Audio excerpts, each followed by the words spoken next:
If you're listening to the replay of this live, be sure to punch that like and subscribe button. And make sure you let me know and drop it below your 2 cents as I go throughout the video. Be sure to help support the channel by hitting the Cash App $ 2 cents boxing, or hitting the heart with the $ in it and leaving a special thanks below. 8/1/2025.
Hi, welcome to the channel. Hi, welcome to the channel. I'm Jay, and this is our 2 cents, where we talk everything boxing, and everybody's entitled to their own opinion. In today's live, we will be discussing Tank likes to keep the fans talking. Victor Conte raises more questions, and defamation. But before we do that, make sure you punch that like and subscribe button, and make sure you let me know and drop it below your 2 cents as we go throughout the video. Shout out to Omega Red coming through early with the support to the channel with the $10 in the super chat. He says, hurry up, 2 cents boxing. I don't like waiting. Shout out Omega Red.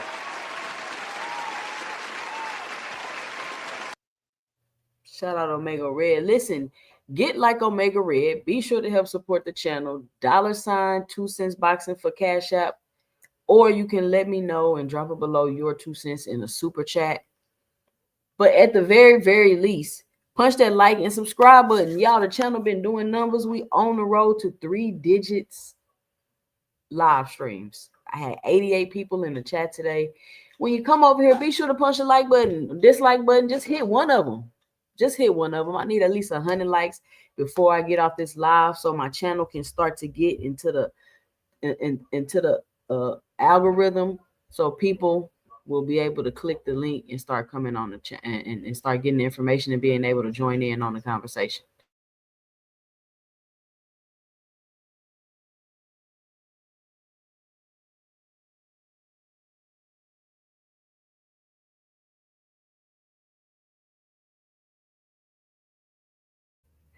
Shout out to everybody in the channel. Somebody say, dang, I just seen somebody said.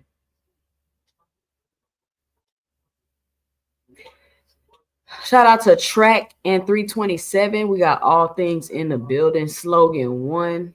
Richie L. What's going on? Cash Crypto. What's going on? Got the throwback picture up. Hey. Shell in the building. What's going on? Lee Jackson. What's up? Milan, he say he finally caught alive. What's up, Raul Garcia? What's going on? Shell in the building. Marshawn West. What's up, Marshawn? How y'all doing? Y'all know it's ladies' night, so ladies that want to jump on the panel, let me put the link in the chat. This is the review show, and it's ladies' night. Oh, yes, it's ladies' night. Listen, come on up here, join the panel.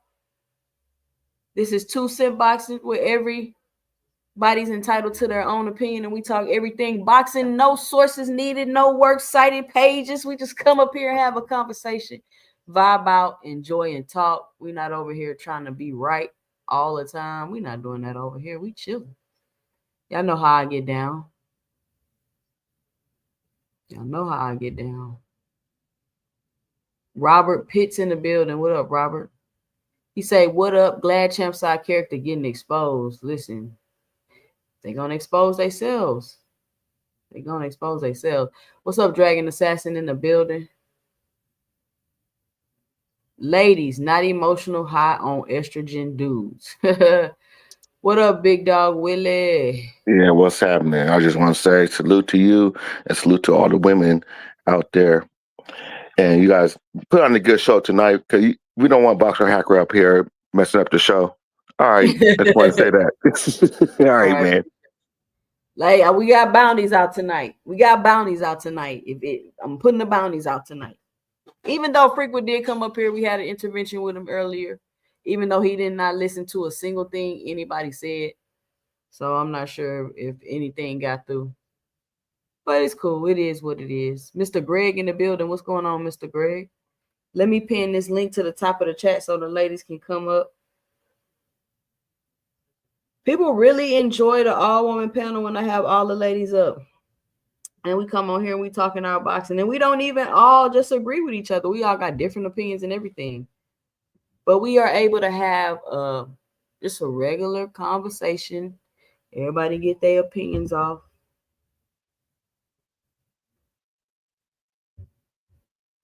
It just seems to be a thing. Like, you just can't have a conversation without it being a battle. Like, what is up with that? What is up with that?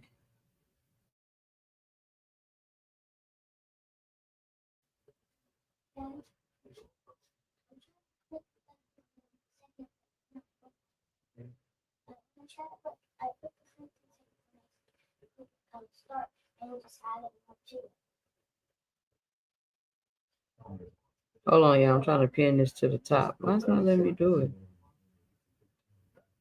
All right, here we go. I just pinned it to the chat.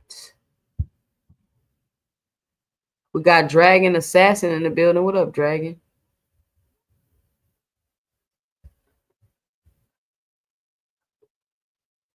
So I talked about this a little earlier on the show, but Victor Conte at it again, making himself look more suspicious and only raising more questions. I mean, he do it to himself, and now he's sending out allegedly letters to lawyers for defamation and all that. We gonna see, because We're gonna see if manager Marty gets some information in the mail. Because you know what I'm starting to notice? This is what I'm starting to notice about manager Marty, right? He letting them slow roast and cook theyself, because I don't think they know what all manager Marty know. And so every time they come out and try to do something and then they slip up and make a mistake, and then manager Marty call it out, and it's almost like they just telling on themselves. It's crazy. It's crazy. But it is raising more questions, like, why do you have the wrong year on this thing that you posted to defend somebody, when now you only look more suspicious trying to defend? And I was like, Victor Conte is the last person you want defending you. Victor Conte is the last person you want defending you. So moving forward, we got some Tank news today, since apparently I'm Tank's #1 fan, apparently. Even though these people got more videos on their channel about Tank than I do. But anyway, so Calvin came out, he did an interview, and he basically saying, just wait and see what Tank gonna do. And we're gonna have a big announcement. Of course, he's not retiring. If they're coming out with a big announcement, yet people are still talking about his retirement and making videos. But I don't know what he's gonna do. I don't know if he's gonna rematch Lamar Roach. I don't know if he's gonna fight Manny Pacquiao. I don't know what Tank Davis is gonna do. We just gotta wait and see. I don't know what his court situation is gonna be. We're just gonna have to wait and see. We're just gonna have to wait and see. So now that we're past all of the he retiring, let's see what they come up with next. He was scared, he didn't sign, he retiring, and he all of this stuff. And I'm like, that's fine that y'all think this, but y'all are speaking it. Y'all are saying you got sources to legitimize whatever you're talking about, when that doesn't like, where are your sources getting their information? Like, this stuff can go into a whole deep rabbit hole where you professing you just 100% right because you got sources. But to each his own. It is what it is. It is what it is.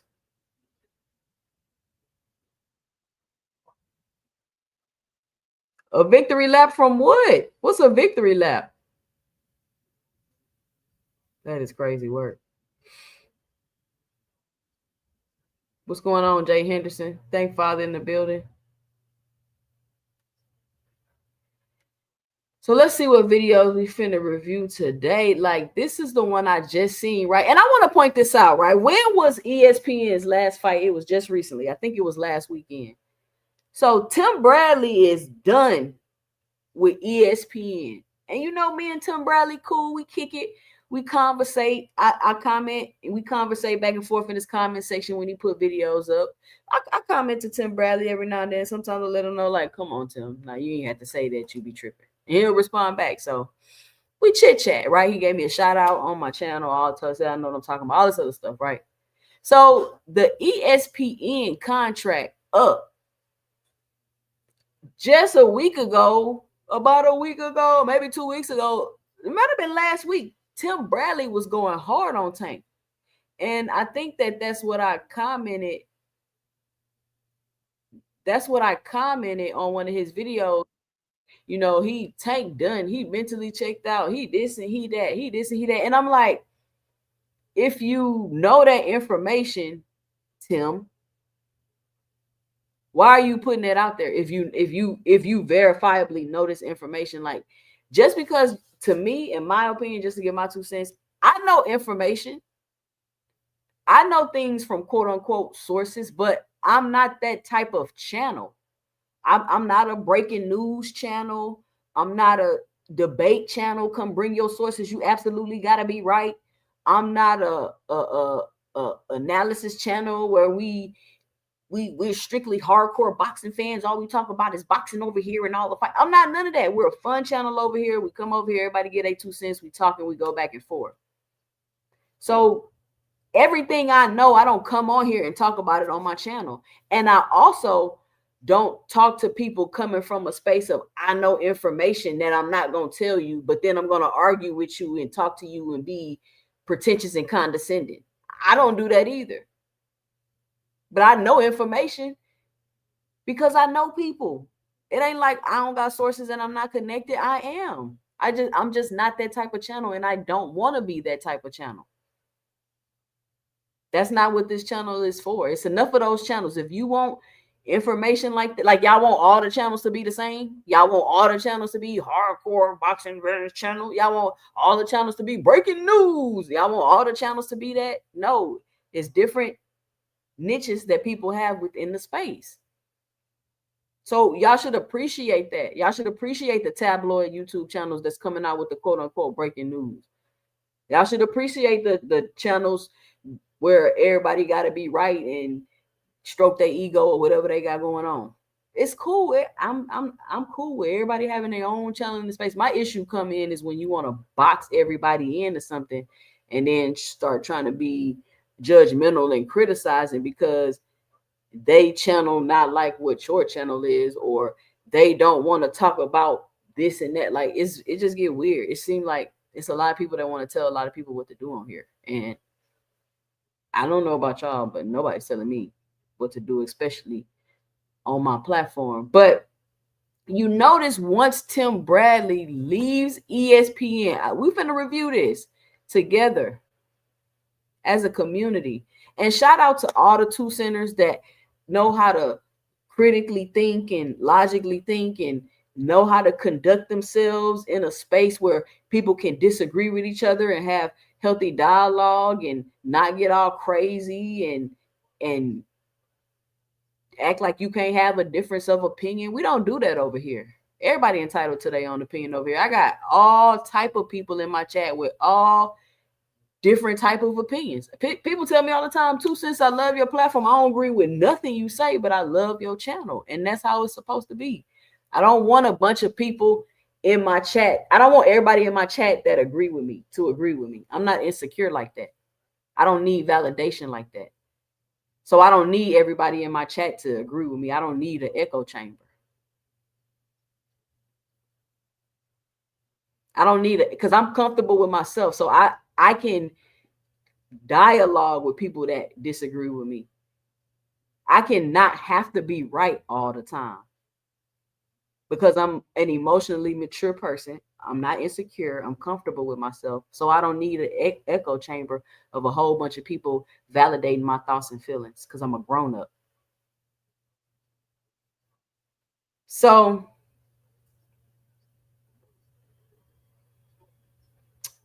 I want y'all to, now let's keep this in mind before I show this video. ESPN contract just ended. That means Tim Bradley done with ESPN. So just last week, remember Tank Davis was about to get beat by Manny Pacquiao. His mind ain't in it. His heart ain't in it. Tim Bradley knew all of these things that was going on with Tank emotionally just last week. Y'all, 42 people in the building. Punch the like and subscribe button if you haven't already. Folks be over here watching. And the place where people mess up at, I ain't gonna even say that. So here, let's check it out. Put a 1 in the chat if you can hear it. Yo, Tim Desert Storm Bradley. You already know who it is. Boxing Hall of Famer. Back with some more Car Chronicles. Look, man, I don't know what the hell got into me. Man, I woke up this morning tripping, man. Tripping. I don't know, man. Tank was on my mind, man. Ain't that something? Of all people, Tank was on my mind. So I just sit back and I've looked at his resume, man. And I got some interesting facts for y'all, man. If you look at his resume, this man didn't beat 8 undefeated fighters. 8 undefeated fighters, man. Okay? Oh, Tim, I already know what y'all gonna say. Tim, you know, those fighters aren't nothing. Those fighters, oh, really? Oh, really? Those fighters were nothing? Pedraza, 3-division world champion. That dude ain't nothing? 3-division world champion. Undefeated. Tank beat him. Okay, so let me stop this right here, right? Y'all remember what I said. ESPN contract in last week. So you telling me Tim Bradley woke up this morning and realized that Tank had fought 8 undefeated fighters? And I think it might be even more than that. But you think Tim Bradley just woke up this morning? You think contract in with ESPN, I wake up this morning and have an epiphany about Tank? That he's fought 8 undefeated fighters. Y'all write that down, because see, if y'all they about to start discrediting Tim be flip-flopping, like, we get it. But let's pay attention to the facts that Tim is saying. Let's pay attention to the facts Tim is saying. 8 undefeated fighters. Can somebody write that in the chat? 8 undefeated fighters. Somebody keep a running list for me. 8 undefeated fighters. Beat him, knocked him out. But Lomachenko get credit when he fight him. But Tank don't get credit for that. All right, okay. Some of y'all gonna say, okay, yeah, Tim, we give him credit for that, but that's the only world championship that he has. Okay. All right. Is belts all that matters? Because if belts is all that matters, then y'all wouldn't be saying what y'all be saying about Terrence Crawford, right? Because he got all the belts. However, Tank don't have many belts, but when you look at the opposition that he faced, and when he faced these guys, think about that. Man, I woke up this morning tripping, man. And when he faced these guys, think about that. Where's Rolly Romero right now? So let's take that into consideration. When is he fighting his opponents? Is he fighting them after they've been shot in the leg? Is he fighting them after they've been out the ring 450 days?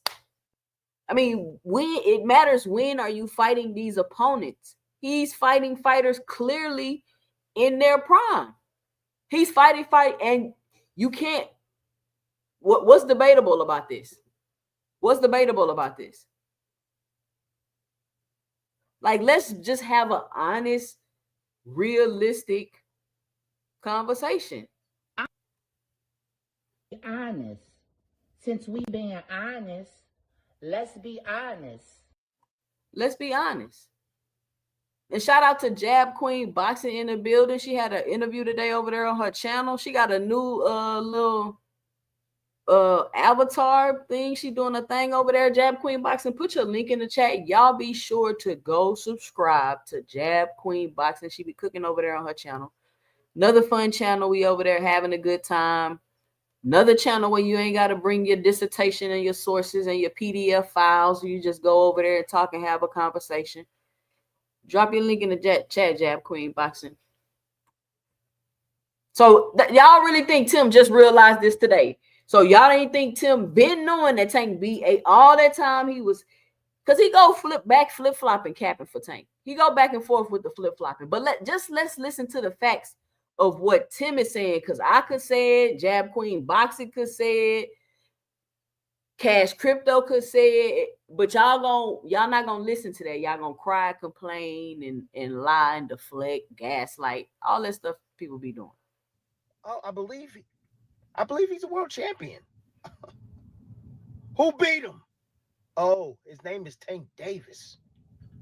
So I think we should give credit for guys that fighters have beat, right? That have beaten and has done something in the sport. What does that mean? That they're quality, right? Hello. It makes sense to me, right? I beat a guy named Miguel Vasquez, right? One of my toughest matches in my career. He went and won a strap at 135 and held that thing down for years. Yeah, he became something in the sport. Who else? Man. Oh, his name is Mario Barrios. Yeah. Forget the belts from now. Forget that. Barrios right now is a legitimate 147-pounder. Just fought Manny Pacquiao, got a draw with Manny Pacquiao. Who beat him? Oh, let me guess. I think his name is Tank Damn Davis. My gosh. Who just fought? Who did Tank just fight just recently? Who is a world champion at 130 pounds? The man said the Tank power ain't what everybody think it is. The man said the Tank is small. His name is Roach, right? Yeah. He's a champion at 130. Now, understand the circumstances. It's a draw, but I'm just saying, he got in the ring with that man, right? Yeah. Who else? Ryan Garcia.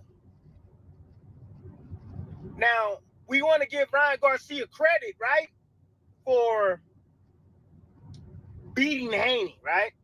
A lot of y'all want to give him credit for that, even though he was on the, the Osterrain, and, Haney had to avoid the left hook, Styles make fights, so on and so forth. I told y'all about the weight class. He had the weight, the 3 pounds. He had the advantage going in, but we don't want to give credit to Tank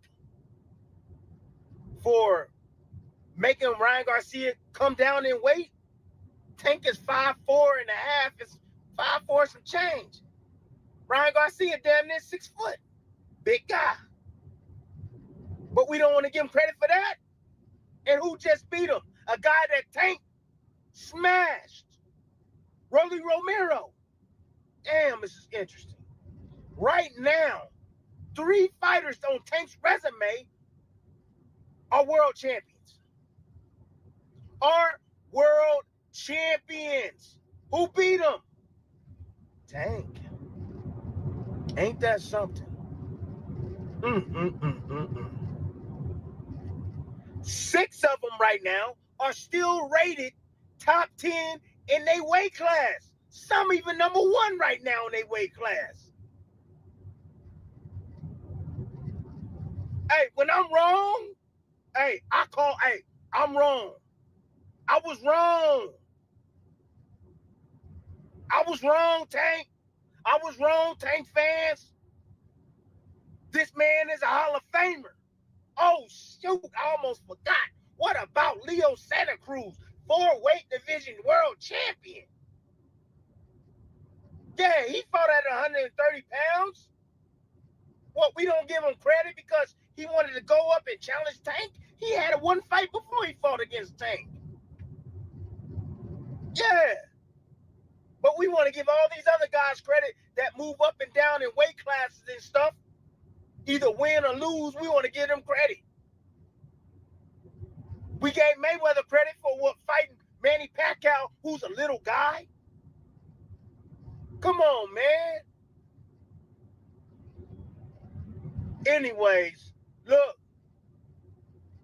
Tank, you got a Hall of Fame career, my boy. You do. Absolutely. Because look at this. It's when he fought these guys. It's when he fought them. Where were they rated? Where were they at? And what are these guys doing now? How many guys on, let's say, Shakur's resume right now that are currently still world champions? Anybody Tim. Else? You gotta look anybody at that. else? Who? Look at that. How many of these guys that these guys have faced? Any guy, pick a guy that are currently world champions right now. That means that they quality. That's what that means. And when Tank beat them, they were quality. Yes. Anyways, man. Hey, I already know y'all about to come after your boy. Hey, but you know I can take it. Car Chronicles off the hinges. I love Car Chronicles. I hope y'all love it too. But damn it, Tank is a damn Hall of Famer. I'm out. Oh. We got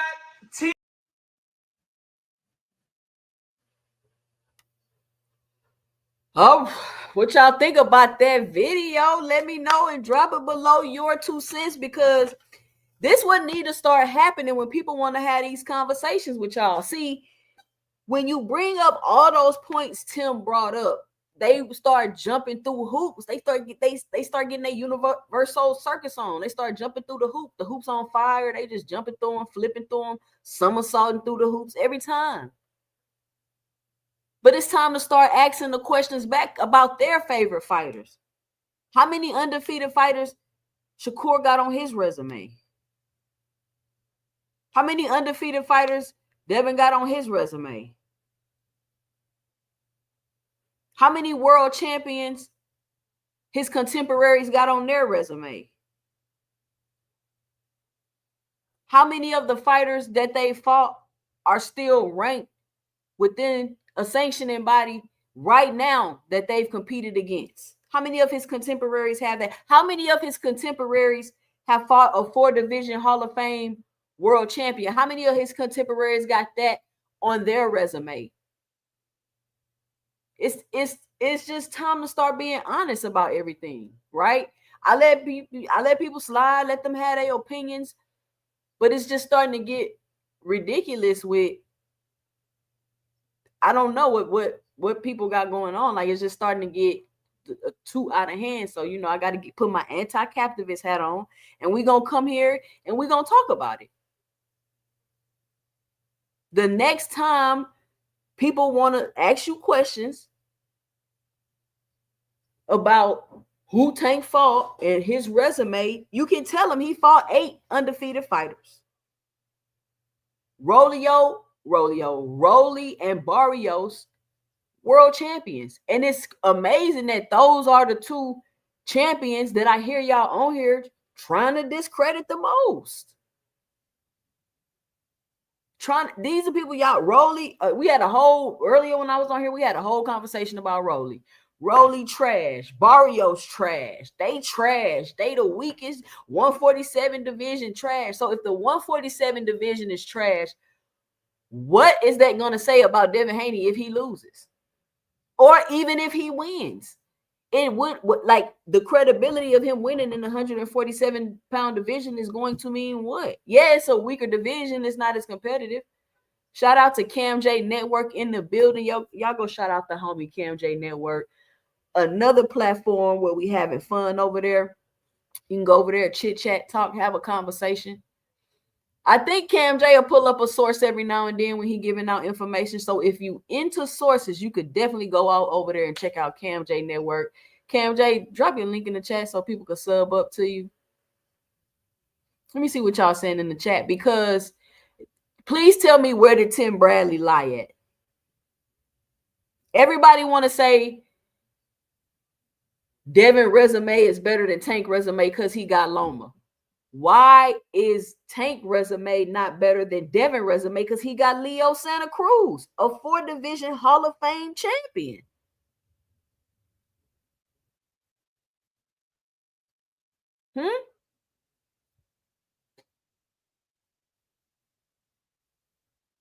I mean, like I said, Tim Bradley last week was with ESPN. This week, he not with ESPN. But he miraculously woke up this morning, just today, and realized that Tank Davis had 8 undefeated fighters on his resume.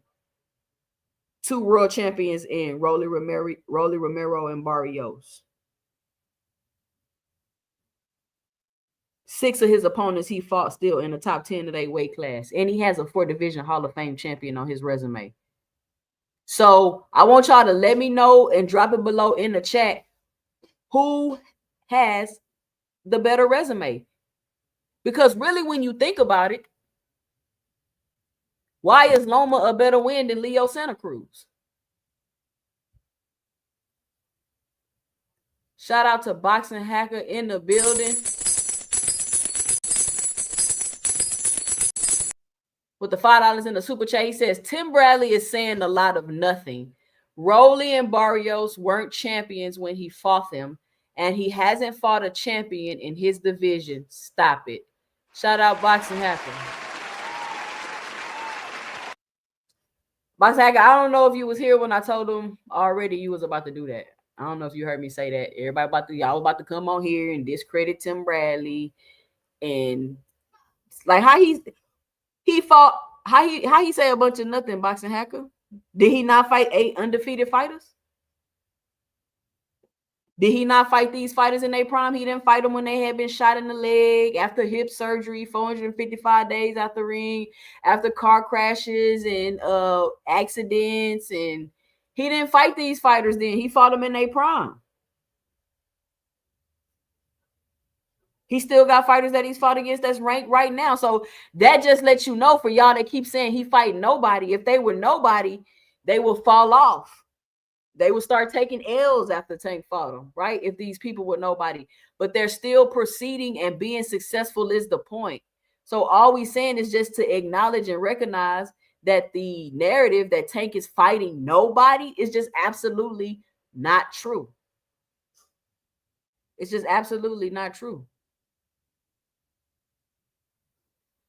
Tim just put in his PBC application. Who did Barrios beat to earn an interim title shot? Guys, if we're going to do that, you're going to have to do that for all of his contemporaries' resume. And if y'all jump through those, if y'all jump through hoops through their resume, I think you will get exactly what we're saying. See, y'all don't want to jump through hoops through their resume. Nobody want to say, well, how many vacant belts did Shakur Stevenson fight for? How many of those belts that Shakur Stevenson got was a vacant belt? Like, nobody jumped through those hoops. And I never even do that. I never bring that up. I never be like, oh, well, he didn't fight champions for those belts. They was vacant. I don't do that because, like, there's no need to do that. But since we jumping through the hoops, we can go ahead and do that. Tim Bradley said 3 weeks ago that Shakur was the closest thing to Floyd Mayweather. Listen, this ain't about Tim Bradley. Did Tank fight 8 undefeated fighters? Was that a lie? That's what we're paying attention to. We're not paying attention to Tim Bradley. What did he say? Was any of it a lie? Big Dog Willie. That's what we basically saying.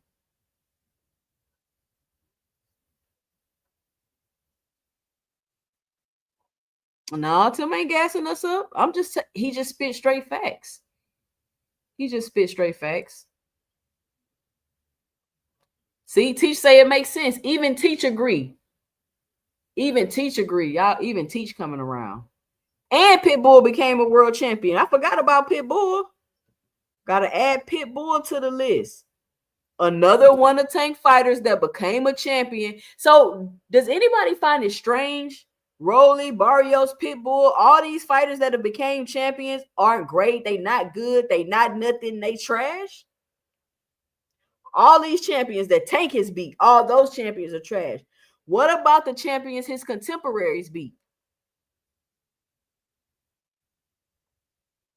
This just shows you how fake and narrative-driven media is. I'm just saying.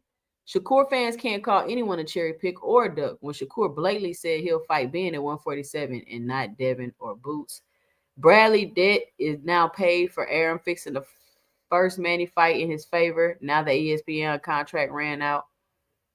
Raul Garcia said, so undefeated fighters is the key. Aside, pick guys, lower classes, lower level of competition. Also use their power to fight someone not at their 100. Now you have a Hall of Famer. Okay.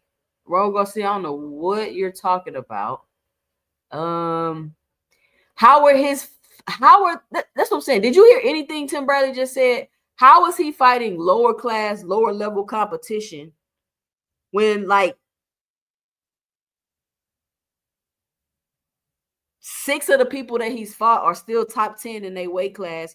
3 of the people are world champions today. 1 of them was a 4-division champion Hall of Famer, and 8 of them was undefeated. So how is he fighting lower class, lower level competition? That's what I'm asking y'all to do right now. I'm asking you to just stop the Johnson bouncing and take a second to critically think about what I'm saying and just listen. That's it. And then you hear me say 8 undefeated fighters. Is that a fact or not? Yes, that's a fact. You feel what I'm saying? There's no emotion involved in that process. We got 60 people in the building. Y'all let me know how many likes we got. Be sure to help support the channel by hitting the Cash App at $2CentsBoxing or dropping your 2 cents below in a super chat.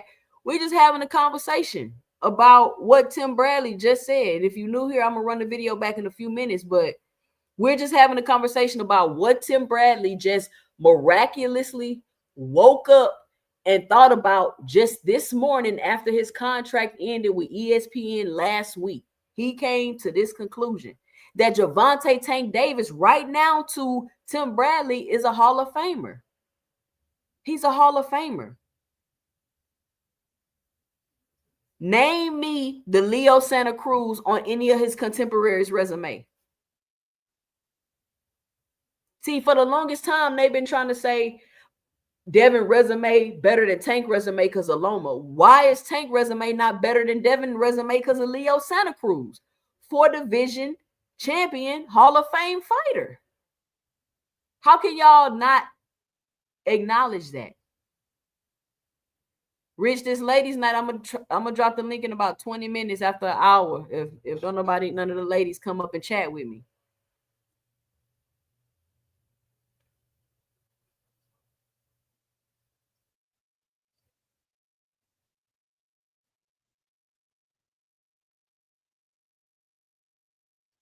I mean, I don't know what we arguing. Leo Santa Cruz ain't on Loma level. What does that mean, dang father? You see, like this is what I'm talking about. For if they talk about any other fighter and you say, matter of fact, they'll talk about how Kambosos was undefeated. They'll talk about how Kambosos was undefeated, but then try to discredit Leo Santa Cruz. Come on, man. Stop it.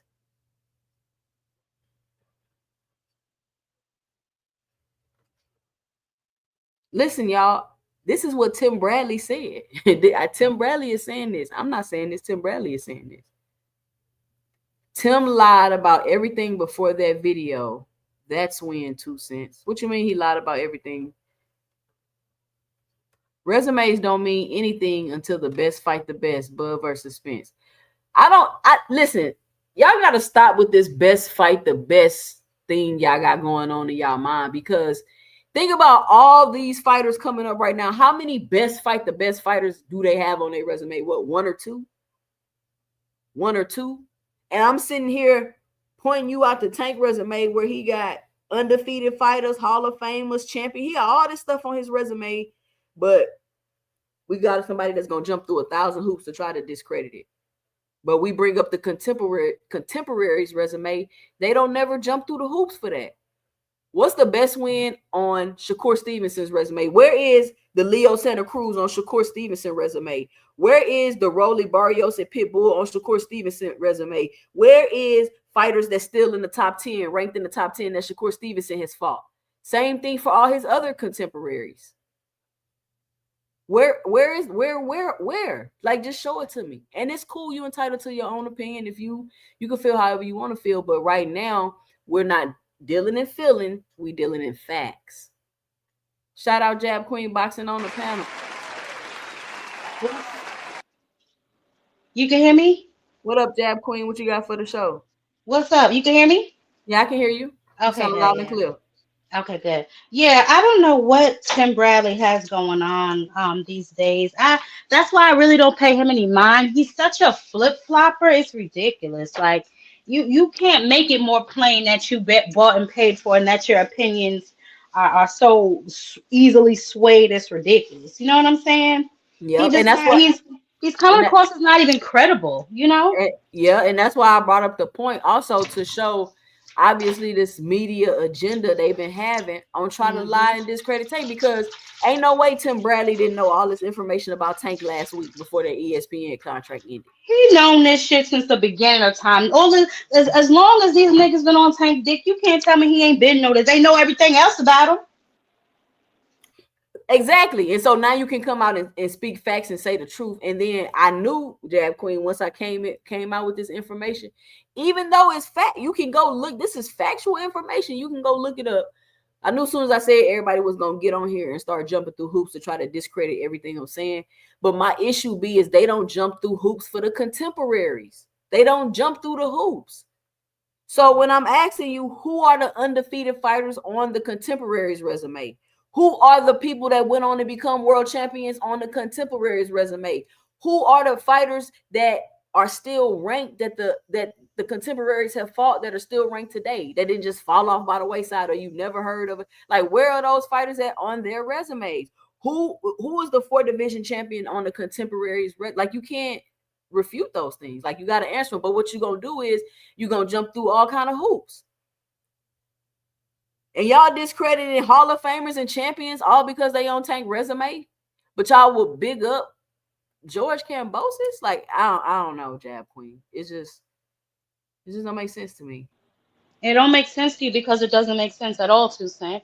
You know what I'm saying? You're not crazy. You're not delusional. The same reason they continuously disrespect Barrios. You know what I'm saying? Act like he ain't nothing. You know what I'm saying? It's all because he's on Tank resume. Now, when these guys wanted what they're calling out Pitbull, they calling out Tank's leftovers, then, oh, that's a good fight. You right. That's a good fight. That just really lets you know that they know the level that their favorite fight is really on.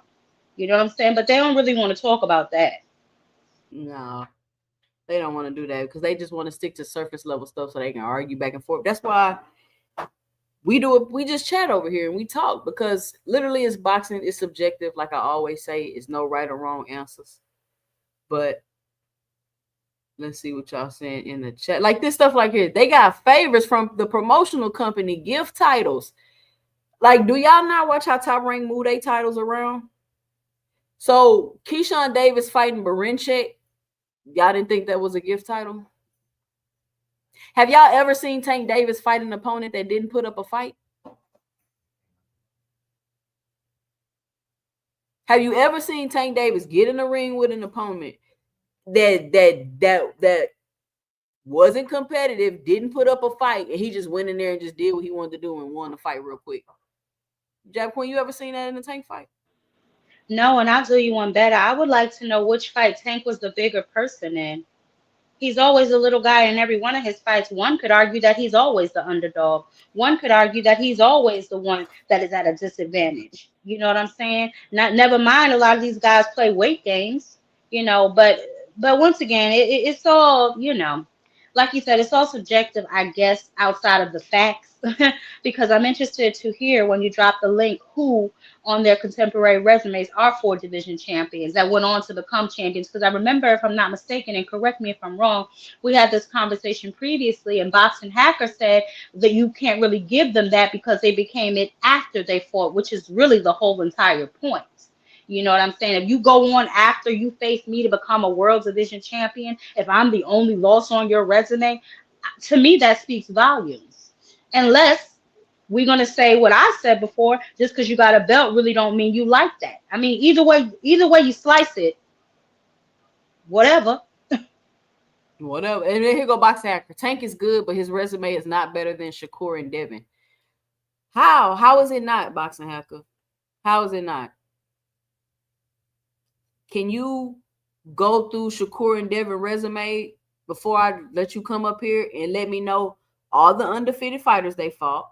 When they fought those opponents, was it in their prime? Was it after they took losses? Was it after a loss, after they've been knocked out? How many world champions are on their resume? Because these fighters have belts, but guess what? They ain't fought a champion to get it. It was vacant. Let's jump through those hoops, Boxing Hacker. How many fighters did your favorite fighters fight that are still, their opponents are still ranked within a sanctioning body today? And how many 4 division champions do they have on their resume? Please let me know that information.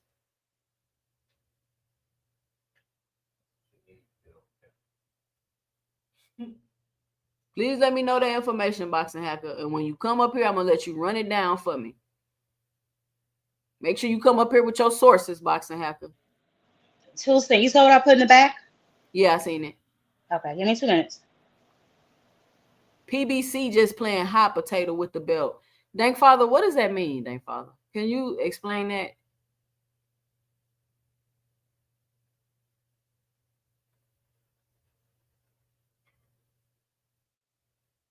Let me know when you're ready to come back up, Jab Queen. Bro, Tank resume is miles better than Shakur. Drew, I'm telling you, it's miles better. And I'm glad that Tim Bradley just came out and broke that down. Now, listen, I get it. Tim Bradley be flip-flopping. He say one thing. He the media man. He a company man. But all I'm pointing out is the facts that Tim Bradley just said. I'm not basing anything I'm saying off of Tim Bradley's opinion. I'm basing it off of the facts that Tim Bradley just said. And I think that this is an interesting conversation to have tonight. Tank's been a topic of discussion. Recently, it came up that Tank Davis could possibly be retiring. And if Tank Davis would have retired, he would have been a Hall of Famer. Not to mention his resume, but also the impact that he's had on boxing. The tickets he's been able to sell, the gates that he's been able to do, becoming a household name and a star. But for some reason, I don't know why people just don't want to admit that. Like, it's very weird. It's very weird to me.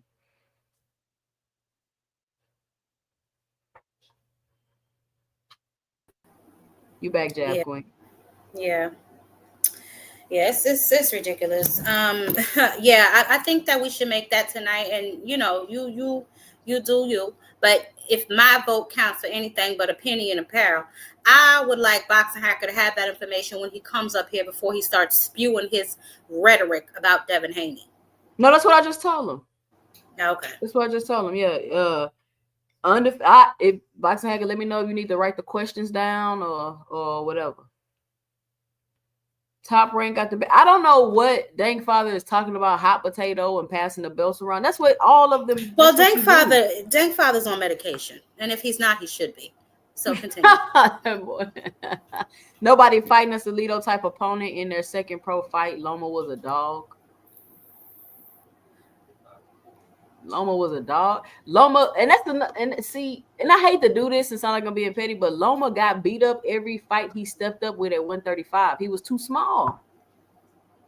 He lost, and I don't think that Loma beat. I think Devin Haney beat Loma. I felt like Loma didn't do enough to win that fight, in my opinion.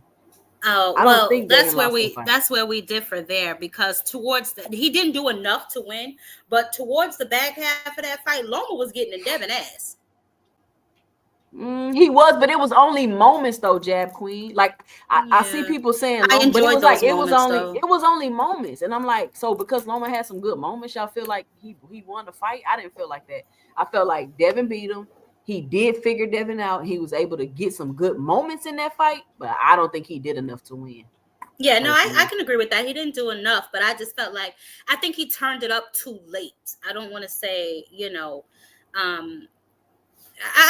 was good towards the end, but you're right. He didn't do enough to win. I can concede to that. He didn't do enough to win. I just enjoyed the spots that he turned up. Jay Henderson, Leo Santa Cruz is more accolades than Loma. Let's stay right here for a second, Jab Queen, right? Mm-hmm. Because they want to say Devin has a better resume than Tank because of Loma. But why isn't Tank's resume better than Devin's because of Leo Santa Cruz, who's a 4-division champion Hall of Famer? Like, am I tripped? Like, is that not how they jump through the hoops? Is that not what we do? So, well, Tucson, I don't know how much of your show you want to dedicate to this particular topic, but I'm a live and uncensored kind of girl, so we can pull up all of their opponents' resumes if we like and see how many times each of those niggas actually lost after they faced their favorites. Because if I'm not mistaken, last time I checked, Jojo Diaz lost about 9-10 times after Devin, or 10 times before Devin fought him. So I mean, we could do this any way you want to. I'm game. Oh, let's do it. Listen. Hey, it's all good to me because I just want to have an honest conversation about it. Because we can go back and forth with the speculating and stuff, but let's just be real. Let's just be honest. Yeah, absolutely. And the only way to be honest is to bring it up and let them see what it really is. So I'm game if you game. Okay, we could do that. I need people in the chat to participate also. Like, y'all too soon as y'all pull it up. Let's solve this. Let's get this out the way tonight. Yes, I'm gonna clip it, repost it. I'm gonna do all of that. Honey. Like, let's debunk it. Let's finally debunk it because I'm tired of hearing it. Like, and I just let people say it because I'm not about to argue with y'all. Like, honey, I'm petty and it's Friday. Let's do it. Yes. First, okay. So, who are Tank's contemporaries? Let's get that in the chat. Who are Tank's contemporaries? Somewhere good to start. Loma was only a champion in one division, so Loma's a 1-division champion. So, how does that make him better than Tank's race? Because he's Loma. But it's Leo. Leo had a big name too. They need to get their lives together. He brought up Leo Santa Cruz from 130 at 5'4". He misses weight at 130 and puts rehydration clauses because he is small. Soft that shit. Okay, Raul, how long you been watching boxing? Is my first question. And my second question is, how did he bring up Leo Santa Cruz from 130 when he fought him at 130, Raul Garcia? Leo Santa Cruz was a champion at 130, Raul Garcia. He puts rehydration clauses. Who did he put a rehydration clause on, Raul Garcia? I mean, I'm asking. I'm trying to be clear. Shakur resume ass juice. Okay, Cash Crypto.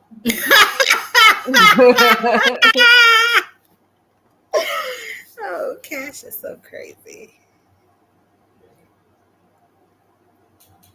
Raul is Ryan's uncle. I mean, I don't know why you over here hating on Tank. Anyone that knows boxing knows it. He says Tank went to 130 and put his 135 belt on the line to fight Leo. See, Big Dre, and that's what they like to do. They just don't like everybody always talking about how he brought Leo Santa Cruz up. No, he didn't. He went down to fight Leo Santa Cruz.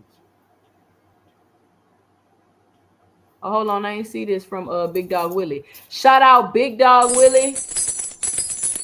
With the $10 in the super chat, he says, please, no boxing hacker right now. I have a migraine today, and I don't want to turn off your show. Later on in the show, he can come on, but let the aspirin kick in first. No disrespect, boxing hacker. Shout out Big Dog Willie. All the disrespect, boxing. Yes, Big Dog Willie. Yes, honey. Shout out Big Dog Willie. Absolutely. Okay, here we go. Herring and Valdez got way more pedigree than Barrios and Rowley. When they fought the fighters, Dank Father, that's also a criteria. When they fought them. When did he fight Herring? And what did Valdez do after he lost to Shakur Stevenson? Was he still ranked? Did he go on to become champion again? Like, what happened after those fights? And how do they have way more pedigree? What does that mean? Pedigree. Dog food? What are we talking about?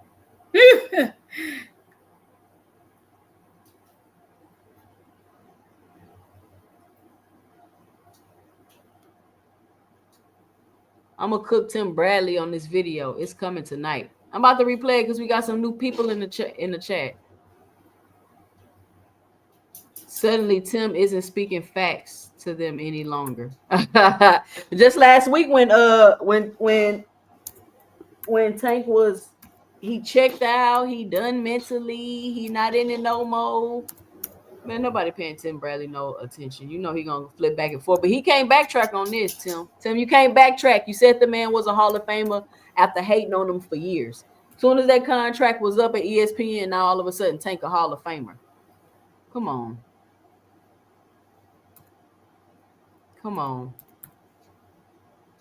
He only put a weight clause on Ryan because he weighed more than this is what I'm saying, right? Let's peep this. How could y'all see all those games Ryan played with Devin and not think to yourself, damn, that's why Tank did all that with Ryan. That's why he ain't let him fool around with the weight. That's why he put him on that weight class. That's why he did that, because he wasn't finna let him play him like he did Devin. But nope, they don't say that.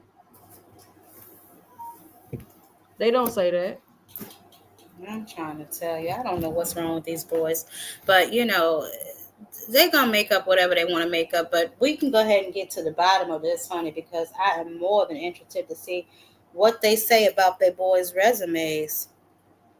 Okay, I want to see how they diddy bop and flip flop. Shout out to Andre Pitts with the $5 in the super chat. He says, for support. Shout out Andre.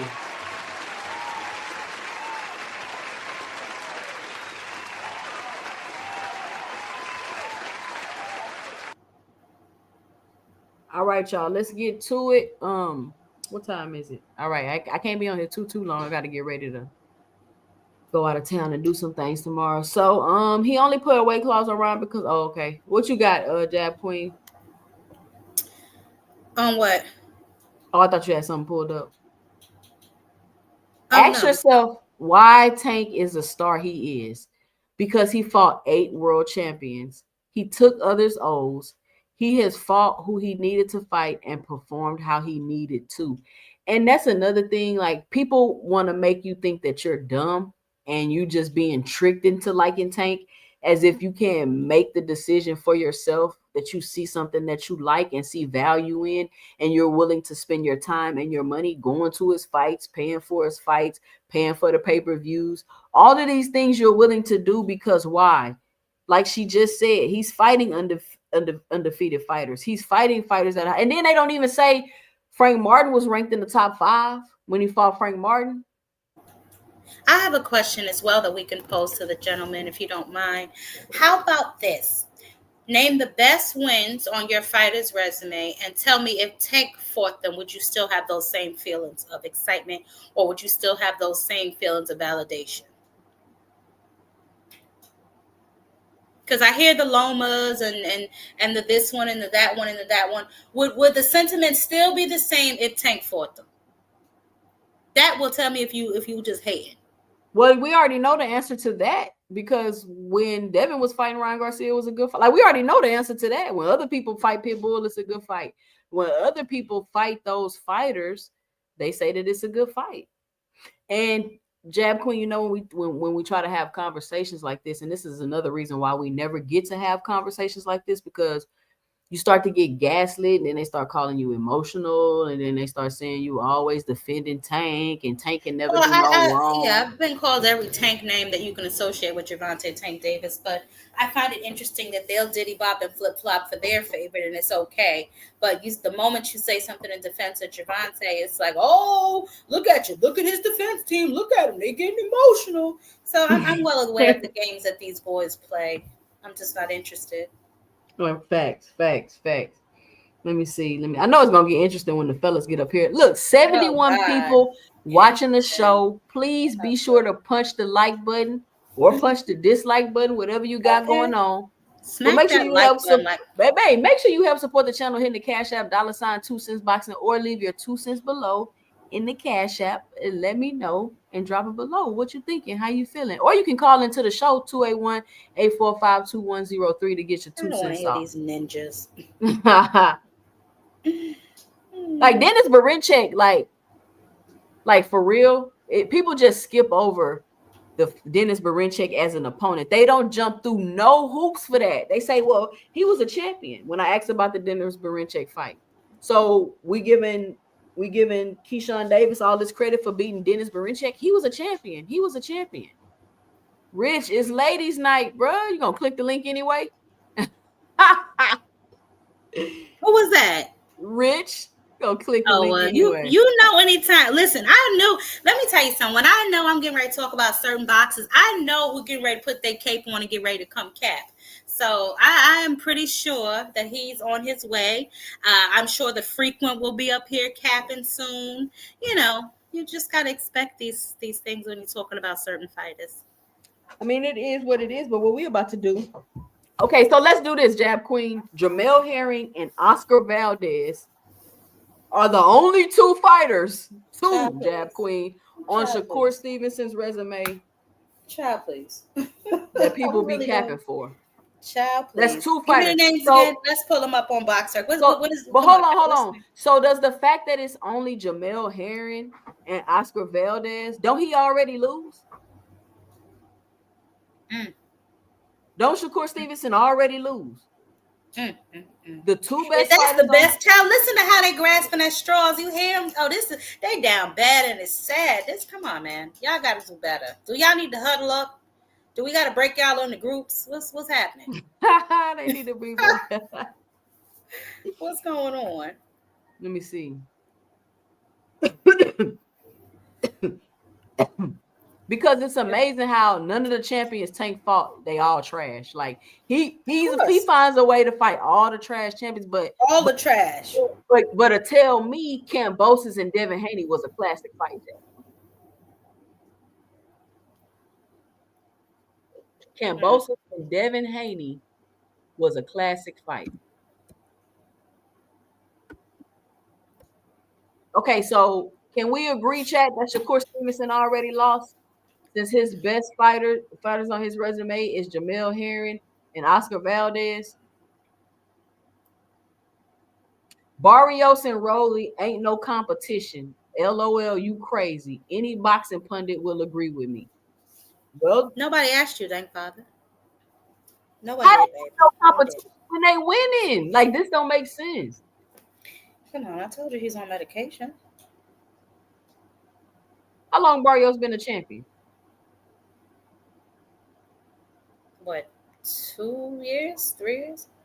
2 cent boxing, you going down a slippery slope. Tim Bradley is right. Tank is a Hall of Famer, but his knock on him is who he fight at the time, the best in his division. We just covered that. Who he fight? You ain't hear Tim Bradley. I'm gonna have to replay it. He's fighting. That's Big Dog Willie. What is that in that picture with him? Oh, he fighting fighters in their prime. They're leaving him and becoming champions. It don't get no more in your prime than that. What do you mean? Big Dog Willie, the best fighters on Shakur Stevenson resume are Oscar Valdez and Jamel Herring. He's already lost. It's no more argument. Okay, now who's the best fighters on Devin Haney resume? So we got Shakur out the way. Don't everybody flood the word Loma at the same time, because I know it's coming.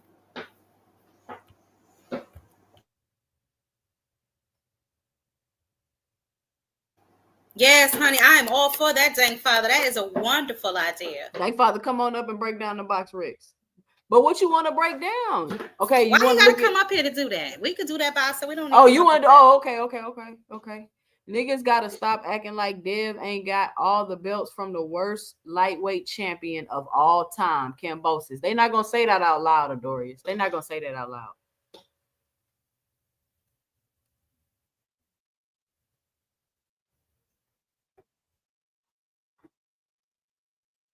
The thing that bothers me is that he is the A side. I know he has the ability to have had a legendary legacy, but he went this route. I can't compare him to others, just what he could be. Are you referring to Gervonta Tank Davis? Raul Garcia. I have no idea what you mean by this. Well, maybe when we open the panel, he can explain himself if he would be so kind. Because, we just itty-bitty women, honey. We don't know what's going on. But he went this route. I mean, this is what I'm saying. The best fighters on Shakur Stevenson's resume are Jamel Herring and Oscar Valdez. How was that so just glossed over like it's nothing? But I'm telling you, the man that fought 8 undefeated fighters, he got world champions on his resume. He got a 4-weight division. And you're going to tell me that Oscar Valdez and Jamel Herring can compete with that? Like, honestly, y'all? Let's take the names off of it, right? Let's say I had a fighter with all these 8 undefeated fighters, all the champion, right? And then I said I had another fighter with Oscar Valdez on Jamel Herring on their resume. Who would they say got the better resume, y'all? With no names attached to it. Which one do you think people would pick?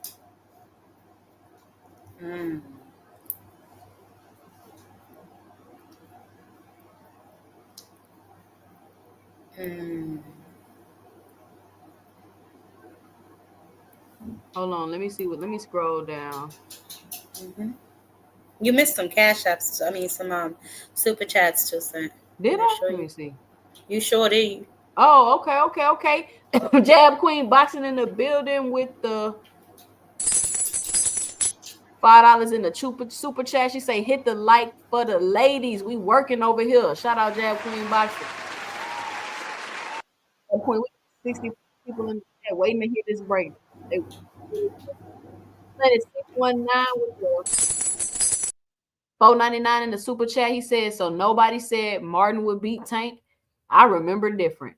They shut up after Tank put him on a gunnery.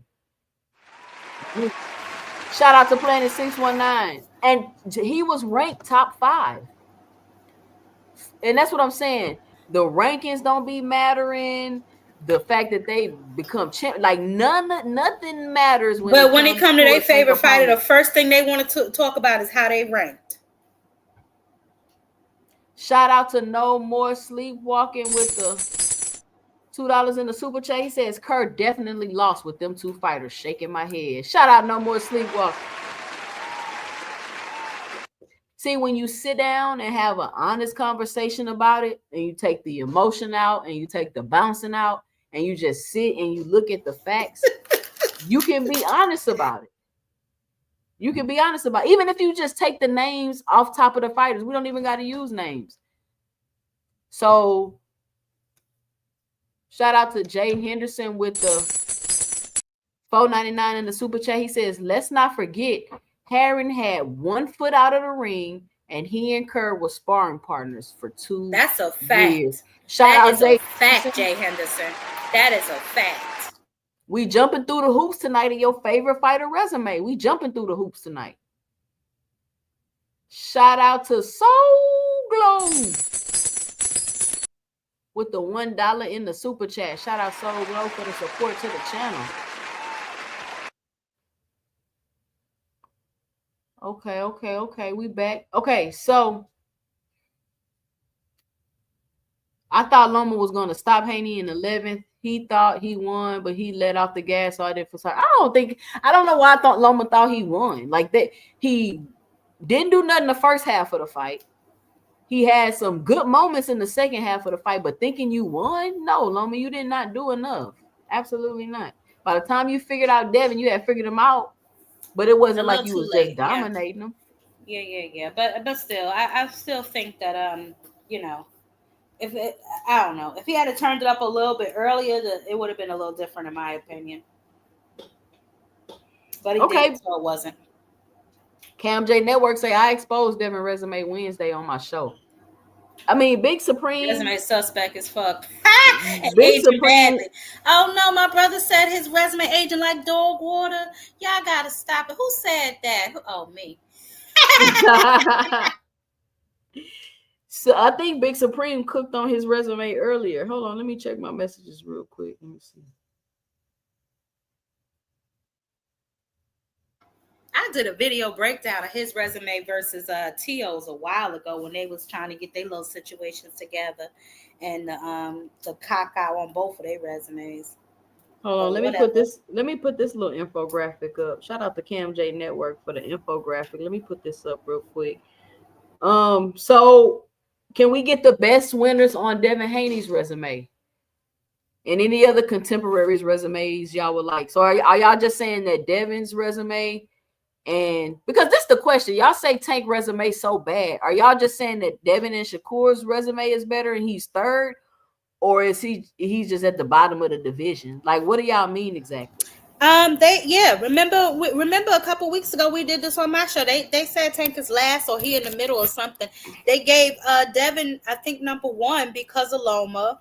I don't know why they gave Shakur number 2, probably just because they felt sorry for him, child. So who knows? Who knows? All right, give me a second. Mm-hmm.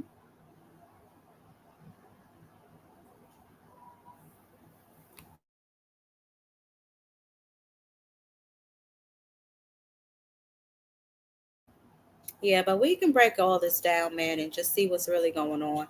I am most interested to see. You back? Okay. I got a little graphic right here. Shout out Cam J Network. You can barely see it. You can't make it bigger? The little magnifying thing at the bottom. It should be down at the bottom by your by like where it says present and all that stuff. It's not like a little scroll thing where you could do plus or minus.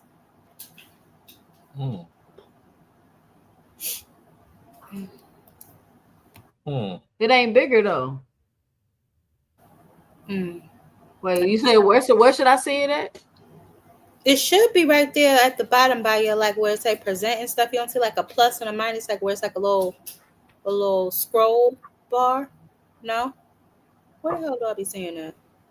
Oh. I see a plus. Let me see. I might have to email it to myself. I might have to try to look at it a different way. Okay. Let's see what they're saying in the comments. Garcia's camp are the ones who insisted on. Can we look up ask Oscar Valdez's box rec jab queen? I don't know how I would share my screen. I'm not on my thing. How would I do that? Oh, you can share it. You know, Tony be coming up here. Okay, hold on. Let me go. Let me pull it up. I'm looking at. Box rec. Box rec. Box rec. Okay. Who did you want? Valdez. Okay, Oscar Valdez.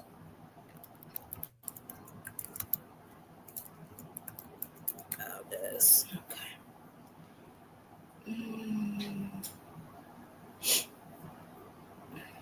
This damn thing is so slow. It's ridiculous. So Barrios will be Heron and Valdez, and those were really good wins for Shakur. Like, I mean, I get it. Y'all feel like people aren't as good as you think or whatever, but come on now.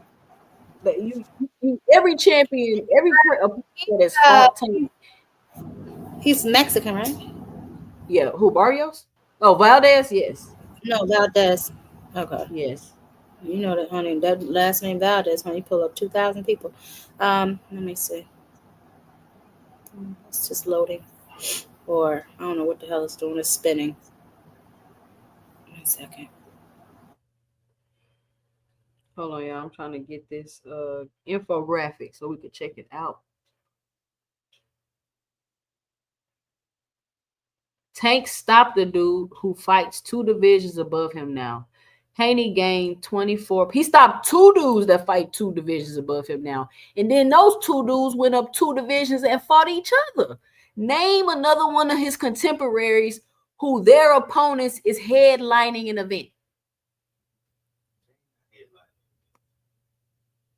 They not even headlining events. Name any of Tank's contemporary opponents whose 2 of their opponents got beat by them, moved on, and went to headline an event. But then you got to stop and think, they're not even headlining events right now. I'm just saying, I'm just stating all of this is facts. I don't need no sources for this. It's just facts. You can look at it and see.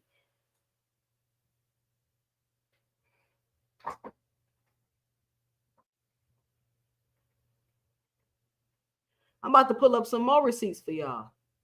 We're going to have an honest conversation today.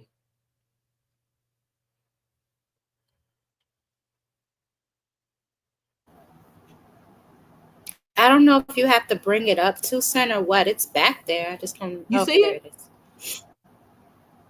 I can see it. Can you see it? Yeah, everybody can see it. I shared it. Okay. Do I need to scroll or can you scroll? I think you got to scroll. It's your screen. Okay. Hold on. I never did this on someone else's before. Okay, you can see it? I think it worked the same. Yeah, we can see it. Yep, there we go. Okay. All right. So Emmanuel Navarrete, he lost. He beat Liam Wilson, who was already 13-2. He had lost twice before he fought him. Emmanuel Navarrete, I'm assuming he fought him again and lost to him again. So he lost to him twice, if it's the same one. So all this was before Shakur or after? This was after. He lost to Shakur. He won against Adam Lopez. Then he lost to Emmanuel Navarrete, who had already lost before. Liam Wilson, he won against him. He rematched Emmanuel Navarrete and lost again. Before that, he fought, I guess, Constacy Howe, whoever this is, Burchett, 38-1, 13-1. Let's see, 14-0, 19-0. 29-0. What? Whole fighting trash cans. Miguel Marate, 25-1. So he was winning up until he faced Shakur, and then he been losing ever since. So maybe Shakur's bad luck. Maybe Shakur caught him at the end of his career. I don't know. No, I think Shakur caught him after That's he a popped for the possibility. T. Shakur caught him after he popped for that T, so he probably wasn't the same. For the T, yeah. Was But it T or was it amphetamine? Whatever was he T or was he he had the T. He said he was drinking a herbal tea, Oh, and okay. that's what made him pop. So, but I mean, like I said, okay. Sure, you're right. And that just proves my point. Like I said, like you got Jamel Herring and Oscar Valdez, and you that's the argument for you saying that his resume is better than Tank's. And when you logically think about that, right? Not emotionally, not while you bouncing, just logically think about it. It don't make any sense, Jab Queen. Like it doesn't. How can you make that make sense? Pull to up somebody? Boxing Hackers. Pull up Boxing Hackers. Pull up Boxing Hackers comment. He's such an idiot. How can you, unless you're being emotional, how can you logically make that an argument? I mean, everybody entitled to their own opinion, but I'm just saying, where is Boxing Hacker at? What do you say? This right here? Barrios and Rowley were not champions when they fought Tank. Ryan has never been a champion. No, Pitbull wasn't been a champion. But but they're true. The other one he got, this one. But they are true cash, giving a fighter props because of what their opponents did in the future is wild. But Boxing Hacker, don't we give fighters props for beating opponents for what they did in the past?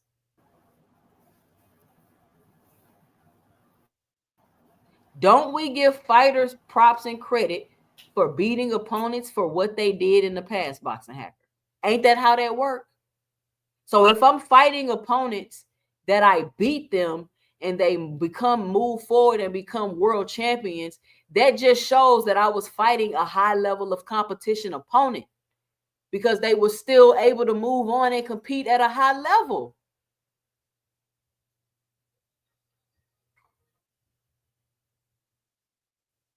Why? What's so hard to understand about that?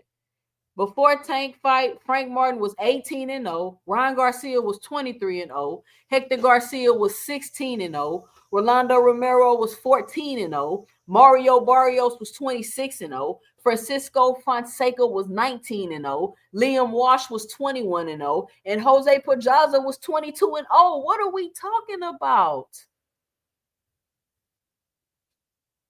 What are we talking about, y'all?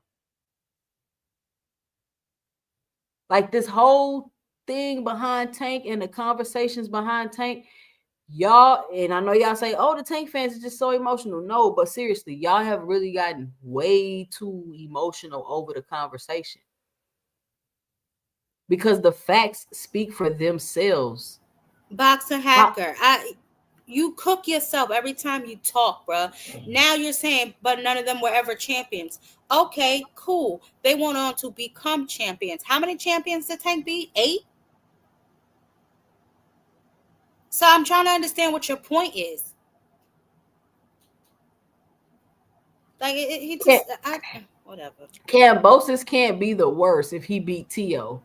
Lopez must be the worst then. Yes, he can. Hold on. No, he can be the worst because it's a such thing as getting. He must be talking about the chat. And he's trying to defend Devin's resume as usual. We can pull up Devin's resume too. If Tank ain't fought nobody, why is his contemporaries want to fight people Tank already beat? Case closed.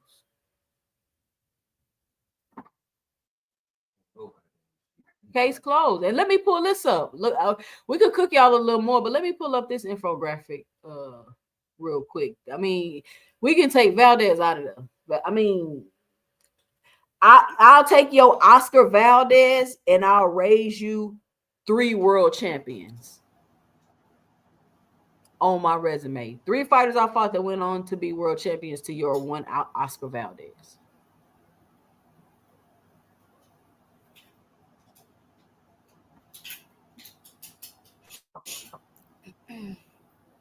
What's up, Bands Up? How you doing? Somebody got that Wi-Fi today. Okay. Bando I've been knowing Bando for like 2 years. That boy been having problems with his Wi-Fi since I can remember. All right, here we go. Current or former world champions. What that say? Jab Queen 11. How many Shakur got? 2. I can't see it, babe. It hasn't loaded yet. What? Y'all don't see my screen? Still don't see it. I can't see it. Maybe my shit is running slow because I had this box right open. Let me try and close it. Hold on. I can't see it.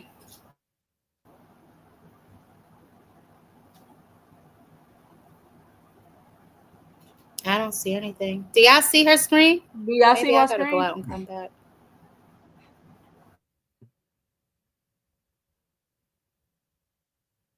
Put a 1 in the chat if you can see the screen.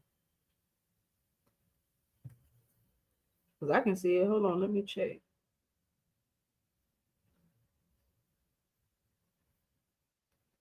Hold on, let me check.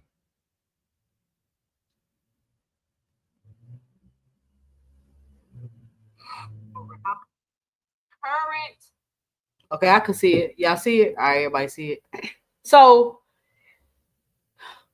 Shakur Stevenson has 2 current or former world champions on his resume. And this says Devin has 7.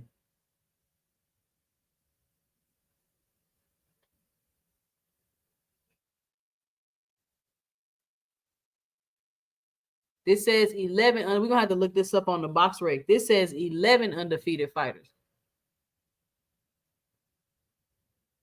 4 and 5.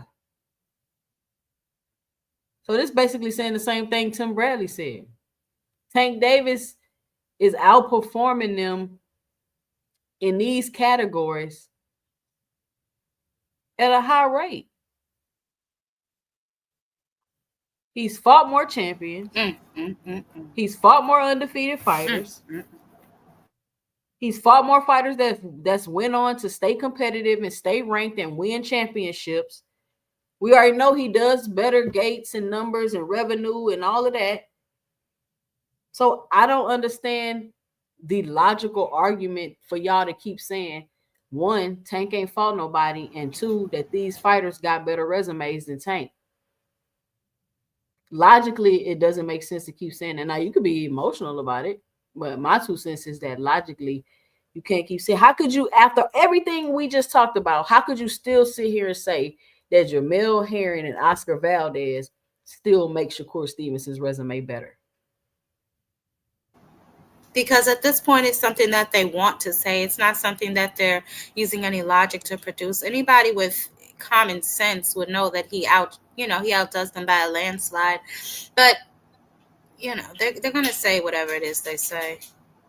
Shout out Jupe in the building. She say, what did Tim Bradley say? She's like, what is going on? Let's see what Tim Bradley said.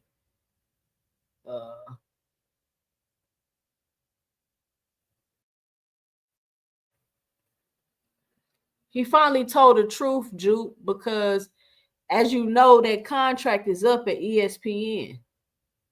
So last week, Jupe, the contract was up with ESPN. And you remember what Tim Bradley was saying about Tank last week. He out of it. Manny Pacquiao beat him and all of this stuff, right? This is what Tim Bradley's saying this week, Jupe. He's saying he woke up this morning and this is what he realized. He had an epiphany. Now, we all know Tim Bradley flip-flop back and forth. I'm not saying he's the most credible, but I just wanted you to hear the facts that Tim Bradley is spitting. And that's what we're on here talking about right now, is that how can people refute this and continue to say things like Tank's contemporaries have a better resume to him? Let's hear what Tim Bradley had to say. On Bradley, you already know who it is, Boxing Hall of Famer, back with some more Car Chronicles. Look, man, I don't know what the hell got into me. Man, I woke up this morning tripping, man. Tripping. I don't know, man. Tank was on my mind, man. Ain't that something? Of all people, Tank was on my mind. So I just sit back and I've looked at his resume, man. And I got some interesting facts for y'all, man. If you look at his resume, this man didn't beat 8 undefeated fighters. 8 undefeated fighters, man. Okay? Oh, Tim, I already know what y'all gonna say. Tim, you know, those fighters aren't nothing. Those fighters, oh, really? Oh, really? Those fighters were nothing? Pedraza, 3-division world champion. That dude ain't nothing? 3-division world champion. Undefeated. Tank beat him. Beat him. Knocked him out. But Lomachenko get credit when he fight him. But Tank don't get credit for that? All right, okay. Some of y'all gonna say, okay, yeah, Tim, we give him credit for that, but that's the only world championship that he has. Okay. All right. Is belts all that matters? Because if belts is all that matters, then y'all wouldn't be saying what y'all be saying about Terrence Crawford, right? Because he got all the belts. However, Tank don't have many belts, but when you look at the opposition that he faced, and when he faced these guys, think about that. Where's Rolly Romero right now? Oh, I believe he's a world champion. Who beat him? Oh, his name is Tank Davis. So I think we should give credit for guys that fighters have beat, right? That have beaten. Let me pause it for a second because you know you gotta pause it and talk, right? I hope Tim don't flag my video, bro. We just reviewing and giving our 2 cents. I know you cool with it. You know you're homie, Tim. But listen, this is what we talking about, Juke. And we're trying to figure out when you logically sit down and you go through these things, how can you still say things like he don't fight nobody, his resume trash compared to his contemporaries? I'm asking, shoot, who is the Pedro? Like, what? Everybody talking about Devin resume better because of Loma. What about Pedraza? What about Leo? And then not to mention the fighters he fought that went on to become champions. You see, like, I don't know how everybody they get so emotional that they just overlook all of that. They overlook all of that and say stuff like he hasn't fought a current champion. Like, what? What are you saying? What does that even? What does that have to do with what we talking about?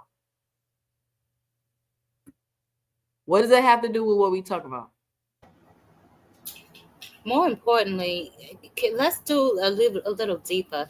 Tim Bradley is the biggest fraud in America because you didn't just think about this. You've known this about Gervonta this whole damn time. You laying in bed at night thinking about him. Like, these niggas is frauds out here. Like that, anyway. All right, Drew, pick up the rest of the video. And has done something in the sport. What does that mean? That they're quality, right? Hello. It makes sense to me, right? I beat a guy named Miguel Vasquez, right? One of my toughest matches in my career. He went and won a strap at 135 and held that thing down for years. Yeah, he became something in the sport. Who else? Man. Oh, his name is Mario Barrios. Yeah.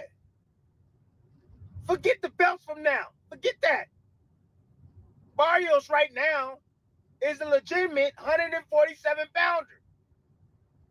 Just fought Manny Pacquiao, got a draw with Manny Pacquiao. Who beat him? Oh, let me guess. I think his name is Tank Damn Davis. My gosh.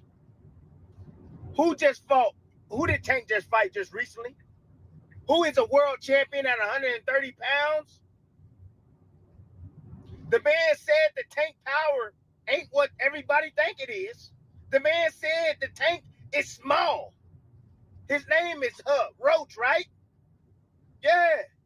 He's a champion at 130. Now, understand the circumstances.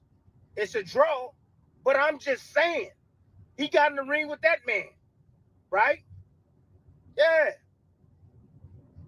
Who else? Ryan Garcia. Now, we want to give Ryan Garcia credit, right? For beating Haney, right? A lot of y'all want to give him credit for that, even though he was on the, the Osterrain, and, Haney had to avoid the left hook, Styles make fights, so on and so forth. I told y'all about the weight class. He had the weight, the 3 pounds. He had the advantage going in, but we don't want to give credit to Tank for making Ryan Garcia come down in weight. Tank is 5'4.5", is 5'4" some change. Ryan Garcia damn near 6 foot. Big guy. But we don't want to give him credit for that. And who just beat him? A guy that Tank smashed. Rolly Romero. Damn, this is interesting. Right now, 3 fighters on Tank's resume are world champions. Are world champions. Who beat them? Tank. Ain't that something? 6 of them right now are still rated top 10 in their weight class. Whoa, 6 of them right now are still rated top 10 in the weight class. Come on, y'all. It's not even close. It's not even close. It's not even close. It's not even close. Y'all just haven't been being honest, and then y'all haven't been giving people the opportunity to rebut and give y'all facts before y'all start screaming and yelling and calling people names and stuff. That's really what it was. You will never give nobody no chance to rebuttal with facts to the point where it's just like, all right, whatever. Because it ain't no need to keep trying to argue when it's a logical, factual argument right there that you could see, but you want to keep having an emotional argument, which you can't win an emotional argument, right? Y'all just going back and forth. You feel this way. No, let's look at the facts. It's not about Tim Bradley capping and, oh, now you believe Tim Bradley. We're just listening to the facts that he's talking about as far as Tank resume goes. And he's just stating facts. He's not being emotional, and it's not one of us saying it, so y'all can't get emotional. That's all. Some even number 1 right now in their weight class. Hey, when I'm wrong, I'm wrong. I was wrong. I was wrong, Tank. I was wrong, Tank fans. This man is a Hall of Famer. Oh, This so egghead nigga. Oh, Leo Santa Cruz, 4-weight division world champion. Hall of Famer. Yeah, he fought at 130 pounds. What, we don't give him credit because he wanted to go up and challenge Tank? He had 1 fight before he fought against Tank. Yeah. But we want to give all these other guys credit that move up and down in weight classes and stuff. Either win or lose, we want to give them credit. We gave Mayweather credit for fighting Manny Pacquiao, who's a little guy. Come on, man. Anyways, look. Tank, you got a Hall of Fame career, my boy. You do. Absolutely. Because look at this. It's when he fought these guys. It's when he fought them. Where were they rated? Where were they at? And what are these guys doing now? How many guys on, let's say, did you hear that, Hacker? What are they doing now? Or anybody else? You gotta look at that. Look at that. How many of these guys that these guys have faced? Any guy, pick a guy that are currently world champions right now.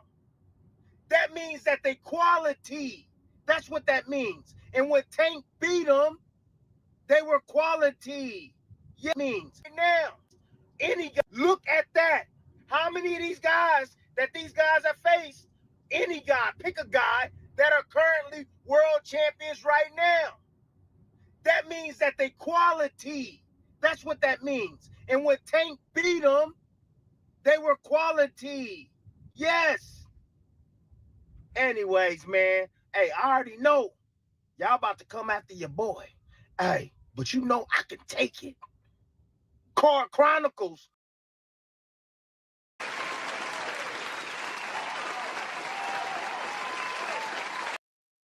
Shout out Jupe in the building. What's going on, Jupe? What's your 2 cents? What you got for the show? What's going on? How you doing, 2 cents? Hey, Jab Queen. What's up, Jupe? How you doing, babe? I'm good. Listen to y'all cook, and y'all have pissed these folks off with that. I'm looking at the chat. I'm like, oh god. First, okay, I feel two different things. So like one, Tim Bradley is always all over the place because like it's just the timing is so weird because like you were just on Tank's top, like you were just like. You know, like his heart didn't know more, blah, blah, which is fine. That's his opinion. Like, I never get mad at, Tim Bradley because he kind of has never been fond of Tank and vice versa. So I get it. And most average PBC fighter, I think he always felt like he hit the sting with them. I think it's attributed to Mayweather or whatever in the past. So the timing of it is weird, right? I agree with some things Tim says, sometimes I don't, but whatever. But in this case, I mean, I always felt that way. Would I say he's Hall of Fame right now, potentially, especially considering who they let in there. But I always thought that Tank's resume was good. I really did. I just said, and I feel like a lot of the talk. I mean, I get people can have different opinions, but it was one part of the video that I missed. I'm gonna rewind it later. He was talking about not only I think 3 of the people who he fought are world champions right now, but I think he was saying how like at least like 6 or 7 of them are ranked, like highly ranked now. Yeah, 6 of them are still ranked in the top 10 in their weight class right now. That's insane. And see, and that is but that makes sense because how many people has he fought that his contemporaries won a fight or had fight or didn't look as good when they fought him? So it's easy to say, oh, his resume is trash, he sucks, he only fight anybody, they didn't have a belt. And I do think having a belt and fighting an active champion can be a part of like what builds your resume, but we also know that that's not always like there's certain fighters who are great and they may have never gotten a belt. It could be all kinds of circumstantial reasons why, circumstances. Maybe they did lose when they got the opportunity. Maybe they did. Maybe they never got it. We know in this game of politics with boxing, it can happen that way. It's just like it did in the past. You know what I'm saying? So there's a whole bunch of great fighters who never got a title shot. So I don't think we should put all the weight on having beating current champions, whatever, especially at 135, I understand. But I mean, he didn't lie, he didn't. I mean, I remember and I remember even saying, like I said, Lamont, I remember being in KO's chat saying Lamont's gonna be a hard fight. I see it as being a hard fight because I say, unlike any of his previous opponents, he's familiar with Tank in a way. He has an advantage that other opponents didn't have, which is familiarity. And I think he's very technical, strong, and technically the bigger guy. So I think it was going to be a really good fight. It's just other people, maybe they, didn't pay attention to him or whatever. But I think he does have a really strong resume. And it makes sense, which is why the minute he fights him, everyone wants to fight him. Because like now Roach is a star apparently now, right? Like Shakur wants to fight him. It's okay. Everybody wants to fight him. It's okay. And that's kind of, I don't want to compare him to Mayweather because I'm not saying Tank Mayweather. Nobody's Mayweather. But that's what happened with Mayweather. Mayweather fought people, everybody just wanted to fight him. And then now those guys are still considered good and they aged well. And that's how resumes work. All right, let me get these cash apps real quick. Shout out to Juke coming up here with the good cook. Shout out to Big Dog Willie with the $2 in the super chat. He says a prime Duran versus Tank Davis. Who wins? Just curious. Shout out Big Dog Willie. So while I'm going through these super chats, I think we've proven that Tank's resume is better than Shakur's. So who are the best wins on Devin's resume? Let's run through that. Go. Y'all let me know and drop it below. Shout out to Big Dog Willie with the $2 in the super chat. He says, Prime Tommy Hearn versus Devin Haney. Who wins at 147? Shout out Big Dog Willie.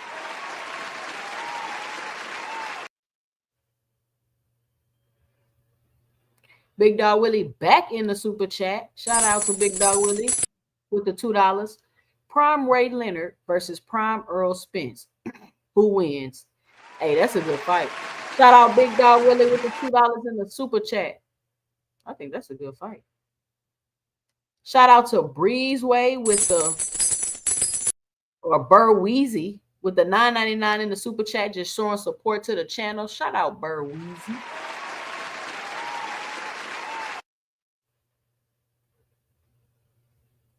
Shout out to Mr. Greg in the building with the $10 in the super chat. He says, there are fighters with great talent who never get a chance to win a title. The great SSR was 47-0 before he became a champ. Does those fighters before mean nothing if only beating champs matter? Shout out Mr. Greg. And let them know, Mr. Greg, tell them, because they just don't want to be honest. They want to keep moving the goalposts and keep jumping through hoops just to try to discredit him. But then when you take the same logic and apply it to who they're defending and or trying to compare it against, and when you do it logically, it shows that Tank, his resume is better. He's fought the harder opponents. He's fought more champions. He's fought the higher level of competition, clearly, because his competition goes on to become champions, to still be ranked, to still be competitive. Though, I mean, what other criteria of high level competition do you need? Right. And I love what Greg said about Sugar Ray Robinson, because and it's I think a lot of people, well, I don't know what people know and what their histories are, but if you really go back into like boxing back in the day, like there was something called Black Murderers Row, and that was a lot of the black fighters who didn't get the opportunity to get certain title shots, whatever, and they were amazing fighters. You have some amazing fighters who would beat any champion today easily who never got a title shot, right? There are some fighters now who I think are really, really good and I think are just more talented overall that maybe, like, for example, Benavidez is probably one, I mean, he was a champion before. Benavidez is technically not a champion right now, but he's by far one of the best fighters, and like he's better than some undisputed fighters in their own division, right? Past or present, what have you. You have people who maybe got their shot too early in their careers, and then took a couple stumbles. Like people like I really like Erickson Lubin. I think Erickson Lubin is super talented. I just think he got his shot a little too early. He wasn't ready for it. So I just think that the title shot is not the only. Should not be the. I mean, having a belt shouldn't be the only criteria. I agree.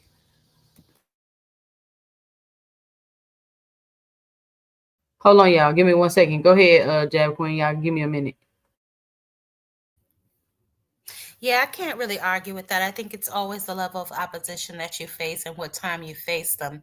But after you face a certain fighter, how their resume ages also tells a story. If they continue to lose after you've beaten them or lost several times before you beat them, then continue to lose after you beat them. How well, how good were they really? So I think that's the whole point of us breaking down some of these resumes to kind of see what the level of opposition was before and after they faced them, because again, that tells a story. Belts don't always tell the story. So I agree with you there.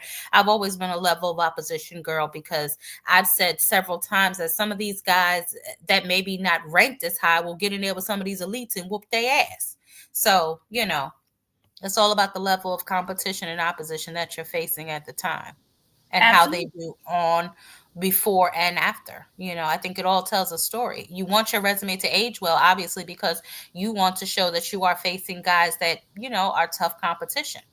And I think that the reason that a lot of these gentlemen, and not to just, completely desecrate all over their resumes, because I don't think that's what we're trying to do, but we're just trying to show that there's levels to this. You know what I mean? And there is a reason that Gervonta Davis is the face of boxing. There is a reason that he is on the level that he is on.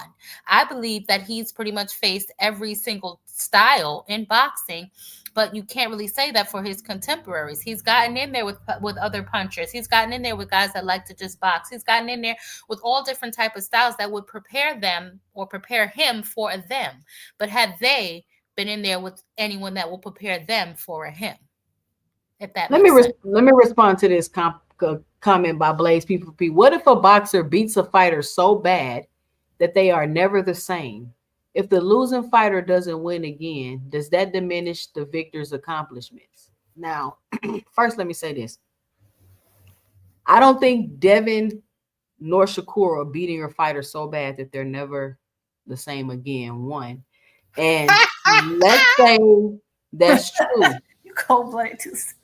Let's say that's true.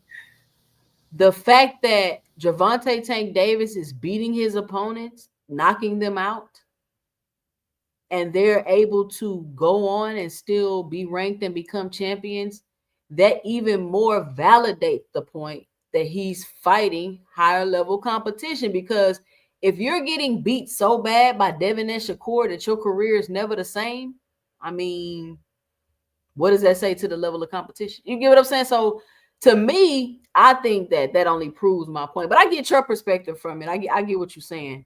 But he said I definitely wasn't. No, I think I know. I know what he's talking about. I'm not really sure what his point is, but I feel him. No, I'm just messing with you, Blaze. I'm just messing with you, Blaze. Like I was explaining to Juke. It's about, the level of opposition, not necessarily if they have a belt or not. Because I've said this before too. There's a lot of niggas with belts that I don't know how you got them, sir. You know what I'm saying? Or, we was asleep while you got them belts type of thing, So as soon as you step up to defend them, you lose them. Or, things like that happen all the time. Right. And I think fluke against Teofimo Lopez. I don't think he could do that again. Absolutely. Exactly. Like, that's a perfect example. So, like, and that's just an opinion, right? So, like, I agree. I don't think that, like, George Campbell, like, Teo fought the dumbest fight. I'll get into a whole other tangent. That was the dumbest. I don't know what he was doing. Him and his daddy I don't know what they was thinking. That there's so many ways they could have won that fight. Looking at it irritates my soul. But anyway, that is an example. Because George Kambosos is not better. He's like, I don't think he has more skill. I don't think he's more talented. I think it could have been a style. He could have been stylistically tricky, but Teo is just being dumb. But you're right. Like, I think that when you look at a resume, you gotta look at it holistically. It's also okay. Yes, we can look at who that fighter was. Did they fight their way up the rankings? Who did they fight? Skill set. It's not just, because you had a belt or what, the skill set, right? Because maybe we act like these sanction bodies aren't political. Like, that's what gets me. They're like, oh, we have to have a belt. Like, come on. So let's stop being gullible, right? Well, that's because they want their fees. You know what I'm saying? We know what that's about. Right. That's why they create belts, you know what I'm saying? So to make niggas come up out of pocket. And we know certain belts are going to likely go to certain people if you're signed to a certain person, right? We know that already. So I don't know why right. And so I think we look at, I think we do look at, like, okay, beforehand, like, what was that person doing when you fought them? How good they were. But then you also can look at, okay, I beat this person. Did that mean I beat them because they were trash, but they go on to continue winning or fight some difficult styles and succeed and become champion? That means that person was good. It's just that they couldn't get past you. So, and that's why I think people just wanted to be one way or the other so they can quickly just diminish someone. It's silly, and I think also another thing I consider with Tank is that, unlike these other guys, I think the people he's fighting is like, he's a very small 135 pounder. So he's not only is he fighting like these different styles, but he's fighting these different styles at a significant size advantage, even when they come up, that's something that other people are not having to deal with.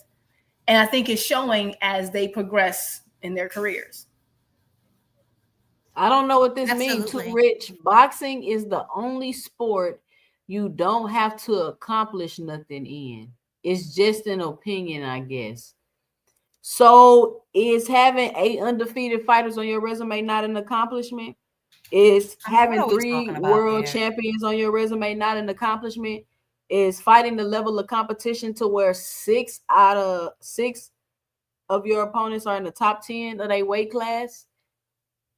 So none of that matters, just the physical belt. Like, you don't take any of that into consideration, because he said he's a Hall of Famer. Having a 4-weight division Hall of Famer on your resume that you knocked out highlight reel. I'm talking about one of your most memorable moments. Possibly highlight of the year, knockout of the year during that year. You know what's Knockout of the decade. That's still number one knockout. and then I think it also depends on, like, what do you mean by accomplishments? Okay, this is the thing that's so frustrating. It's like I feel like we can repeat it over and over and over again. There are more belts is a form of accomplishment. Winning a belt in multiple divisions is a form of accomplishment. Is that the only accomplishment? No. One of my favorite fighters was Hagler. I don't even know if Hagler was ever undisputed, and he competed his entire career at middleweight. He is still considered one, because guess what? Title defenses is also an accomplishment. People forget that, because I know you guys are used to this new age stuff where everybody jumping up weights every 5 seconds because there's way more weight divisions to compete in, and they're blowing up to this size next day, and they're doing all these different things to manufacture all these different accomplishments. But back in the day, actually, title defenses are a thing that is an accomplishment, believe it or not. But not only that, that's also not true saying about the other sports, because there are people in the NBA who we consider greats who never got a ring. But it's an opinion, right? Because so saying, oh, this is the only sport, that's ridiculous. There's people who have never won a Super Bowl in football that everybody consider that they're great. So saying, oh, this is the only sport, that's just simply not true. Unless I'm crazy. Like I could have sworn I've seen, like, people believe, like, I'm gonna give an example, which is probably not the best example. Like Charles Barkley, people believe Barkley was good. He just never got a ring. Like, I think we're making really emotional. I don't know what. Yeah, like I understand you feel a certain way. You can have a different opinion, but that's factually untrue. The whole it's only sport. No, it's not. But let me answer this to Hannibal, right? Because we're gonna keep hearing this over and over. You don't get credit for future opposition accomplishments. Hannibal, when 2 fighters get in the ring and one fighter beat another fighter, do we not give that fighter credit off of what that fighter did in the past? Is that not how that works? So if that's how that works, how can you say you don't get credit for future opposition accomplishments? I'm not getting credit for their accomplishment. I'm getting credit for fighting a level of fighter that's able to get beat by me and move on and still being able to get that accomplishment. Exactly. Thank you. Like, exactly. And for him saying, oh, Hagler dominated 160, Tank didn't. Hagler fought his entire career at 160. He took some losses at 60 and also some wins at 160. Tank has taken all wins at 135 and 1 draw. He's fighting people in the division. Hagler fought people who came up. Because actually, I think when he fought Tommy came up. He fought multiple people that came up, and no one cried because Duran started at 135. See, are we talking? First of all, no. Before we respond to anybody else, we need to know the extent of their boxing history. Because if you don't know what was going on during that time, please don't act like well, he dominated. It's not even that. It's not even that, Jude. They say these things out of an emotional standpoint because they're trying to make a point, and really they have no point. They love to throw out other, I guess, examples or try to deflect the conversation or move the goalposts away from where we are talking. So just stay on topic. You know what I'm saying? We don't have to run around the ring around the rosy with them. You know what I'm saying? And you don't have to justify anything to them. Hannibal is a troll. He never clicks links. He just stands in the comments, like a pervert in the bushes, beating his meat, just talking shit. So we can continue on. I believe the next resume we were going to was Devin's 2 cents. But nobody has told me Devin's best win. Ain't nobody dropped it yet. Let me get these super chats. Shout out Raul Garcia with the $2 in the super chat. He just supporting the channel. Shout out Raul. All right, we got Hilltop 156 with the $4.99 in the super chat. He says from Gamboa. I forgot about Gamboa. I'm forgetting about wins on Tank resume. He got so many. From Gamboa through Garcia are 4 through 13 are fighting Haney. Big names, but washed. Shout out Hilltop. And I mean, and Haney's fighting these people after Tank. Pedraza, people fought him after Tank. Gamboa after Tank. Like, it's just like, I don't understand. And you know another thing about that Gamboa fight that people don't think about? So, Gamboa, you know, I understand it's like they say, oh, he was washed. The only person who really like beat him like that was Bud. And of course, that was still a very competitive and a good fight. And the fight that Bud says was his most complicated. But people forget that Tank fought Gamboa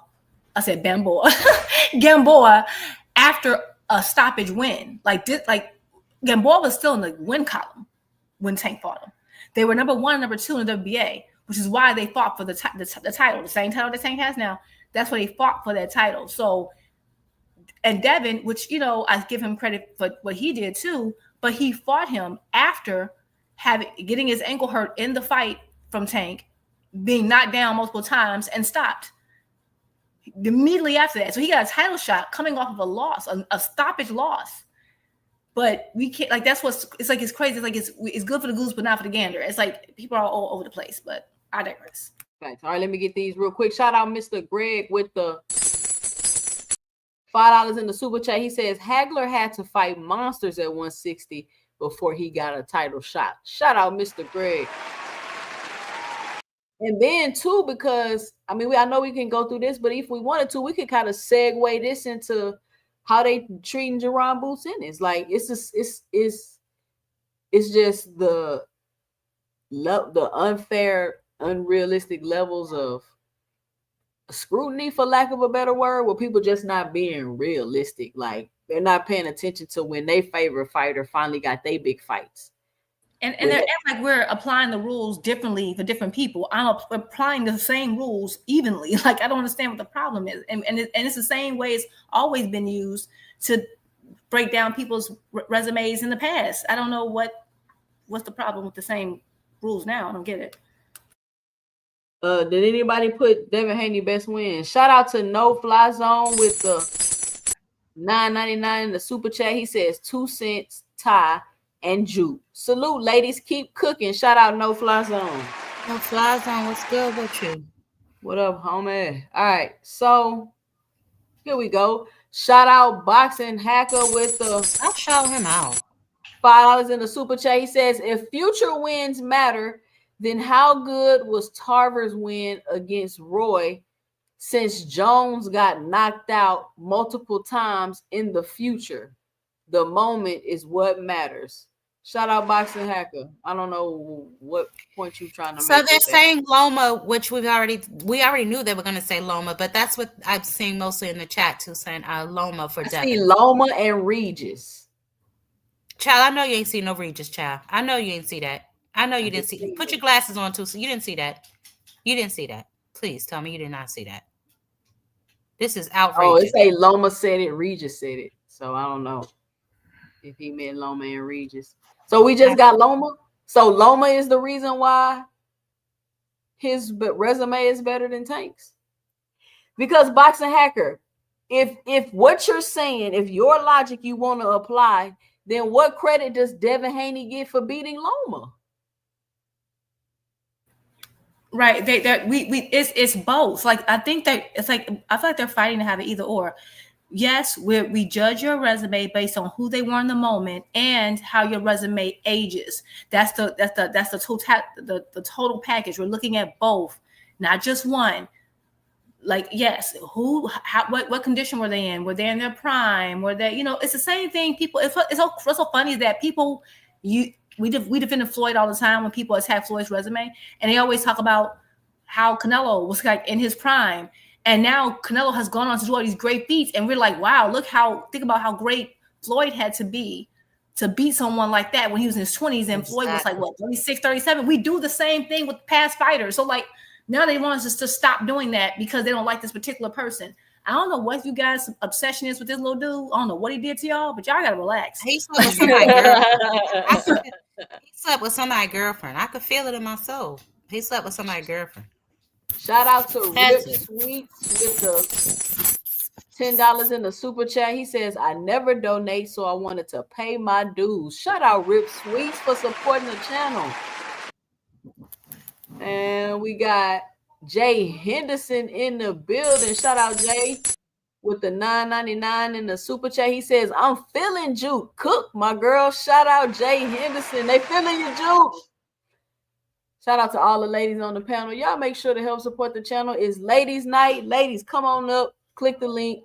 Come and share your 2 cents. Tonight we cooking on Gervonta Tank Davis and his resume and how it is levels and miles above his contemporaries. And you can call Tank fans and Tank. Hey, y'all know I'm Tank #1 fan apparently. So we sticking with Loma and that's it for Devin's resume. See, because what they want to do is try to throw the undisputed on it and act like that has anything to do with the resume, right? Because exactly. If we take the belts away, what's your resume? So the best win on your resume is Loma, and you want to say because he beat Kambosos and got undisputed, that makes his resume better than Tank?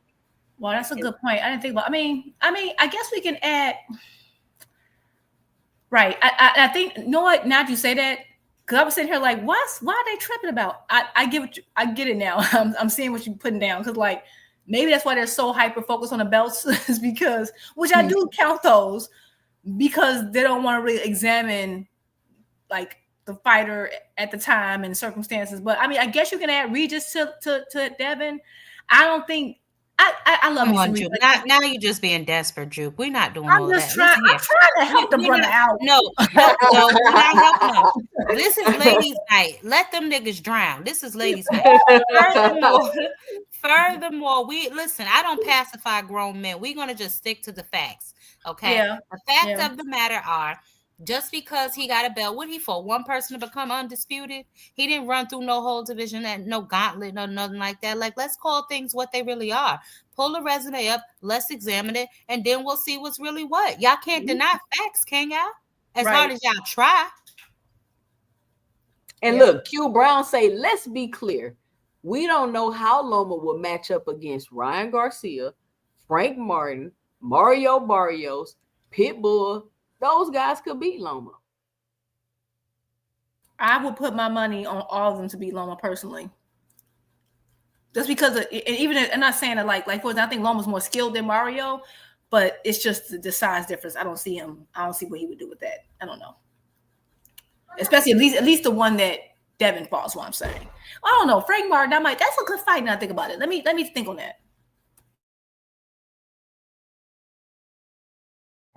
You say, what's the last thing you said? My daughter started talking to me. Let you think on what? I was just thinking, I said, I got to think on that. When he was saying, he listed some of the people that Tank fought and saying, would Loma beat them? Like he brought up Frank Martin. And I was thinking how Loma versus Frank Martin would have been a super good fight. And not to mention Frank Martin was ranked. I believe Frank Martin was ranked in the top 5 when Tank fought him.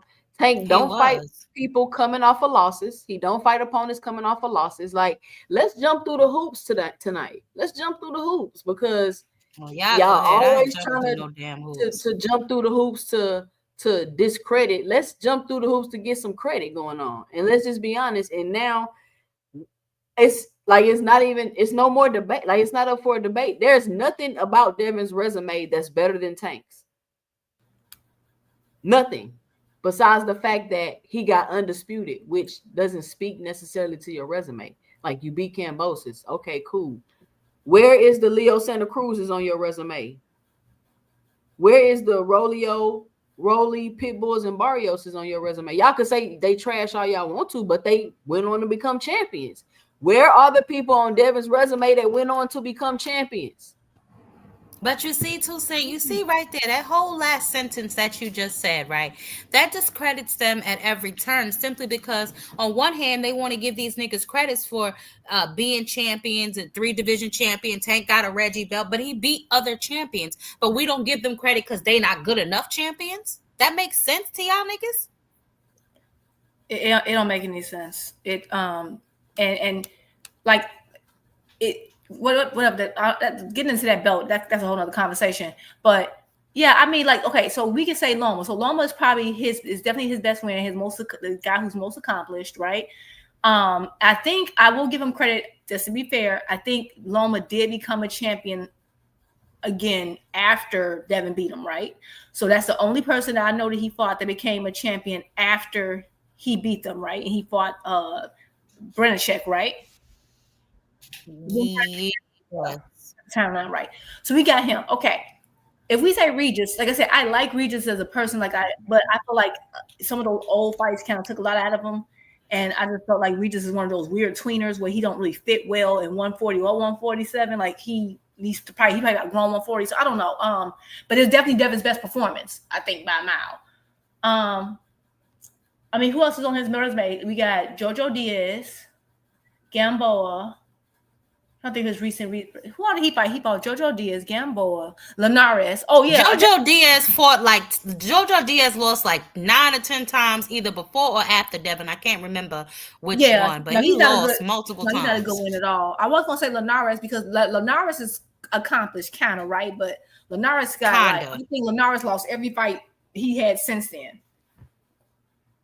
I don't think Linares ever won another fight after Devin. You would be correct. I think he might have won one after that, and everything else has been losses. I don't think he won a lot before that one, didn't he? No, he did not. Blaze P4P wants to know what's Tank's biggest win. Biggest or best? It could be Pedraza. It could be Leo Santa Cruz. It could be Mario Barrios. It could be all those could, depending on what you consider biggest. Because like you're right, because like Pedraza was his actual like first title, but then Leo was huge because Leo was like that's what put him on pay-per-view, and that was like a 4-division champion, like the most accomplished fighter he ever fought. Mm-hmm. You could say Barrios because he moved up and kind of really challenged himself, because I ain't gonna lie, I didn't like that fight when they first made it. I didn't like it at all. I was nervous. Yeah, Barrios was it looked so crazy on TV. I was like, why did he do this? But then of course, and they say biggest like so far as like big huge fight Ryan. So you really he got at least 3 or 4 that can go into that slot. Facts. Does that answer your question? The belts force you to fight a fight you don't want to fight. Tank had one fight for undisputed against Dev, but of course the belts didn't magically matter. This is what, like, Too Rich, are you listening? Huh? What do you mean he had one fight? What? You don't know. Okay, yeah, I'm not even gonna try to figure that out. Okay, you got I think he's saying that I think they have an issue with Tank not having belts, and I don't know. They have an issue with Tank. They feel like Tank not fighting for the belts or fighting for belts mean he's been avoiding competition, when I've just showed you the level of competition that he's been fighting, and you still keep bringing up belts.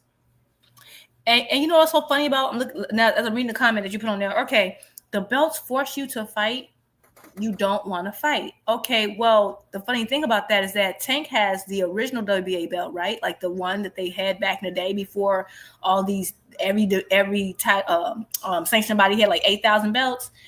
So the belts that Tank had actually is the one that forces you to defend and fight the mandatory. So technically, yes, he has the belt that forces you to fight people you might not want to fight, which is why he fought Rolly and didn't want to fight, but he had to because he was defending the WBA title, while Devin got to take the fights that he chose. So actually, it's kind of your own. You kind of contradicted yourself in your own statement, because technically, She just said you cooked yourself, Rick. You kind of She's trying cooked to be yourself nice. because You cooked yourself. Had the belt that I you have to mean- defend it. They're just so silly. Like I don't know. Are y'all thinking these things through? Okay, I don't know. But yeah, okay. But I get it. You don't like Tank. I get it. We're gonna move on. So Frank, Ryan, and Pitbull didn't win any titles prior to Tank, and Barrios was a Reggie belt holder when Tank fought him.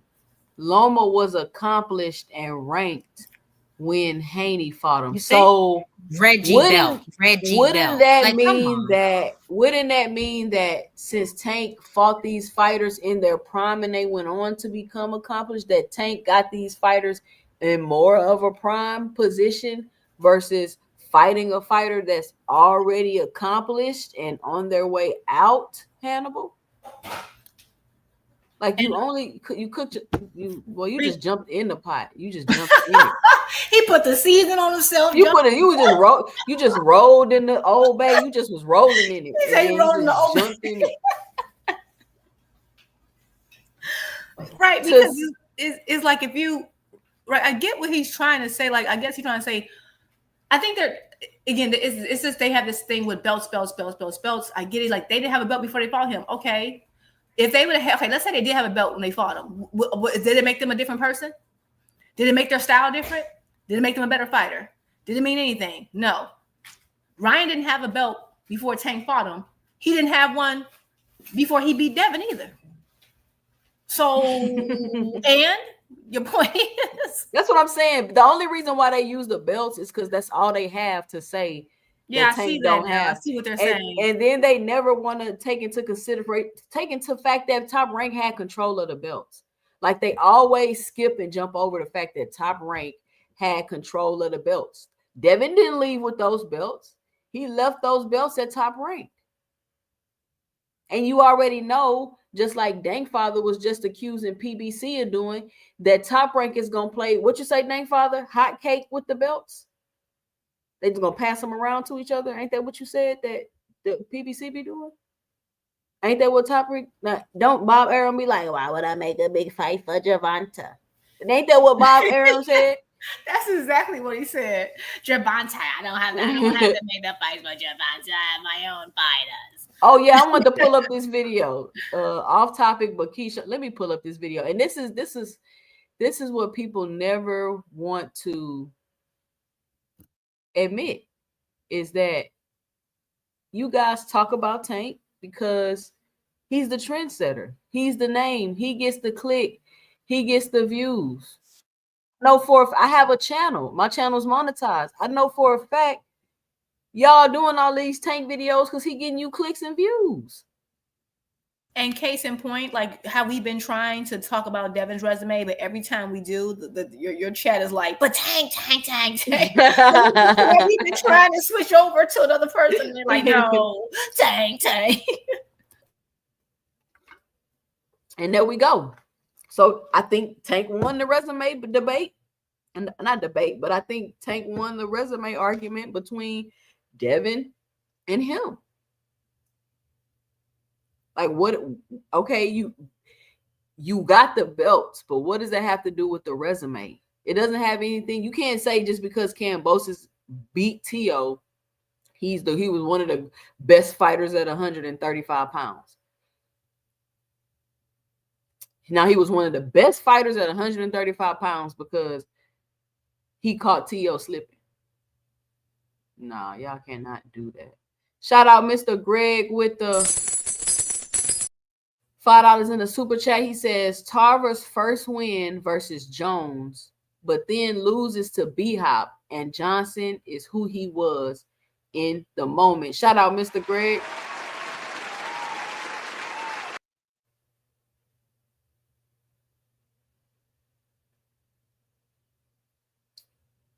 Let's see what's going on in the chat.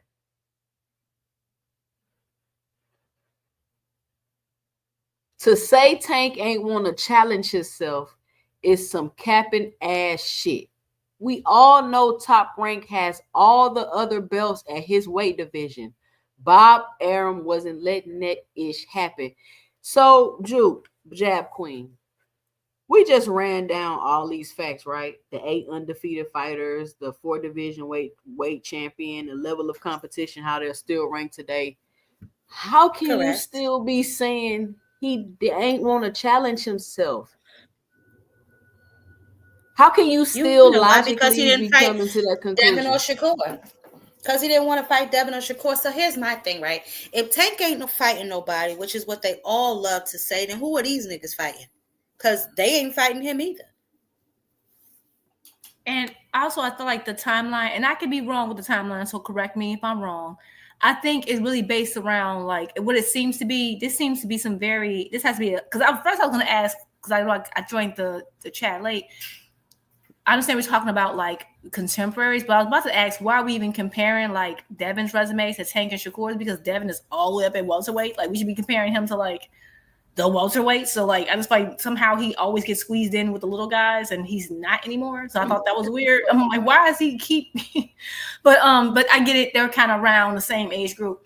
But you literally gave everyone opportunity. You said, okay, we want to have a fair discussion about resumes. Who's Devin's best win? And you gave people opportunity and no one said anything. I just looked at the chat. I didn't see any names. I was trying to help out.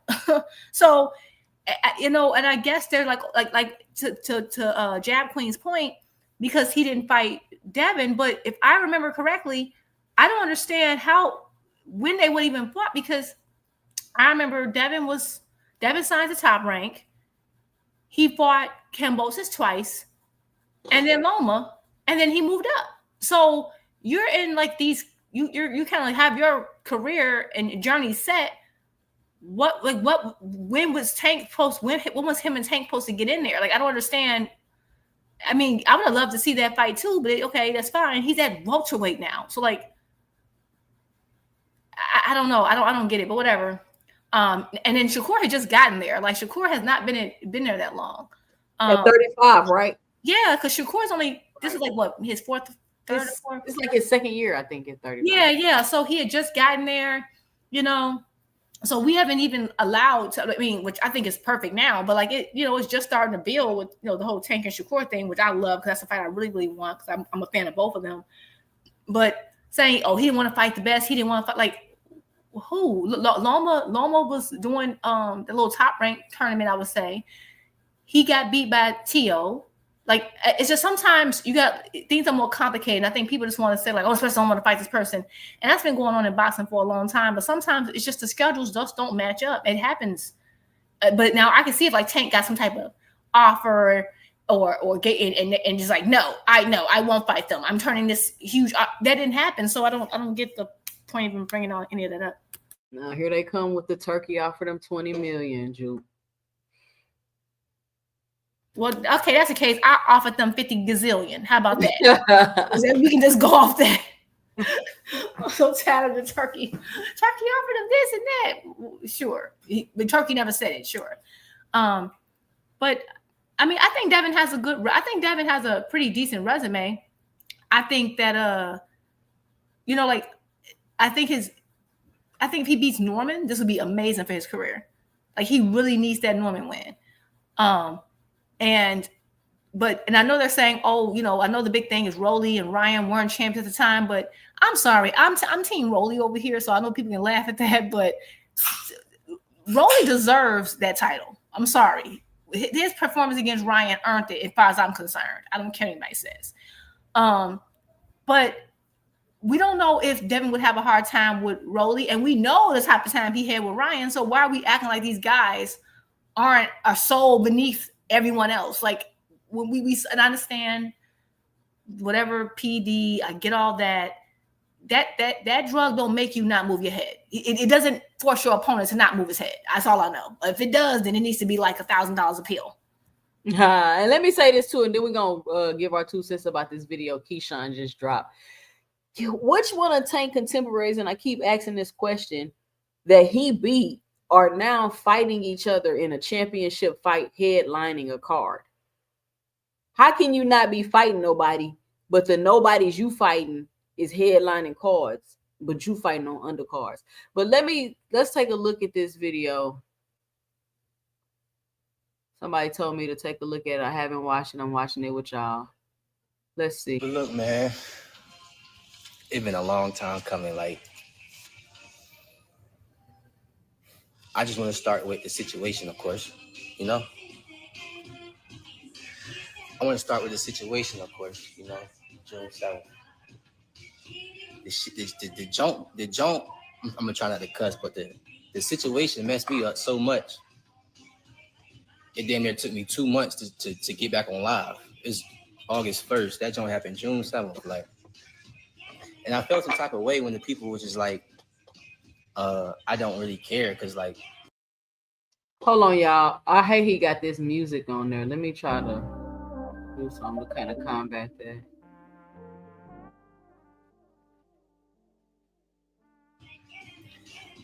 that's not true. Like, after that situation had happened, bro, like, you know, I was really never right ever since, you know, and I had to start like really like leaning on my family and leaning on God's word. And He bullshitting. I just want to let y'all know. He not looking at the camera. He's smiling. He keeps shaking his head. No, he's not serious. But let's finish. you know, leaning on the people that really love me, because like I was like just not myself. And just reflecting on that night, man, it was super wrong. It wasn't right for what I did. You know what I'm saying? It wasn't right at all. Me making weight wasn't right. It was a lot of stuff that I was doing that week that was off camera that wasn't right. You know what I'm saying? Like fighter meetings. I had fighter meetings that I was snapping the fighter meetings, and that wasn't right. And I apologize to the person that I did snap in the fighter meeting. I hope somebody screen recording this. But I apologize. I'm apologizing right now to the person that I snapped on in the fighters meeting. I apologize, bro, and hopefully, you know, we come face to face one day and we have a man to man. But I apologize to you, and you know who I'm talking about. Apologize to my family, you know. I feel like I just let everybody down. Like, ever since that situation had happened, I just see and I just hear a lot of things that got set back because of me. You know what I'm saying? And that shit's just not an easy pill to swallow. It took me a long time to really just confront this stuff. And with all that stuff that happened, you know, it take more than a week or two to just come back and apologize. I really wanted to like wait so y'all can really like feel me, you know what I'm saying? But why is he not looking at the camera? Unprofessional. And I see why y'all was saying like I didn't care, because after I missed the weight, like my facial expressions looked like it didn't care, my body language looked like it didn't care, like just everything about me looked like it didn't care. But you gotta what y'all don't know about me is I come from a lot, and when you come from a lot, you learn how to build a shield up so nobody can never even know, like nobody can know like that's fucking with you. Like y'all don't even know, like before I knew I wasn't gonna make the weight before I stepped on the scale. I knew how much I weighed. I knew I wasn't gonna make the weight. Before I even went to weigh-ins, you know, like I'm fucked up, like, but I can't show y'all that. He laughing? Because like all y'all looking at me like, oh, like, is he laughing? Like what? Okay, let me pause it, because you know you gotta pause it and talk a little bit. What's y'all 2 cents about what he's saying so far?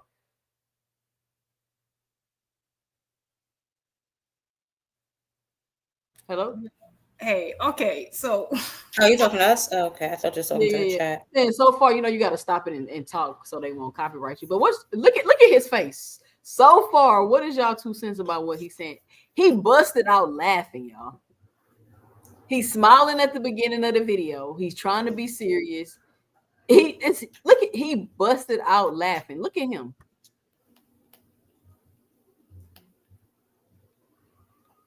What you got? I actually uploaded a video about this. I don't know why the hell it didn't go. But yeah, Keyshawn needs to get himself together. I was actually on that live, and I told him that he needs to just keep his head up and stay focused. I don't know what he was doing. I think he had his baby and his baby mother with him. I'm not really sure. You know, as far as what I guess distractions were. So I really don't know. And if he's serious or not, who the hell knows? But he need to get himself back in the damn ring. That's what I know. Anybody got time to be playing with Keyshawn? Punk ass. Okay, so like, I can't get around. Why would he start the video off staring, glazing out, like staring out the window, like looking like he David Ruffin or somebody? Like what? And then, I'm sorry, I'm gonna be silly, but like, I'm like, why is this? Okay, I don't know how old y'all are, but like, remember like the 90s, early 2000s, like when the R&B song had the talking in the interlude, like, and then he got the soft music playing. Like, what is you doing? You trying to like seduce us or like talk about your career? I just can't take him seriously. He gotta get together, and I like Keyshawn, but like he's ridiculous, and he's not being serious right now. He needs to be for real. Like, stop. Like, why wouldn't you even just try to be in a space where you could even be serious? Like, these guys, man. Yeah, so if I show y'all like something is wrong with me, like then the energy in the room gonna switch. You know what I'm saying? So it was like I've learned how to build a shield up to always be the businessman, always be like positive and happy and all that shit. But now, I'm not doing that no more because I won't do nothing but hurting myself. You know what I'm saying? And like again, like when I missed the weight, I ain't show no expression because I just learned how to not show expression. You know what I'm saying? Hold on, brother. Our waitress coming. And let me say this. So he decided to do this while he about to eat with his baby mama and his daughter. So, but see, the issue is not what you didn't show, Keyshawn.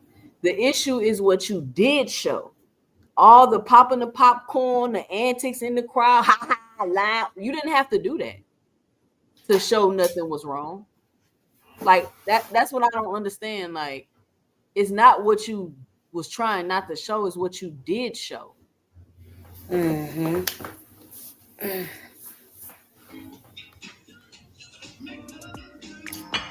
We put the egg inside. They really customize that, John. Thank you. Okay. Thank you so much. All right. But look though, like I really want y'all to genuinely know, like I was super wrong for everything that happened. And I ain't feel like it was right for me to just like wait a week and then come back with an apology. Like everything I'm saying right now, I ain't no got no excuse. Ain't no telling y'all what really happened. What y'all want to know, I'm telling y'all what really was going on. And I was snapping on everybody in camp. I was snapping on everybody during the fight week. I snapped on the doula on camera. I was snapping on everybody. You know what I'm saying? And this ain't no excuse. I'm just telling y'all what the fuck is going on. You know what I'm saying? And I'm on live right now saying I messed up. You know what I'm saying? But like, I'm back though. I can't. I'm back. I'm better. I'm healthy. For the stuff that happened that night, saying that, you know, DB3 supposedly had banked people and all that, like that shit was cap. DB3 did not bank nobody. DB3 ain't put our hands on nobody. You know what I'm saying?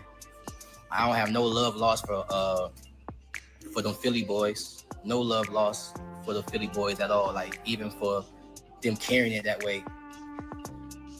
Honestly, that shit was smart. If you want my honest opinion, that shit was smart. You know what I'm saying? Because at the end of the day, I shouldn't have walked in his locker room. But nobody got banked. Nobody got touched. You know what I'm saying? All that got blown out of proportion. You know what I'm saying? Because that shit didn't happen at all. Like for real. You know what I'm saying? So no love lost from the Philly boys. Y'all did a great job promoting. Y'all did a great job promoting, you know, yourselves and leading up to the fight. Y'all did a hell of a job promoting yourselves and putting Philly out there. Y'all did a hell of a job. You know what I'm saying? Y'all ain't do nothing wrong coming to Norfolk. You know what I'm saying? You went out there for the hell of a fight at the end of the day.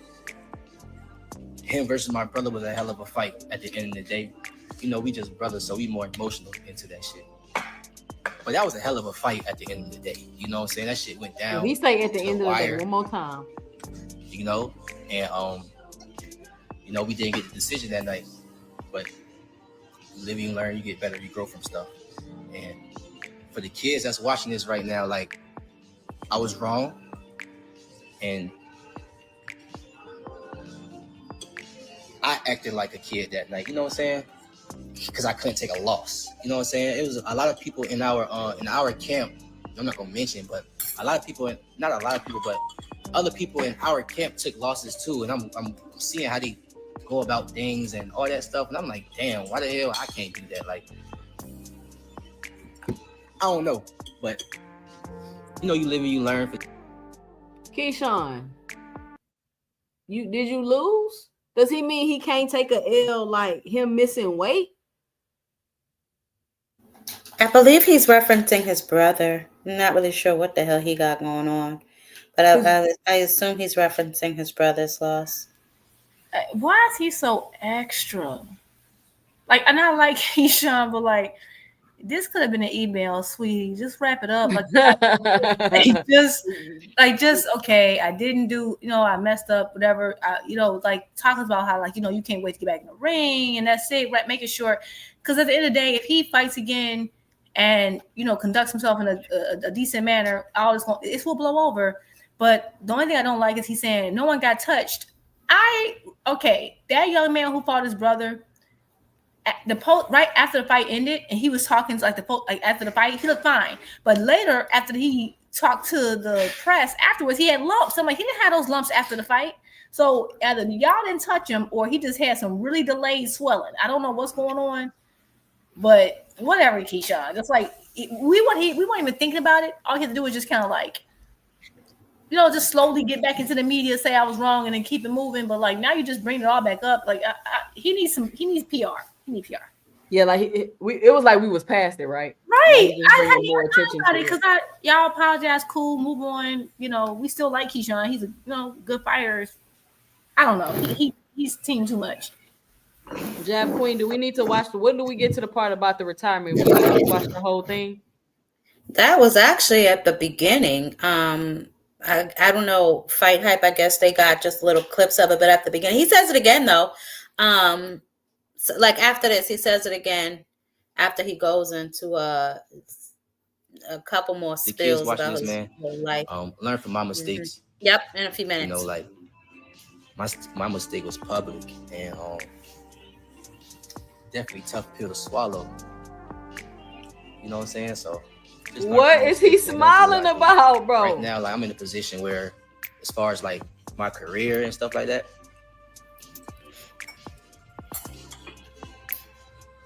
y'all keep asking me like,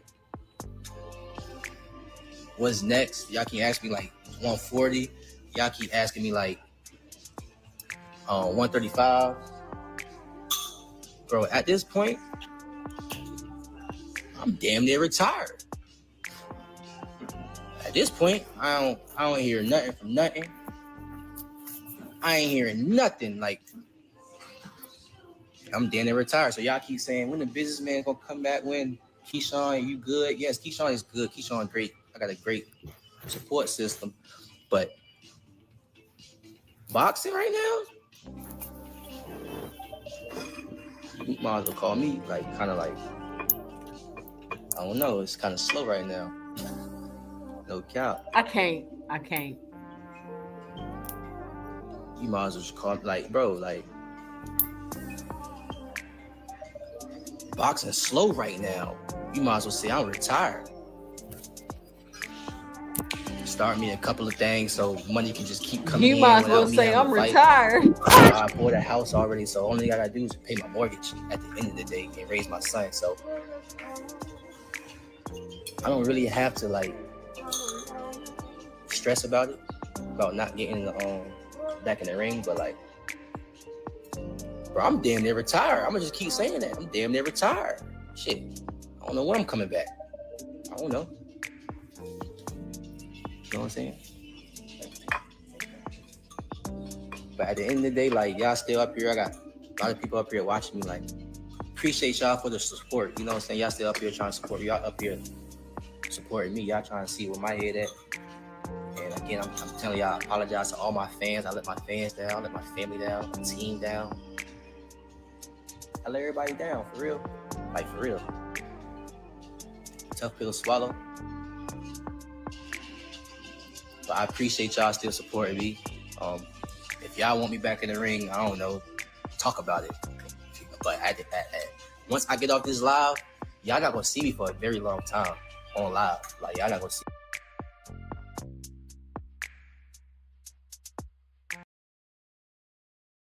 All right, that's enough. It's giving. I'm gonna run away. Somebody stop me. I'm gonna run away. I'm about to leave. I got my bag. I'm walking to the door. I'm about to unlock it. I'm opening it. It's open. I'm walking out. I got my left foot out. I got my right foot out. Like, what are we doing? I'm really gonna do it. Do you think he was referring to, because he said boxing slow and I haven't heard anything? Part of me think he was referring to like Top Rank, and I know they're going through a transition right now. I'm assuming that's part of what he's saying. What y'all think? I mean, that too, but he's also a ring ambassador for Turkey. So I wouldn't see him not being able to get any fights or whatever when he's associated with Turkey. Ain't he like a ring ambassador for Turkey? Yeah. So the way certain people explained it, because I don't know enough, I haven't really read up on it. I thought ring ambassador was more about marketing. Like ring would help market you. I don't know if they help get you fights. Like you're still under Top Rank, to my understanding. I don't know. Oh, I could be okay. wrong. I mean, I don't know. I feel like now would not be a good time to come out and be like, I'm about to retire, because you've seen the overwhelming response to people saying Tank's retiring, and he didn't even say that. So Keyshawn coming out saying he retiring, a few people talk about it, then it goes away. It's gonna be like you thought you were finna get this buzz and this clout like Tank was getting because you saying you retiring. Because I mentioned this earlier, nobody really cares when no other fighters say they retiring. Shakur didn't get this type of attention when he said he was retiring. T.O. didn't get this type of attention when he said he was retiring. So I don't know if Keyshawn is just like, it's a weird choice of words. I'm damn near retiring, for you to keep repeating it like 3 times in a row, like you're trying to hypnotize us. I just thought that was weird. No, that's a good point, and that crossed my mind too. Like, because he has done, like, remember he had said something about like, man, I see what Tank's saying with the industry. I think he's trying to, like, and we've seen other people who are either Tank's contemporaries or people who came in after him, trying to like follow those same little, trying to do some of the same things to try to get see if that same media and get that same flow of attention. So that could be it. That's probably what he's doing, because he did say retirement like 5 additional unnecessary times. Like, we heard you the first time, bro. So yeah, he probably wants some buzz.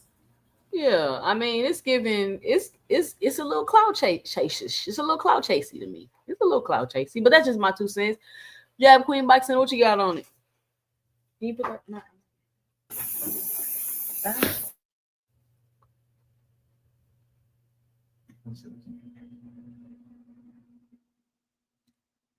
Jab Queen, you there? I mean, because it's almost like I'm over here talking, child, and had the damn thing on mute. I genuinely really don't know what Keyshawn has going on. I took it to similar to what Duke said. Like, maybe it's because Top Rank is currently in transition right now, so he doesn't know, where he stands with them. Also, it took him 3 weeks to give us a real apology, but like you said, Tusa, I mean, we've been past it. Before I saw his ass live, I almost forgot about him.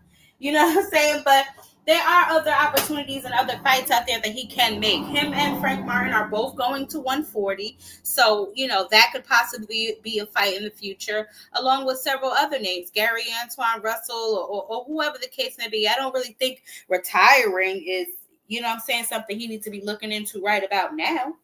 But, it's a little clout chasey. Maybe he's trying to check the temperature of the people, you know what I'm saying? Or maybe he genuinely is worried. Who the hell knows? You know what I'm saying? But with these people. It's like, I want to come out and apologize, and you smiling and laughing. And that's what, I mean, I know I made a lot of people, but I'm damn near retired. Like, it's just, I don't know.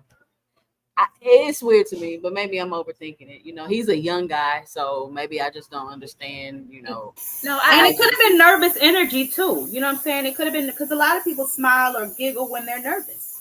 That's true. That's true. I think either one could be right. We don't, we as we get to know Keyshawn more, we'll know the difference. But he does I feel like he's really wants to.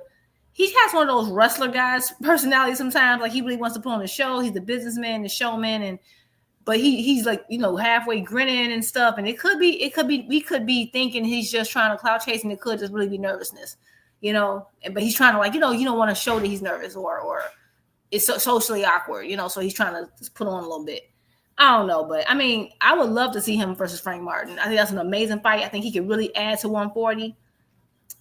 Because I remember at one time 140 was seen as like this division that was really growing, going to be like so deep, and it hasn't really panned out that way. So I hope he does get another fight soon.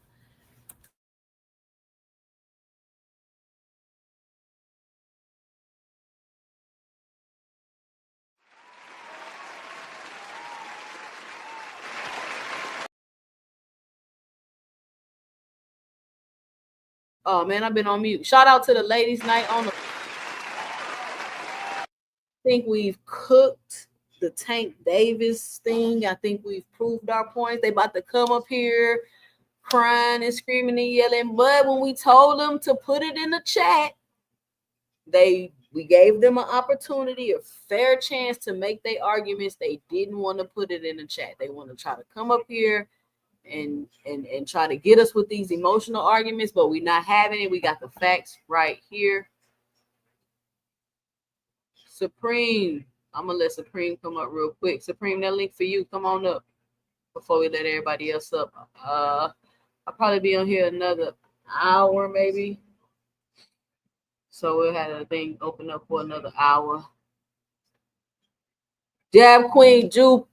All of this talk about tanking the resumes, it took us to get on this panel and this live stream and solve the great debate. We solved it.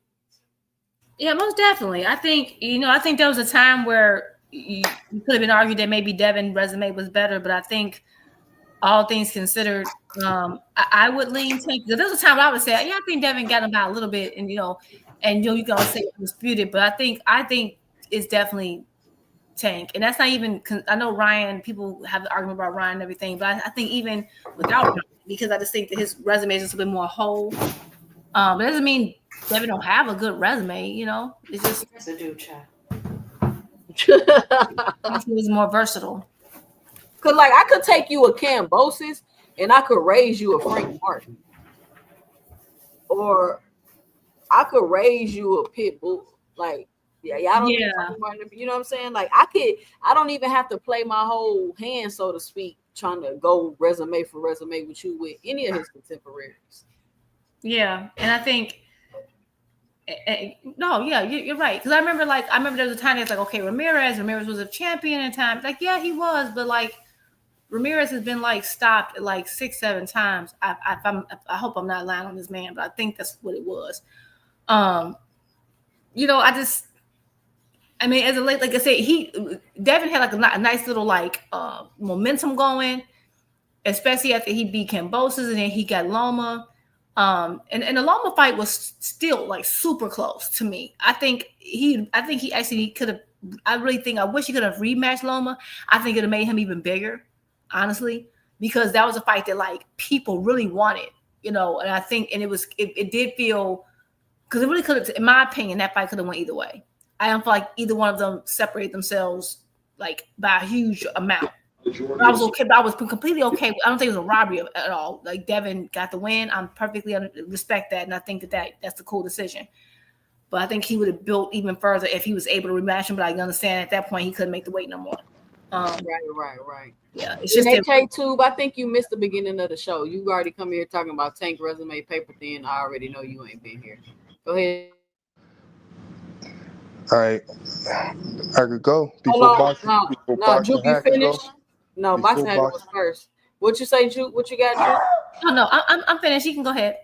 Go ahead, Boxing Hacker. What's your 2 cents? What you got for the show? Boxing Hacker, you on mute? Yeah. Salute to y'all. What up? Hey, we gotta stop this, guys. Hold on. Let me get this super chat. Yeah. Shout out to Marshawn West with the $10 in the super chat. She says, hey, ladies, I'm going to try my best to join you all next week. I let my mom listen to you all, and she loves it. Shout out Marshawn West. Shout out Marshawn West mom. Thank you for listening. I'm glad you're enjoying the show. Go ahead, Boxing Hacker. Yeah, we gotta stop this weird narrative. It's not about what. It doesn't matter what the fighters opponents do in the future. It never does. What matters in boxing is always about the moment. The moment's what matters. So, for instance, like Tarver knocked out Roy Jones the second fight, right? Roy Jones, they had they got a rematch. He got knocked out. No, just because Roy Jones got knocked out several times after, it doesn't change. You are not fit to wash out Roy Jones Jr.'s Oh, boxes by just hand. just because Okay.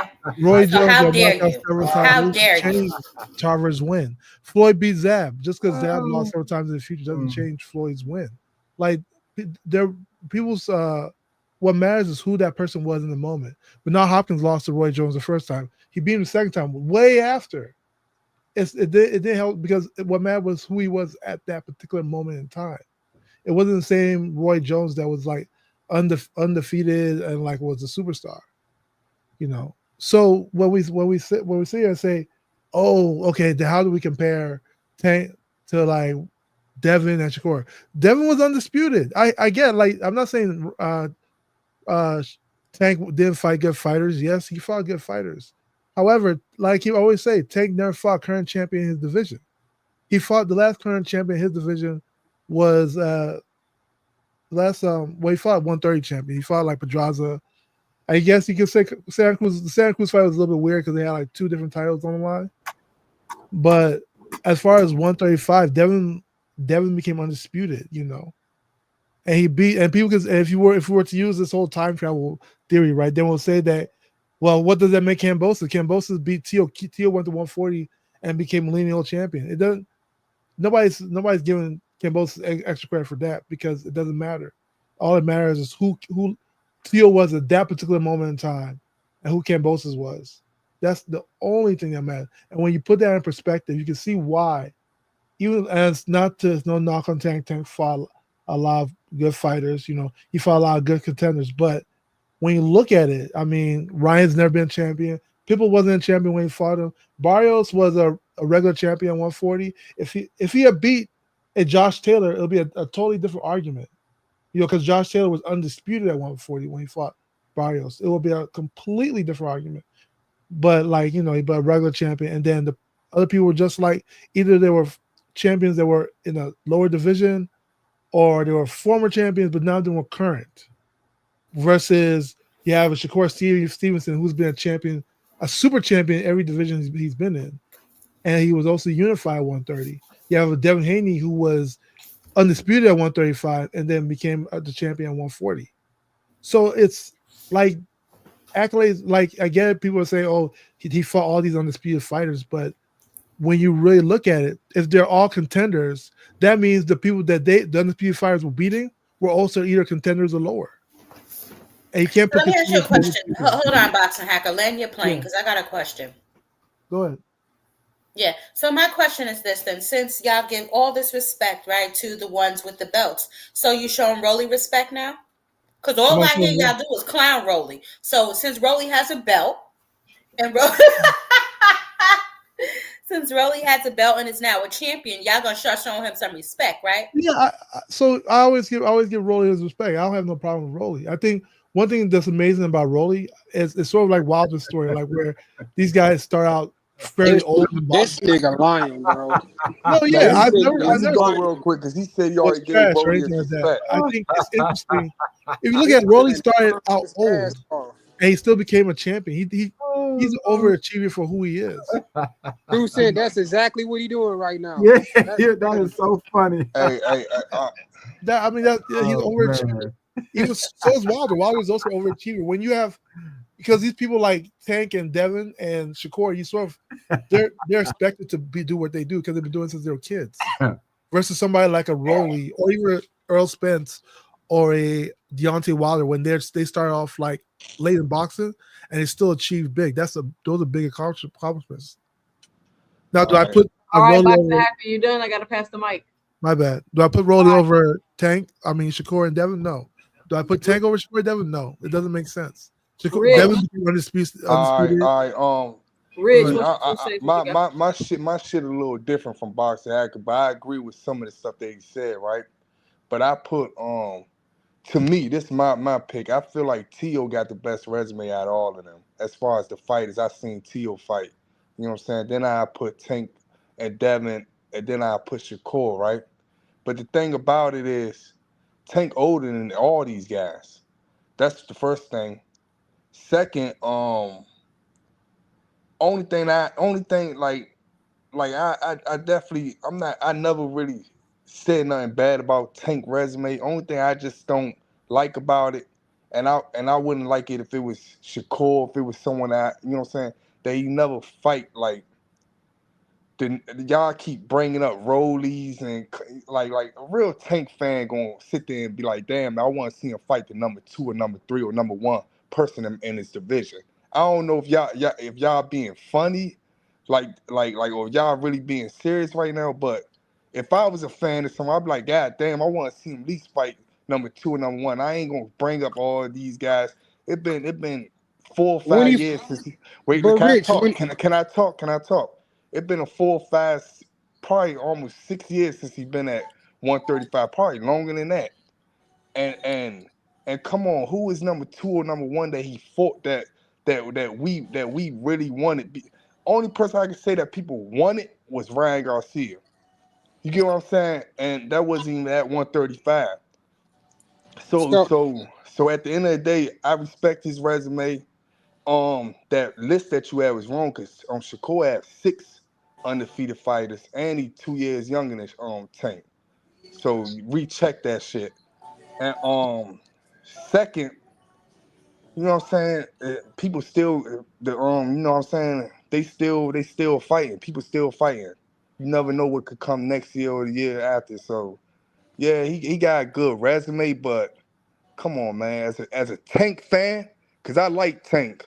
I don't like all that not fighting the best people at the weight class and y'all sit back. Oh yeah, these people. Come on, man. Be a real Tank fan none of and them know that niggas you is really. fighting the top niggas though. Well, what are Man, you wait, hold saying, on. Rich? What Let do me you talk. mean? Wait, let me talk. I'm still Hold talking. on. This is I'm funny, still bro. talking. I'm still No, talking. I'm God talking damn. now. I'm talking now. I'm God. talking now. What do you mean be a real Tank fan? What are you saying? I be a real Tank fan and know that a lot of that was bullshit. Like what the fuck you talking about is bullshit. Like What was bullshit, Rolly Rich? did this. Rolly got his ass knocked out. Pitbull lost to Jose Venezuela, Ryan, or whatever. Be real with these people. Ryan just got knocked out. He ain't been a champion. Let's just be honest. You know what I'm saying? Just be honest that he ain't fighting nobody that was the best in his weight class in years. Who?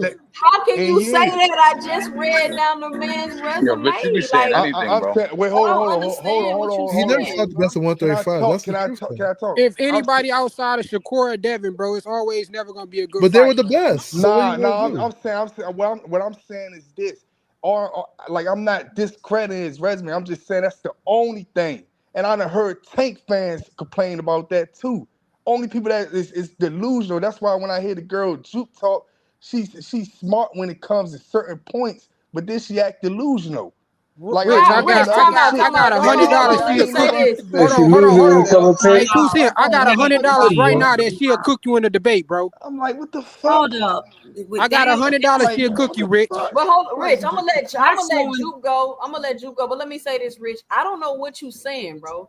It's like once again, you can't. No, let me finish because you trying to come up here and say we being delusional when we speaking straight facts, bro. What is delusional about Rolly, Barrios, and Pitbull becoming a champion after they fought Tank? Say their names one more time. Listen, because you're being emotional. That's the problem. Nah, I'm not being. I don't care. I'm Yes, just you saying. are. Say their Because names one more time. Listen. Rolly Barrios. The facts, bro. The fact is, Rolly, Barrios, and Pitbull became champion. That's a fact, bro. Right. Yeah. And like I keep saying to you, got a good resume, but bringing up these guys is not no good ass But you fighters or still somebody Oscar Valdez that you and could say. Jamel Herring. Stop it, Rich. I just, but look, listen, see, that's why I'm saying y'all didn't hear from the beginning. I said to me, I think T.O. has the best out of all of them.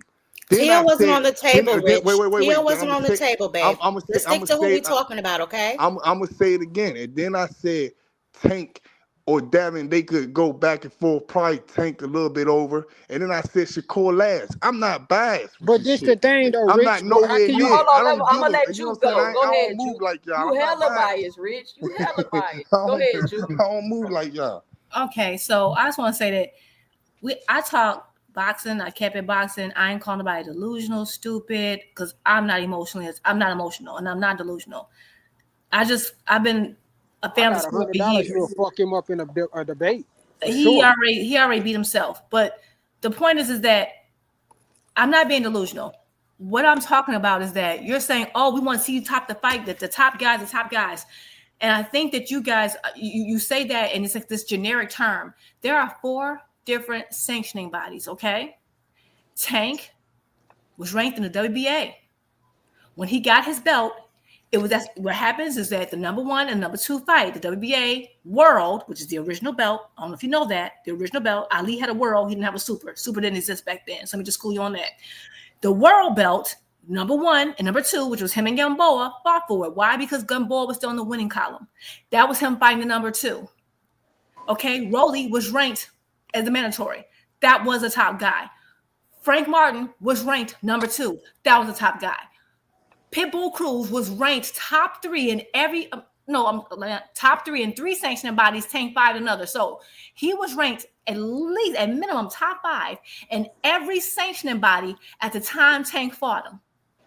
So we keep saying, so I get, so sometimes you guys are conflating who you think is a good guy in your mind and a top guy or ranked number 1 or 2, whatever. I don't know if you're going by ring standards. I don't know if you're going by TRRB, which you probably never even heard of.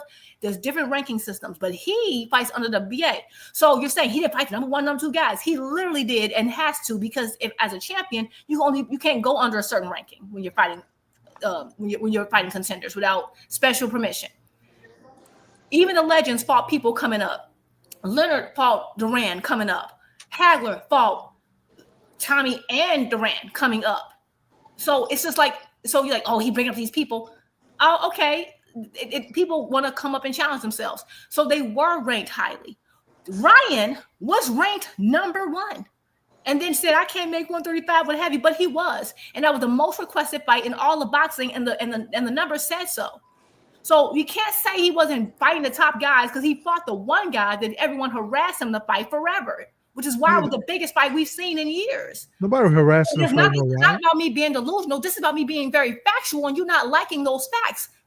You don't have to like the facts. They're not going to change. If water's wet, it's wet. And that's it. So you don't have to call me delusional. It's not that deep, brother. Relax. I'm done. You said water where y'all keep getting this deep from. I'm just talking. All right, let me go. Can I respond back? Panel, Can I respond back? Oh, go ahead. Respond back. Go ahead, Rich. Nah, just let her. I'm gonna get when they open up when y'all. Go ahead, Mr. Greg. What's your 2 cents? What you got for the show?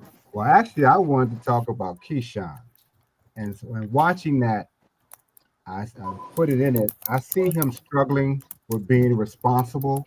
I see him being embarrassed how he made a complete ass out of himself on a big night, and he realizes how much he's lost. He's smiling, he's laughing. He can't look in the mirror because he can't look at himself for what he's done, and because he's going to have to live the repercussions of what he's did is just now hitting him. The money he's lost. Business people probably giving him the whatever on him. His people that are in his camp are being reevaluated. I mean, everything is sort of chaotic now because of what he did. He's the architect of the chaos that he has, and it's hard for him to deal with that. Whoever told him to apologize should have taught him how to do it and how to be sincere, because it looked like he wasn't ready to do it and didn't know how to. Because when you gotta eat crow, it's hard. You made a mistake, a big mistake, but you did it because you acted on impulse, on emotion, a little bit of ignorance, and you tried to push your way through it. And now you found you can't do it. You can't even say, he couldn't even apologize correctly. So that struggling with becoming an adult and taking responsibility for your actions is something he's going to have to continue with. That's what I was looking at, and I wanted to speak on that. I just hope, the kid got some talent. The kid got some traction. He probably going to get slowed down for a minute until he's reevaluated and see if they're going to put some more time, effort, and money into him. So all of that pounding his chest at the same time, trying to sound like he don't really care, but he does care, that he going to be all right when he not sure of it. I mean, it didn't make sense. I just bought a house. I got to get some things going. All of that was to cover up for the very fact that he knows he's messed up and he's been called on the carpet for it. So that's what I saw in that video. That was a waste. To me, now it's a waste. It was a waste of time because I was hoping that he would show some contrition and, realize it's the fans who's getting him whatever money he's been making. It's because the fans try to get behind him and he messed up that badly. I just wanted to say that. But I got to go because I got to get out of here. I enjoyed talking. And Damn, OG, you going to sleep early today?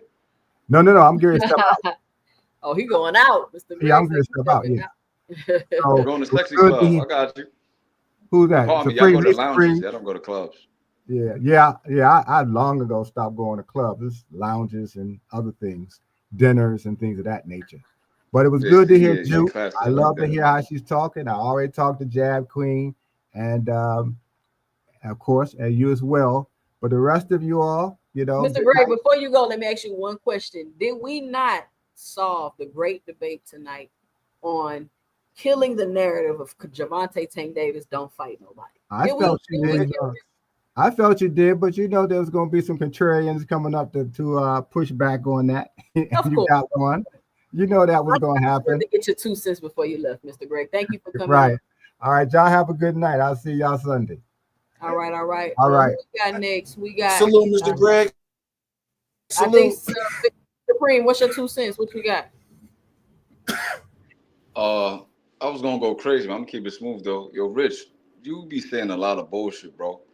Even though I fuck with you, but you saying some bullshit, right? So you criticize Tank resume, but then you got no smoke for Yoshino, Padley. What's the other guy he fought? Autumn. I like Autumn, but Shakur resume is not good either, bro. He got 2 vacant titles. He never fought a champion at 135. And y'all say he's the most skilled boxing. So it's like that talk about the plus minuses and he doesn't get hit. Like his resume is not nothing to sing about, bro. So it's just weird when you say that Tank needs to step it up, but then you give Shakur a pass. But I'm just keep it smooth for now. Hey, hold on. Hey, can I say something about the Supreme? Hey, Supreme. Yeah, I don't think you heard me, but I said Shakur has the bottom up out of all of them. You know what I'm saying? I keep it real with somebody. I got you. My fault, bro. I keep it real with people I like. You know what I'm saying? I say he got the bottom of all of them. That's all I said. I said Tio to me has the highest, and Tank and Devin could be split, whatever. But I think Tank probably got him by an edge. And then I said Shakur the last. That's all I said. Nah, I ain't gonna lie. Shakur might be top 20. His resume really trash, bro. I ain't gonna lie. This is a champion, guys. Nah. I just want to hacker to say something. I know he's gonna run his mouth. It's a weird. One thing I want to say to Jupe though, right? Jupe, you made a really interesting point, right? Like, no. Hold on. It's not open yet. It's not open yet. Go ahead, Mr. Supreme. Finish up. Yo, hacker, what's up with you, bro? Damn. But I'm done though. You're not next though, bro. Stop cutting people off. Pass the mic. Let somebody get their balls off. And then when we open the panel, then you talk your stuff. I mean, you be just chill, bro. You got it. All right. Let's move on. Band up. What's your 2 cents? What you got for the show? Salute, Nickel Slick. Salute, 2 cents. Salute everybody on the panel. You know what I mean? My God, Mr. Greg hopped off. But you know what I mean? Salute to him. I hear what you're saying when a boy says Shakur at the bottom. I just feel like Shakur shows more skill than them other fighters. I don't like T.O. You can call it bias, whatever you want. But there was a day that I was at work, right? I used to do security, right? And I'm over here, you know what I mean, one of my first days on the job, I'm over here talking to all the you know what I mean, all the Mexican cats, you know what I mean, they don't really speak English like that. And I'm like, yo, T.O. about to whoop some ass. You know what I mean? I'm like, watch this dude. Man, we watched the fight. And he get dropped twice by Sando Martin. Oh, from that day on, I would never put my money on T.O. And then on top of that, when I was with Calvin Green, he's a boxer, bro. This dude fell asleep on the T.O. fight. I was like, bro, are you kidding me? Like, are you serious? Yeah, bro. So I don't really think T.O. really all that special, and I'm not the only one that feel that. As far as the Keyshawn thing, Keyshawn just needs some. He needs somebody that's really around him, that's really gonna put him up under his wing. I think he should start being around other boxers, somebody that's already missed weight and then bounce back from it. I think he should get some advice in that area. Yeah, that's what I got so far. If I miss anything else, I'll say something else later. All right. Who else we got paid in full? What's your 2 cents? What you got for the show?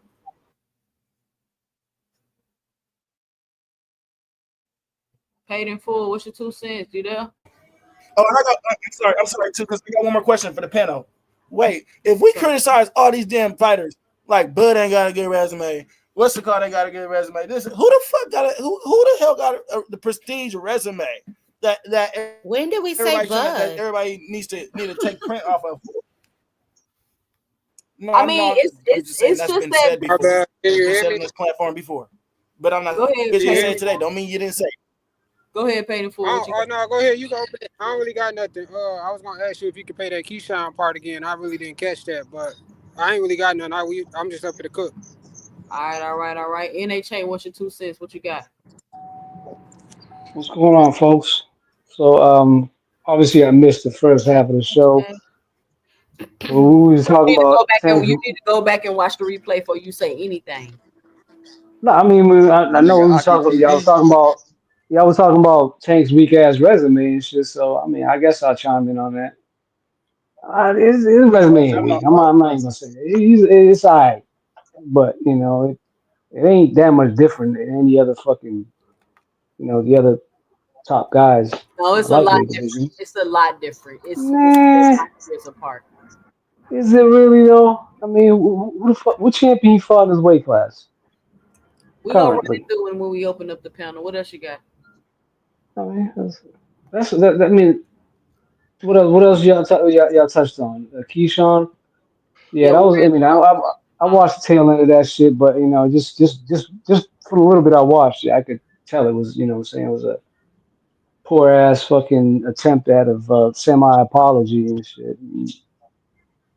But he's a young bull, so hopefully he can overcome the stumble and shit and just get his act right and get back in the good graces of Uncle Bob or whoever the fuck it is he's gonna be with.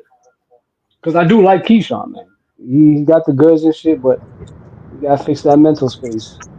Without that, you ain't gonna be shit. But that's all I got for now. All right. Manager Marty, what's your 2 cents? What you got for the show?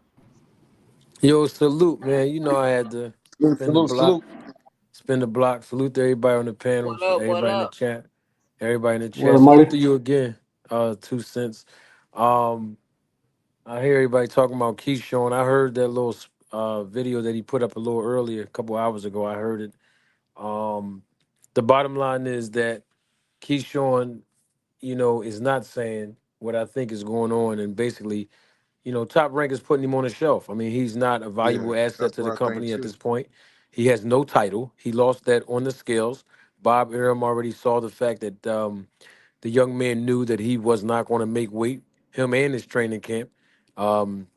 Before he stepped on the scales. He finally admitted that. In fact, if any of you go back on my channel, you will discover that when we we were talking about him missing the weight and all of that. That's the first thing that I said. That Keyshawn and his team, they knew that he was going to miss weight prior to, and I believe that they underestimated the fact that De Los Santos was not going to just acquiesce to whatever their demands were to take more money to accept the fight because he has good representation. And I said that. And unfortunately for Keyshawn Davis, he has nothing to bargain with the promotion company. I mean, they can release him at any time. And so right now, he's talking about retirement. So what that tells me is that it seems like Rick Gleaser has the wrong Davis. Seems like he got the wrong Davis. You know what I mean? He thought it was Yeah, Gervonta Davis retirement, but it was really Keyshawn. But yeah. I'll park the school bus right there.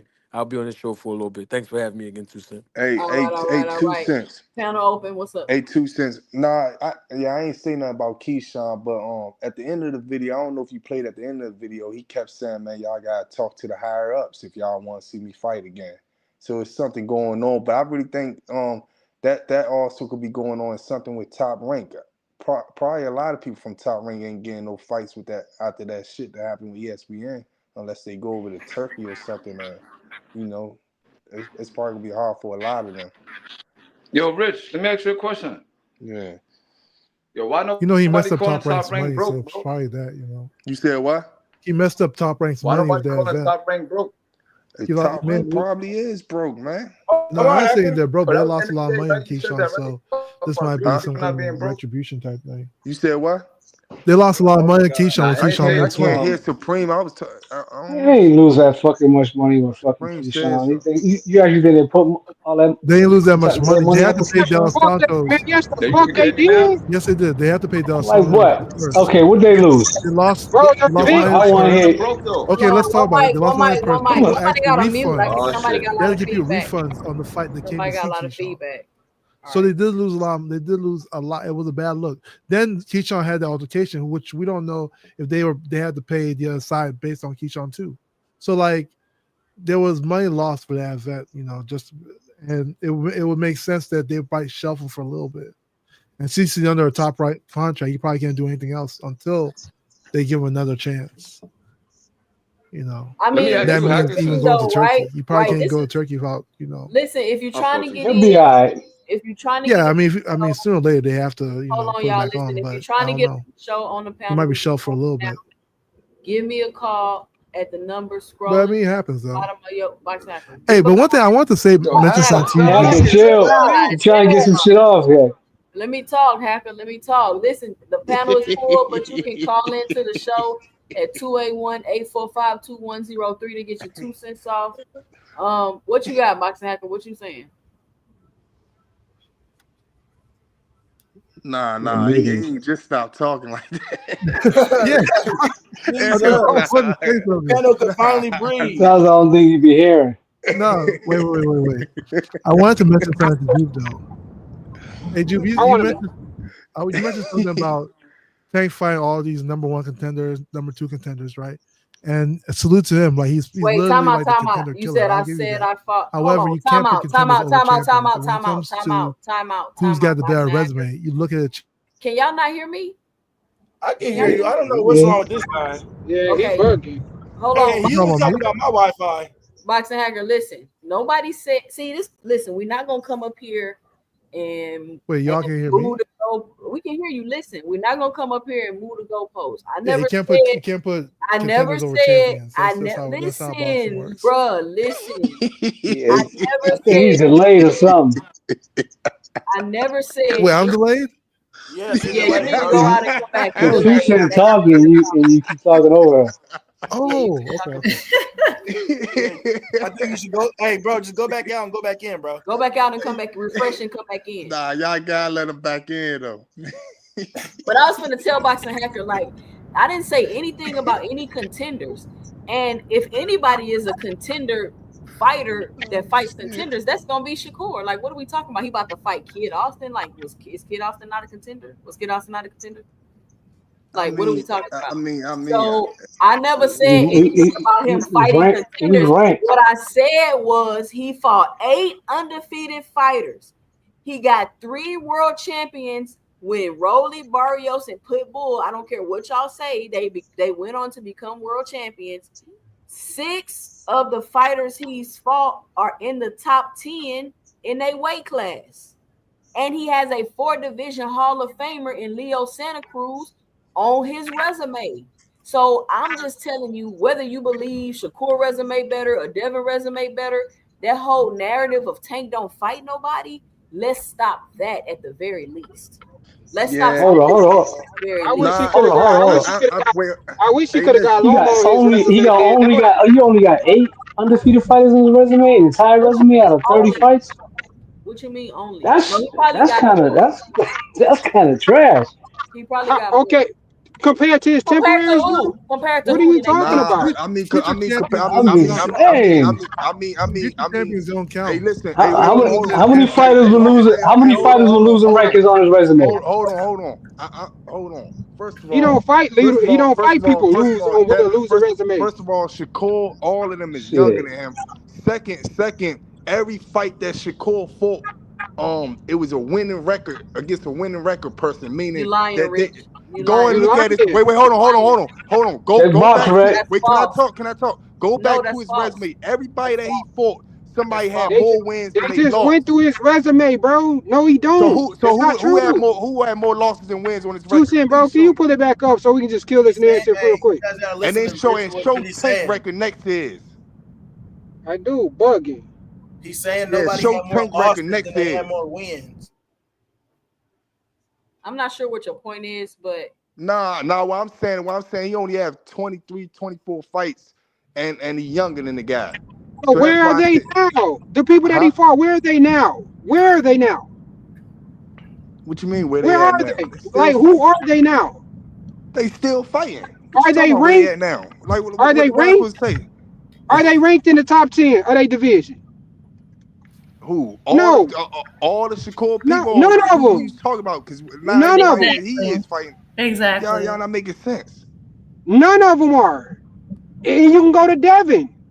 Where are they at now? It doesn't matter. Cambosis took It so doesn't many matter what happens in losses. the future, y'all. Like, what is this thing? What are you Like, talking about? this I Fuck, fucking it don't know talk don't is what they matter. talking Boxing crazy. Hacker, about. hold How on, it don't Boxing It Hacker. never matter? Hold matters. on, Y'all hold on, confusing Boxing me. Hacker. So you're Yeah. telling Y'all me confusing me. when a fighter beats another For real. fighter, you don't Yeah. credit that fighter and base that win based off what the other fighter done in the past? No, You it's say, all about oh, the moment. It's who that fighter Boxing was. Hacker, you just that don't even make sense, bro. You keep It's all saying about that, who and it, I just I can want to tell prove you it. that don't make I can sense. prove it. That don't make Like sense. I can prove it. I can prove it in so many cases. Like I said, Roy Jones and Tarver. You don't know. Knocked You out don't Roy gotta Jones. repeat it, Boxing Hacker. You Okay, don't gotta what else repeat you it. want to You say? don't got. I don't Floyd agree and with it. Zab. I don't agree Zab with lost it. It don't multiple matter how times. many times you say it. I don't agree with it. No, the thing is, it's never all that matters is who that person was in that moment. Rolly was not a champion when he fought Tank. He might have been a regular title champion, but he wasn't a super champion when he fought Tank. Okay, I think this is the Pitbull was problem. not a champion. Barrios was a regular champion. There was an undisputed champion in his division. You guys have to put it Man, I all in still perspective. want you to put up Shakur record. Nobody And on Are this they? record is a Okay, can I no just matter lost what record you say before a about win Shakur, record. Shakur's been a Please champion pull in it every up. division he's been in, including I 135. could bet $100 on that. Okay, I Yeah. think the problem is And that Shakur's a super champion. I think the problem is that people are conflating two different discussions. We were talking about resumes, right? Like who who you fought and all that. Yeah. And when you're discussing a resume, like accolades are a portion of it, but it's not the entire story, right? It's about how that's a part of it, but they're trying to base it solely off if they had a belt, and if that belt was a super belt or if it was a world belt. Even though the super belt is very young, it hasn't even been around for that. It's that's a whole other argument, right? Okay. So what we're saying is that we're talking about their resume in general. Like when we talk about Floyd and we talk about when we look at the people he fought and how all of them are considered like really good fighters, like past and present, right? Like there are some people who ended up who were good, but after they fought him, they went into even better. So for example, during the buildup of Floyd and Canelo, I remember like yesterday. I remember like. Was it Oscar De La Hoya was trying to find anybody, throwing anybody against the wall to beat Floyd, right? And Canelo was like this kind of rising star, and he was really good. And everybody was like, "Well, we don't know how good he is." And he got in there with Floyd, and he looked ridiculous. Like everybody thought he was going to be like do so much better than with Floyd. Floyd beat him pillar to post. But then Canelo went on to show that it wasn't that he wasn't that good. It wasn't that he wasn't good. It was the fact that Floyd was just so much better. But it didn't mean that Canelo was terrible because Floyd made Canelo look pedestrian. Right. But he wasn't pedestrian. And that's why as Canelo continues to do well in the sport, it just shows you the difference of skill set between Floyd and Canelo. And it's not because it's not saying, Floyd gets credit for every single person that Canelo beat. The point is that it shows that that man, that same talent is the person that faced him, and he made him look like he didn't belong in the ring with him. But it's just to show, it just goes to show you that this man was a real good fighter at the same time. You can't say, oh, he was always trash. Who was he? Yes, was he the star he was today? No, but he still, a lot of things that Canelo did in the ring with Floyd works on other people. It just didn't work on Floyd. I saw Ryan do, for example, I'm not done. Okay. For example, I saw Ryan do things in the ring with Devin that worked, but it didn't work on Tank. Matter of fact, and I hate to say it, I saw Ryan try the same stuff with Rolly. It didn't work on Rolly, but it worked on Devin. So that's all we're saying. That's a portion. I think you guys are getting stuck on this. Oh, but he didn't have this specific belt and this specific time. And a lot of the belts are very political.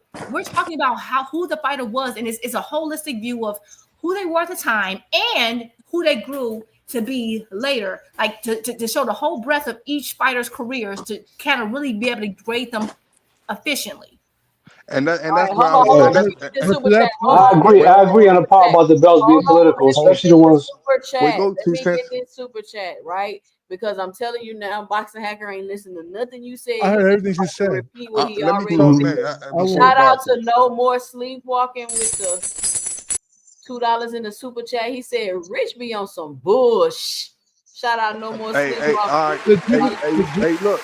Hold on, let Boxing Hacker respond. Hold on, let me respond to Ju real quick. To Ju's point, she brought up Canelo, right? You're right. Canelo, when Floyd beat him, it was like a cakewalk. Canelo went on to do great things. But what do boxing pundits always say? They say Canelo, when he fought Floyd, was too green. That is the biggest argument. Showing that what matters is who you are at the moment. The tail of the tape is a definition of who those fighters were up to that particular point, not who they are in the future. Nobody's going back and say, "Oh, Floyd was even greater because Canelo became undisputed or became this." No, no one ain't saying that. They absolutely do say it. They have been saying it ever since that fight occurred. Yes, they do. They've been doing it since the late 80s, 90s. I don't know how old y'all, and I don't want to put my age out there, but they've been doing that since forever. I don't know if y'all guys are. You guys new to the sport. I don't know if y'all some babies because y'all sounding like y'all. I have a question. I have a question. No, that's always been. That's the biggest. If you go, I'm sorry, but the whole, let them speak, man. The whole Canelo, cut it out. The whole Canelo was a novice and was wet behind the ears. That only happened after he lost because the name of the fight was called The One. I never get. They were saying that Canelo was the one to beat Floyd. I was there. I don't know if y'all were, but I was there. That whole talk about Canelo being too young only happened after he lost. The same way a lot of the talk about Ryan and all his little problems didn't start until after Tank knocked him out. So let's. I'm talking when I'm. Ryan was always trash even before. Then how important was that? How important was it Floyd beat Zab Judah? Zab Judah went on to lose a whole bunch of fights. How important was that win for Zab? How was Ryan trash? If it affects your resume, look. Y'all keep going back to upper box. Hold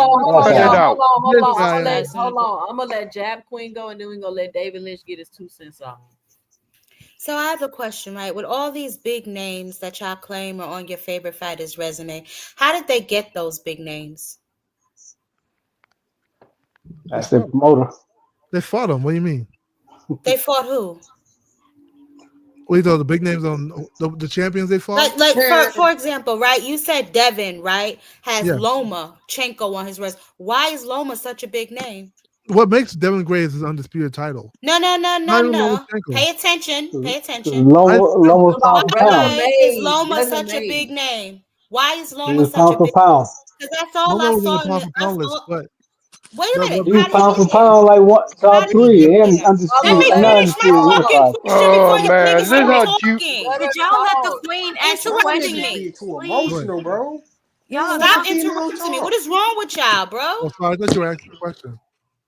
I am asking a question. If y'all be quiet. Okay, go ahead.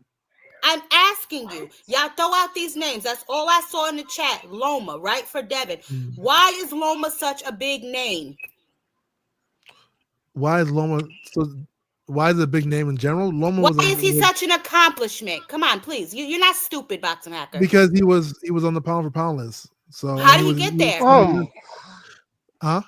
How did he get It don't matter. He We're was on finding the people in pound the for pound past. list. Yeah. It only matter who he was. in Going that somewhere, moment. Yeah, if y'all give and me he a was second. How undisputed. did he get there? Based on who he fought, right? So I'm Based on talking who about he his fought, right? accolades. When I brought up Devin, I was saying his How did accolades, he right? get He those was an undisputed accolades champion. based on who He was he fought, undisputed. right? Shut up.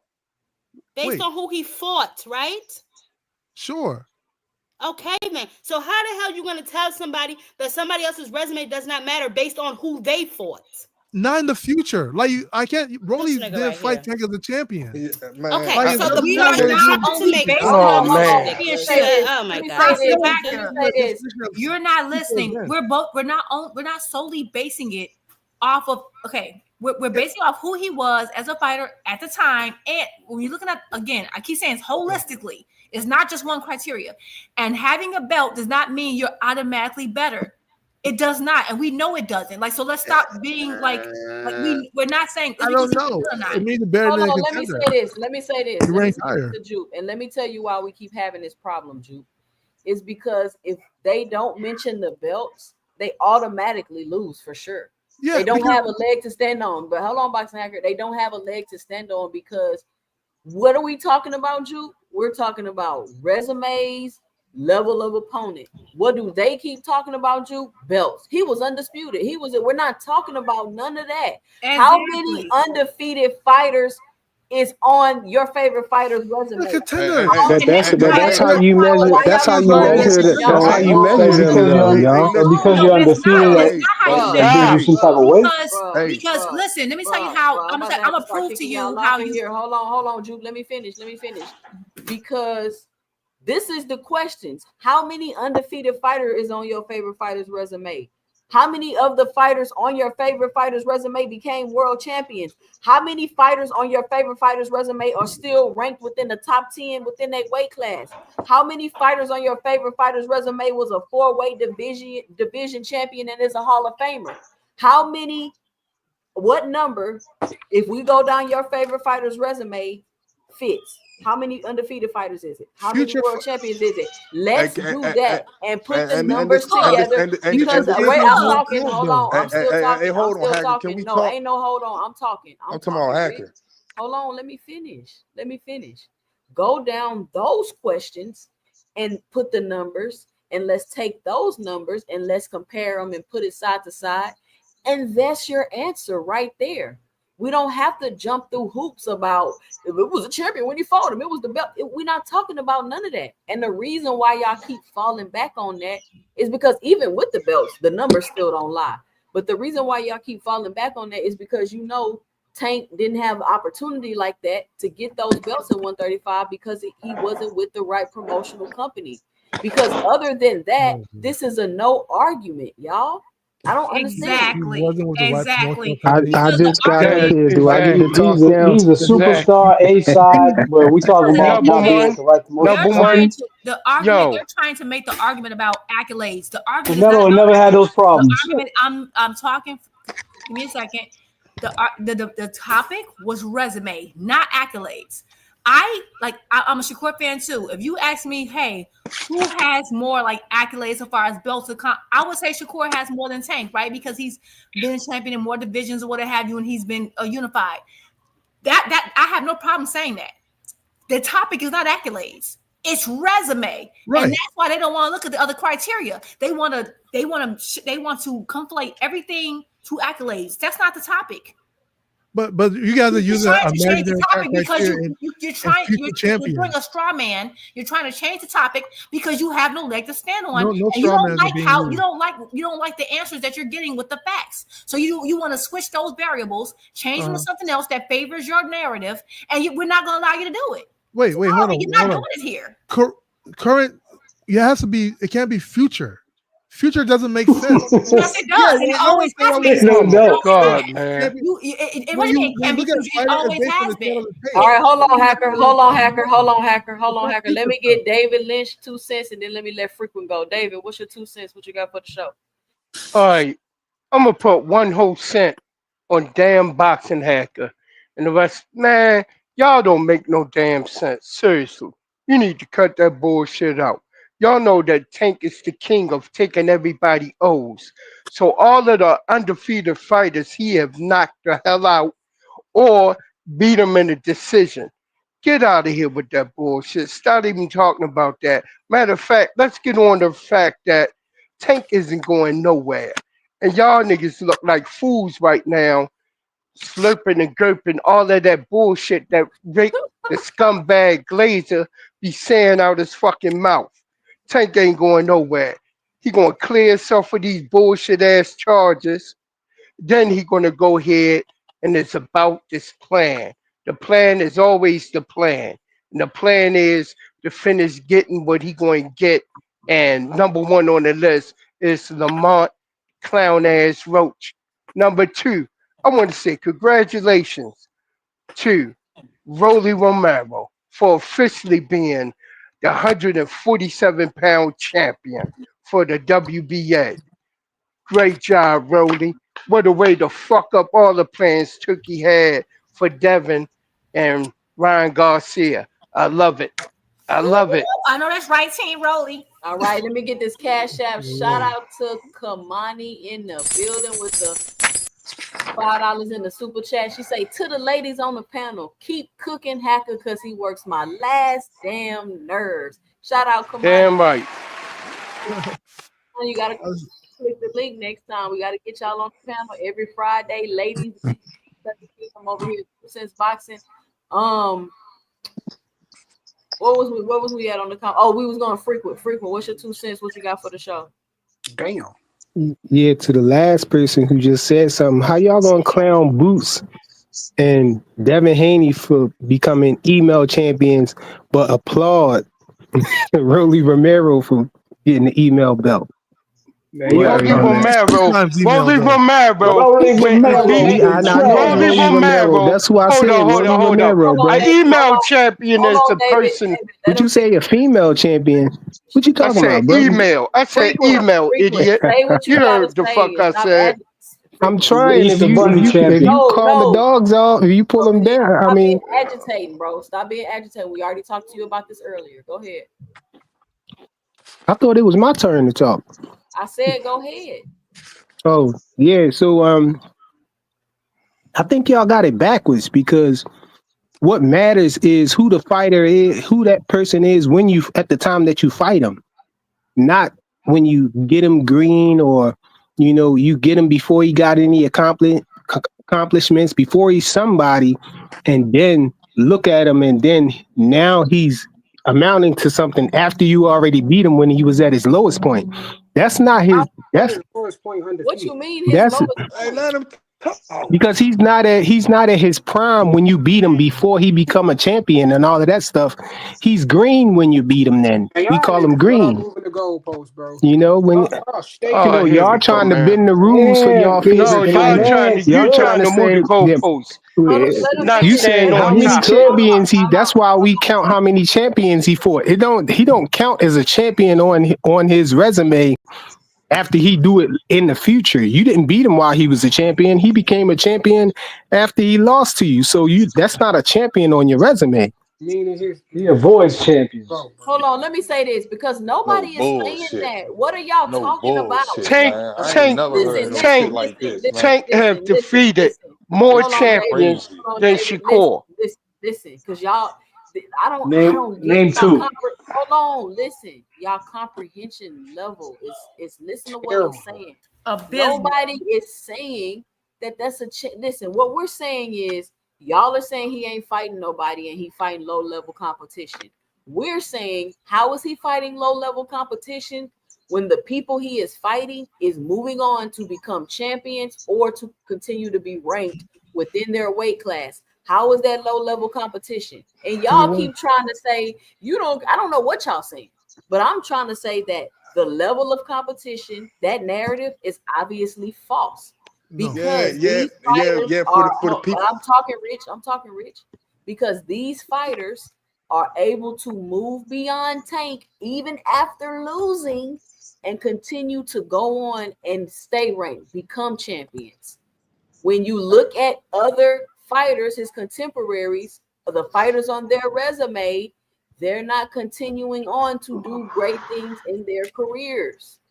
Like, I don't understand what part of that y'all don't understand, and y'all want to keep coming up here and jumping through hoops because y'all know I'm right. Like, I don't understand no other reason why y'all jumping through hoops. Why y'all You keep No, on listen, missing, the Queen. fact Look, Tank is 4 years look, older than hold on, Aubrey. look, Queen.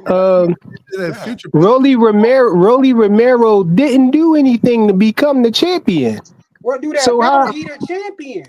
I What do that know, matter? Oh I know he the champion. wow. Yeah, We he's the know he the champion, but he champion, didn't man. We do know he anything. So is. you're saying, We know he is. look He what did. Wait a minute. you're He did saying. Look something what he better than did. Like he some did people something. did. He didn't do anything. He just He got the dropped. nigga. It fell He out the picked the sky and nigga that landed in be his lap. champion. He Rolly picked the He nigga got Romero that be gifted a champion to belt. put him in position to become a champion, bro. Rolly Romero did what a actual champion couldn't do, which is beat Ryan, because Devin was a champion. Okay, Could not block Rolly the same Romero lost punch. to your grandfather. But Ryan was also this on is straightening it out What? right here. Did Rolly Romero belong in the position to win that championship? He did Blame Percy, Fuck already. nigga. He no. the one He that believe in already. your Yeah, he vision. didn't, right? So what are Why we didn't talking he? about here? Here Why y'all didn't go he? again, You deflecting can't and say moving Why the that didn't there's he? goalposts. nothing to be They champion fucked when up in the head, man.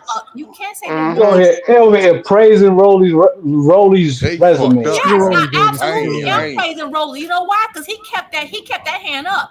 He stays to the game plan. He didn't blow caution to the wind and follow a puncher around. He didn't Y'all hook got a that. hooker. He Yeah, showed and IQ Ryan wasn't that a juicing either. champion So didn't do. and Ryan probably wasn't Oh, even shut juicing. up while So she really, talking, man. I'm just saying. Barrios fought tooth Seriously. and nail with a 70-year-old Pacquiao.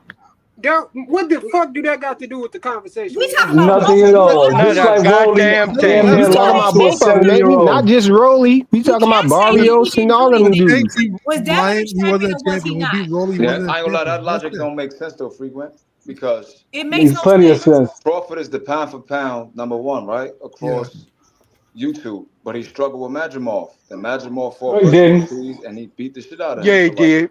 does that Yeah. make So He Crawford ain't look like struggle. Y'all Yeah, know he not did. boxing. pound for Hey, He pound? y'all was stop talking slow. over people. Hold on, David. It's Big Supreme talking. Go ahead, Big Supreme. Yeah, I'm just saying, like, by their logic, that means Crawford's a hype job too, then, right? why is that? Because y'all saying that the people that Tank fight are no good. They struggle with the Pacquiao's, or Rolly No. got knocked out by Pitbull, which is another fighter that Tank fought. So why, when Crawford looks bad or Shakur looks bad, it's always an excuse? That's not what we're saying. We're saying that You're not That even making is no what you're sense. in saying. the future doesn't matter. So like all that matters is the tape. Who you were at that moment when you fought. That's Like not all that matters, and it's that's all never that been that matters. way. It's If never that's the been case, that then way. Tavares went against Roy I Jones don't, when It he I was has don't important recall because Roy Floyd never Jones doing got been that. that knocked out way, several and you're times. trying to change it. Like no, It's it's never been that always way. been. It's 100% It been that has way. not. I can prove it with multiple times. You No, brought up Canelo I versus already just Floyd. proved you. I You already brought just up proved you with the Canelo Floyd versus Floyd. example. Up to Juke. Hold on, today, Juke. people say Let Floyd Hacker Mayweather fought a say young some dumb Canelo. shit. They don't say Floyd Mayweather fought Canelo who became undisputed in the future. No, they said Floyd fought a young Canelo because you know why? Because the tail of the tape says this is who this fighter was at that time. Nobody thinks about the future. When Floyd beat Zab, they don't think about Zab's losses to Bro, that don't make no sense though, fibromyalgia and all bro. that. Because No, they Yes, everything think we you about who saying do. is Zab was past tense in at that retrospect, time. bro. So When how can you Costa say beat that's like? Zab, the same thing. I'm gonna So ask I you ain't gonna this: lie, you be saying were anything, you bro. an adult when were you an adult when Floyd and Canelo fought? Yes. Okay, Hacker old as were shit. you an adult? You said you were an adult, so you were there. You saw it. So that Yeah, means you would know that no one was saying, "Oh well, Floyd was Canelo was green." No one was saying Canelo was green. Right. No one. And actually, everyone was talking about how Floyd was the old man because back then, fighting at 36 at that level was unheard of. Yeah. So that was not said. It was not said until Canelo got whooped.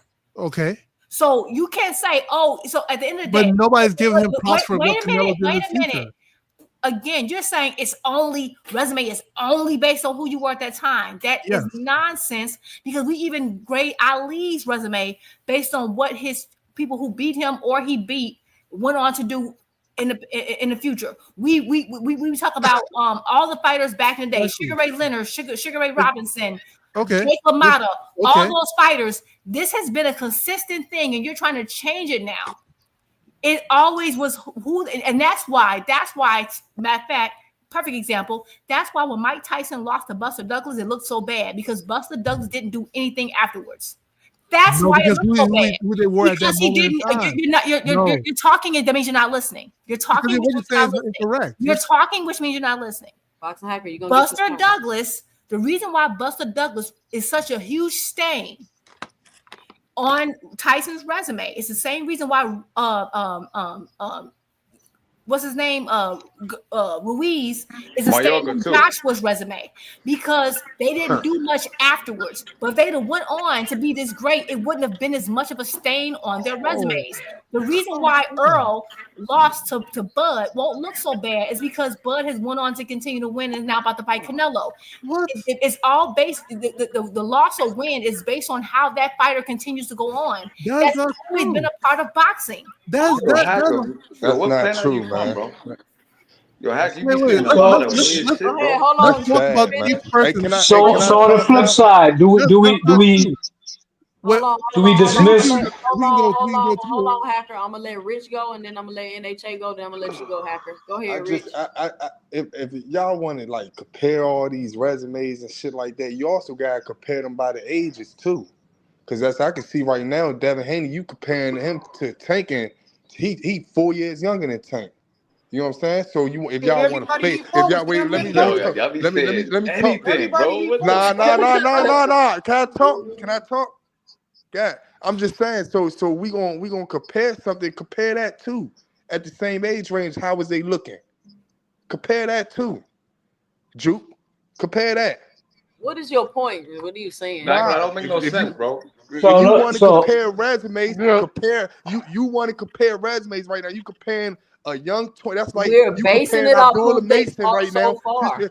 Abdullah Mason right now in the Shakur. Let You me can't do that just say because one they thing. younger. You never know where he I gonna know in be the at. background because Juke is on fire right now. She's in the zone. I want to keep giving her the ball. Yeah. But look, bro. Tank is 30, right? Everybody's saying, oh, he's old. But then all the top 5 pound for pound fighters are 36 and older. You look at Usyk, he's 39. Better Biev is 40. Crawford's 39. Like, these dudes is not young dudes, bro. Even anyways, 35. So Canelo's 34. So just because someone didn't become the undisputed before 30 like Haney doesn't mean that they're not doing nothing, bro. Nah, I That never said. motherfucker ain't even unified. He ain't even unified. You can look at him and say he's the youngest undisputed. Hold on, let me just say this one thing, bro. Damn, NHA, chill. Yeah. I'm just saying the nigga on. He So, 26 years old. He 26 Hold years on. old. So I can't. I thought I was supposed to go next. Man, fuck it next, Nick. Nah, go ahead, bro. Go ahead. Tell you better chill. I be in the Bronx streets. Real quick, and who has this Yo, bro, if you in the prestige Bronx, resume bro, in boxing that everybody want to, you know what I mean? Because if that's the case, everybody got a fucking bad resume, right? Who the fuck got the best, like the top I resume? know the bodegas you frequent. Who is the blueprint? I know the Mosque be at, nigga. So there's no consensus on who got the best resume in boxing. Band up. It's not about a blueprint. It's about me reading down this list about the amount of undefeated fighters you fought, the number of fighters on your resume that have went on to become world champions or the world champions you beat, the amount of fighters that are still ranked in the top 10 right now after you beat them, the amount of multi-division champions and or Hall of Famers that you have beat. Tank got numbers in all those categories. All I'm saying is your favorite fighter, what do they numbers look like in those categories? And if we add those numbers up, we can see based off that criteria who has the better resume. If you want to base your criteria off of belts and say that means they got the better resume, then you can do that. But my whole point of this whole episode and going through all this is to stop the Tank ain't fought nobody narrative. Tank ain't fought nobody. I mean, you should hear how these people say things to me when I go around on these platforms. And I mean, you can't really dispute or say anything back because it's like they all jump on you like they little gremlins or something. It's weird, but I know how that feels. But hold up. I'm not done. Heck of the little gremlin. I'm not done. Please respect sis on my platform, y'all. And so if that's what you want to do, then cool, you can base it off of that. But what we're not going to keep doing is saying things like Tank is a 30-year-old prospect. Tank ain't fought no champions. Tank ain't did this. Tank only fight contenders. Tank, like all of that, like let's throw that out the window because I just proved it to be false. That's my main point. Now, if you want to argue about resume is better based off belts, we could go back and forth with that and have a debate. That's subjective. There's no wrong answer there. But when we look at this criteria, we can definitively say we can stop saying that Gervonta Tank Davis ain't fought nobody. Well, he hasn't really. When we say that, we talking about Tank hasn't fought his contemporaries. He says hasn't fought. But You know what I'm saying? Like the top guys. The top guys. Chill for a second. Guys. No top guys. The top guys. Can he talk? He says contemporary. He hasn't fought Devin. He hasn't fought. He didn't fight Devin when Devin was. Moderate the show. I'll be right back. He ain't fought Devin when Devin was a top guy. He ain't fought Loma when Loma was a top guy, 135. Number one, we're going to start going down the line on that. Shut the fuck up for a second. Can't even talk, man. That's crazy. Shut up. Yes. With the emotion. God damn. He ain't fight the top guy. You know what I'm saying? He didn't fight Devin when Devin was top guy, 135. He ain't fought Loma when Loma was a top guy, 135. He ain't fighting the top guy at 135 right now. Shit, you know what I'm saying? What else we should call? That's when we say. All right, it's my turn. I ain't finished. One mic. Please respond to that very easily. Dang. Okay, let me finish. I'll respond. Niggas be saying bullshit, bro. So at 30 years old, the face of boxing, at 30 years old, the face of boxing, we who got this supreme, we got it. the supreme resume and shit. Let's compare him to the other top guy. Go ahead and respond, Lynch. All right. First of all, I want to say, once again, you're so full of shit, you're ridiculous. What you just said out your mouth is a whole bunch of bullshit. Number one, Lomachenko was a champion after he just beat the hell out of Kambosos in Australia to win the belt when negotiations started with Tank's team. Number two, halfway through the negotiations, Loma decided he wanted to retire. He saw that ass whipping coming. Number three, after that, the last fight with Lamont Roach wasn't supposed to be Lamont Roach.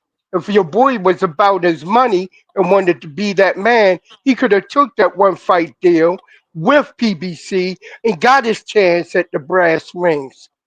But he didn't want it because he was too scared, too full of shit, too quick to clout chase and not handle his business. Number four, all that other shit about Devin, y'all tripping. Devin never ever had any intentions on fighting Tank. So you try to come to Tank because of that. When do the A side go to the B side? Never. Never. He's supposed to step. You ain't refute one thing I said. He wanted to fight. He could have stepped to it. Instead, what Devin did was he hopped out of the 135 division. He saw that ass whipping coming, and he went to 140. Let me say one thing. The real face of boxing never has a problem getting fucking fights. Stop saying this. Stop saying this motherfucker's the face of boxing. The motherfucker is the face of boxing. He earned the most money. Canelo is the face of boxing. Never Canelo ever have a fucking problem getting fights. Hey, NHA, and this is the thing, right? And I'm pretty sure Supreme or somebody gonna be real, man. At the end of the day, Tank ain't fight none of them niggas. Never. T.O., Devin. At the end of the day, them niggas should have came to Tank with that shit. Can I talk? Wait, hold on. Can I talk? I swear to God. Can I talk? Y'all really related to Tank? They not letting me talk. What the fuck? Yo, pay the full. Let me talk, bro. He ain't fight T.O., Devin, or Loma when they was at 135. I can't even bring Loma up because Loma, I feel like he ducked that shit against Tank. At the end of the day, he didn't fight none of them niggas when they was down there, man. No matter if they, just like y'all say, Terrence Crawford ain't fight nobody over there in PBC and all that stuff at that time, and it ain't his fault. Well, it ain't none of them niggas. It ain't. I guess it ain't Tank for it either, man. He ain't fight none of them niggas. Okay. That's what I'm saying. Yo, this is what I wanted to ask y'all. If you got Bob Arum saying Tank the fake Hold on, let me A-side talk. Let me talk. superstar. Okay, can I just respond? Go ahead, Pate. Go ahead, Pate. Go ahead, Pate. Go ahead, Where was Pate. these? My thing is, where was these niggas at during the time that you said that he wasn't gonna fight? That he wasn't gonna fight them, and then you got a promoter openly saying, "Why the fuck would I make any fights for Tank Davis when I got fighters in my own stable?" Like you gotta put shit in context, my nigga. It ain't like he didn't want to fight these niggas. Right. Okay, can I It's just based on respond? their circumstances and their situations. Right, and this is Tank, what I want to say. Wait, Tank also said, "I don't want no tough fights." Can I say this? When did he say that, NHA? Wait, hold on. Out of his own fucking mouth. Can You never said that. Okay, no. Bullshit. No. Let's call this disabled. Produce the video right now. Can I speak back? Produce the video. No. Can I say something back to Y'all don't let him off the hook. Do not let him off the hook. You said that Tank said he don't want no tough fights. Produce the evidence right now. Nah. Go check the Vlad interview. Check the Vlad interview. Post the video. Drop the link. Bro, check the Vlad interview. I ain't gotta post shit. Okay, then you're lying. Look for your shit. Man, y'all crazy, What man. you talking about? Hey, can I respond back to Paid in Full? Can I respond back to Paid in Full? Post the link or you're a liar. Go ahead, Rich. Post the link or you're a liar. Can I just respond one So- back to Paid in Let me Full? just respond. All right, no, Jew. I got you. You want to put some money on it? No, I ain't putting no money. Post the link. You Put some money. No, let's put some money on it. If you Put think I'm up a lying, shut up, motherfucker. Crazy. Put up a put shut some up. money up. Put some money up if you think I'm lying. No, you didn't ask for no money when you No. said that. Leave You that didn't ask shit for no alone. I'm money. just saying you saying I'm lying, right? Post the link. Post You the saying link. I'm lying? Post the link. Post up some money. I cash out 2 cents. I cash out 2 cents. Post the I link. cash out 2 cents. Post A the smooth link. $100. Let's not get out of hand, man. Let's not get out of hand. He didn't say that. Post that motherfucking link. Yo, Post Rich, the finish your link. last point, bro. He didn't say that. That's What right. he Post that said link. is he Rich, never finish your actually last point, bro. We want to see it. Hey, all I want to say, this is Paid in Full, right? I know it's reasons why Tank ain't fight them guys, but it's same reasons why Crawford ain't fight the guys over there in PBC, but y'all still will bring up that Oh Crawford man, ain't get fight. the Wait, Bro, hold on, that's let me my talk. thing, Let me. Go It's ahead, same reason why Yeah, y'all let bring Rich up talk. Let's why not talk over Crawford each ain't other. fight them guys over there and all that stuff. Then y'all be like, oh, he ain't got a good resume. So that's how we coming at Tank now. That he ain't But fighting none of Rich, them guys when they was at there. That's but all I'm Rich, saying. Y'all the so thing full though. of shit. Hold on. I Let me just respond told to y'all. that. Did you just admit that this whole thing about Tank is because you have some type of emotional beef about Tank? Nah. Fuck with. Let Hey, me look. Hey, hold on. Let me talk. Let me talk. Juke. Emotional. Let me talk, Juke. Hold on. Let me Let me talk, Juke. respond back to him real quick. Yo, It's not about look. boxing at all. Because he just killed his whole. Yeah. Speak up, Carl Thomas. Y'all just talking, man. I can't even hear nothing. Another fighter? So you Let just me admitted finish. that? Let me finish. Yeah, Carl Thomas, speak. All right, y'all. Yo, sound like Carl Thomas. He emotional. This shit out of Crawford got hand. y'all in your feelings like Shit that. out of hand, man. He's emotional. Y'all very emotional. He said, And he can't let y'all go. give this to Bud, so I'm gonna do this to Tank. Like, are you serious? So you have Let me finish. Let me kill his whole argument real quick. Baby. Hold on, let me say this. What is going on? Let me finish this argument real quick. Go ahead, Paige. Go ahead, Paige. Hold on. I'm gonna let Paid in Full finish up his argument. Listen, great live today. I'm gonna let Paid in Full finish up his argument. And let me respond back to Paid in Full. I'm sorry. And let everybody get their 2 cents off. Great live today. Shout out to everybody that came through. Shout out to everybody that punched that like and subscribe button. I definitely should have 100 likes before I get off of here today. Shout out to the all women panel, Juke, Jab, Queen Boxing. Shout out to everybody that supported the channel in the Cash App and by hitting the super chat. And definitely big shout out to everybody that punched that like and subscribe button. Go ahead, Paige. Go ahead, Rich. Wait, how you gonna go off though? I ain't even get to hijack the panel or nothing. Hold on. And then we're gonna let y'all get y'all final 2 cents off. Go ahead, Paige. Okay, so Rich, if you say automatically that you understand the circumstances of the situation, then how the fuck can you sit there and say he didn't try to fight none of these niggas, knowing that you just explained everything that you just said what happened with Bud, and you know that Tank was pretty much in the same situation with them? How could you sit there and say that he was not trying to fight none of them? Nah. Listen, I said that right. But that don't mean that Tank still tried to fight them. That's what I'm saying. And second, he's still the face of boxing. Just like that's the only thing I agree with NHA. He's still the face of boxing. So he could have tried. You know what I'm saying? So this the thing. But wait, hold on. but Terence Crawford had no leverage at all. You get what I'm Nah, saying? Rich, that don't make no sense. So That what I'm don't gonna make do sense, is, though, bro. Wait, hold after on. Paid in Full address you, I'm gonna jump in too. No, you go ahead. I'm done with it. Go ahead. Go All ahead, right, go ahead, so go ahead, go ahead, go ahead, go ahead, go ahead. look, Rich, you can't give Crawford any grace, right? And say he ain't have no leverage, and then at the same breath say that Tank had all leverage as well. We already know that Top Rank at PBC, they had a lawsuit going on, as well as Golden Boy. So there's obviously some kind of beef there. They didn't want to work with each other. There's several interviews of Bob Arum saying he doesn't want to work with Al Heyman, and Golden Boy saying the same thing, as well as Eddie Hearns and as well as Frank Warren. So my thing is, you can't sit there and put the onus on a fighter who has no control over network issues and licensings and stuff like that. Like, a lot of these fights don't happen because of promotional issues, not the fighter. Just because you the A side doesn't mean you're gonna surmount the boxing politics, bro. Because there's a lot of fights we can name on the panel that never happened, and nobody never said, well, this person could have made it happen. Like Juan Ma and Gamboa, that fight never happened. You look at Adonis and Andre Ward, that fight never happened. Like, there's plenty of big fights that never materialized, like Lomachenko and Mikey Garcia, even though they was on the same platform. Yeah, that was a good fight, Promoter, dog. right? So now you look at Loma and Mikey. You look at even like Crawford and Pacquiao. You look at T.O. and Shakur, T.O. and Haney. All these dudes is on the same promotional company under the same guy. And fights never happened. So if you got a guy who Tim Bradley says is on the other side of the street, why is the onus on him to make these fights happen? While them guys is on the other side and not fighting each other. So, but here's the thing I want to point out though, because people seem to act like it's just a particular moment where they could have made a fight and it just didn't happen. Like they say, oh, Devin left the division. Like Devin was at 135 for like at least 6 or 7 years. There were multiple times that fight could have happened.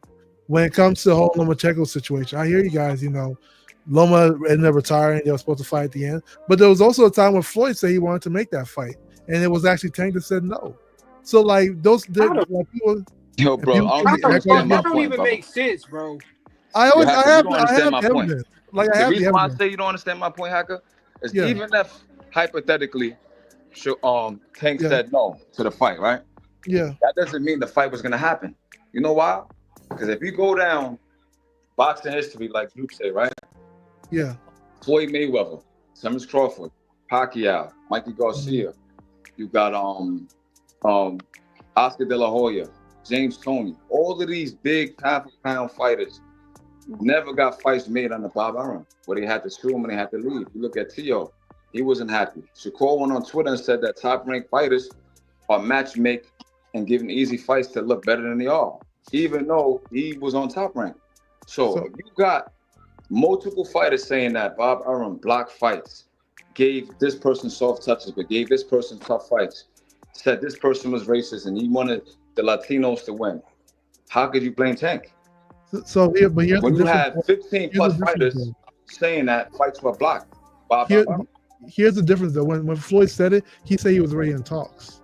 So he was already talking to Lomachenko's people. That make it worse though, bro. Oh, it doesn't, because the Yes, only it person, does, because publicly Bob speaking, Arum, listen, Bob Arum sabotaged Floyd Mayweather versus Winky Wright, publicly bro. speaking, the only person who said no to that fight, I don't even publicly. know, you don't even know nothing, Hacker. You No, didn't even know that Winky Wright and Floyd Mayweather was scheduled Yeah, to but fight. we're not talking about Winky right now. I'm talking about I'm giving you historical examples, bro. You cannot give me nothing but your feelings. That's the not my difference. feelings. I'm saying what publicly speaking. I'm just saying publicly speaking.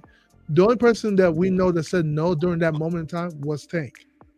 Publicly speaking, when it came to Floyd said we're ready in talks. The person who said no publicly, not Where is that privately. at? Where is it at, Boxing Hacker? Post it. All right, hold on, y'all. Let me get these final cash apps, and then I'm gonna let Boxing Hacker get his final 2 cents off. Shout out to Gap Tooth Games with the $4.99 in the super chat. He says, when Floyd mentions all the champions he beat, the most in history, they weren't all champs when he fought them. Hacker just be talking. Shout out Gap Tooth Games. Yes, sir. right, yes, sir. True that. True that. I do want to respond to Ju, because Ju was saying that somehow like it's always been this way. It has never been in the history of boxing where we look at fighters based on what the fighters do in the future. It's always been based off tail of tape, which is based on who that fighter fought at that present moment, who those two guys were at the present moment. You brought up Mike Tyson and what's his name, right? When Mike Tyson beat him, when Mike Tyson lost, he was a huge favorite. It wasn't a huge favorite based on what Douglas did in the future. It was a huge favor based on what Mike Tyson did up to that point and who Douglas was. That's what made him a huge favorite. It wasn't nothing would have changed the fact at that particular moment that he lost. Because if you use that same theory and use it in the opposite direction, let's say, for example, like I said, Floyd and Zab, right? Zab went on to lose several. Oh my God! Please stop saying that example. Okay. I mean, there's so many of those. Oh man! If you look at because when fighters lose, it doesn't mean the fighter that beat him, the first fighter that beat him, it doesn't make their resume worse. It doesn't. And never in the history of boxing has that ever been a thing until now with the social media era. But prior, it's never been like. Bro, you don't know what you're talking about, bro. Exactly. Like you out of your depth, one instance. What are we talking about? I gave you multiple instances, and you just like name the goddamn I already thing. named like several, and you just ignored it. So it Let's doesn't name them. Let's name them. I already said. Again? I already gave you Why I not name them already again? You're already gonna ignore debunked it. Canelo. Boxing Who else? hacker, at this point, you asked us to name them. I named them, and you're gonna ignore it. So it doesn't No, it's matter. not Just go ignoring. ahead with your wrap up. Go ahead and wrap up. I literally just Canelo named and Yeah, Floyd. wrap it up, B. 5 Canelo times. and It's Floyd. like Hold my on. man in the Dave Canelo and Chappelle show. It's Wrap okay it to up, pretend B. like it was happening boxing forever. It's never been like Boxing hacker refueling in the air. yeah. Canelo and Floyd. I literally gave a When list. Floyd and beat he ignored Canelo, it. when Floyd beat Canelo, and Canelo went out to do It's the millions only of one you things. remember because you weren't listening. Go ahead with your wrap up. Not even he wasn't You said listening. He Jake wasn't LaMotta. watching That didn't boxing. make sense. Jake LaMotta lost to Ray Robinson like 4 or 5 times, and he only won one. So, but when we talking about Canelo and Floyd, and Canelo when Canelo beat Floyd, Canelo did a I'm bunch gonna of tell you things. why. Yo, come Today, on. What you talking about? up Hold to on, today, Vince. hold on. Up to Bro, today, that's the not the one only true- one I when people listed, talk about and you are boxing, like you like at this when point people you are don't talking listen. about boxing and Floyd and Canelo, they That's not the always only one. say That's not the only one. Canelo was green. They never say Canelo became undisputed or he became Yo, who multiple that division breathing like champion. that? They say he was green.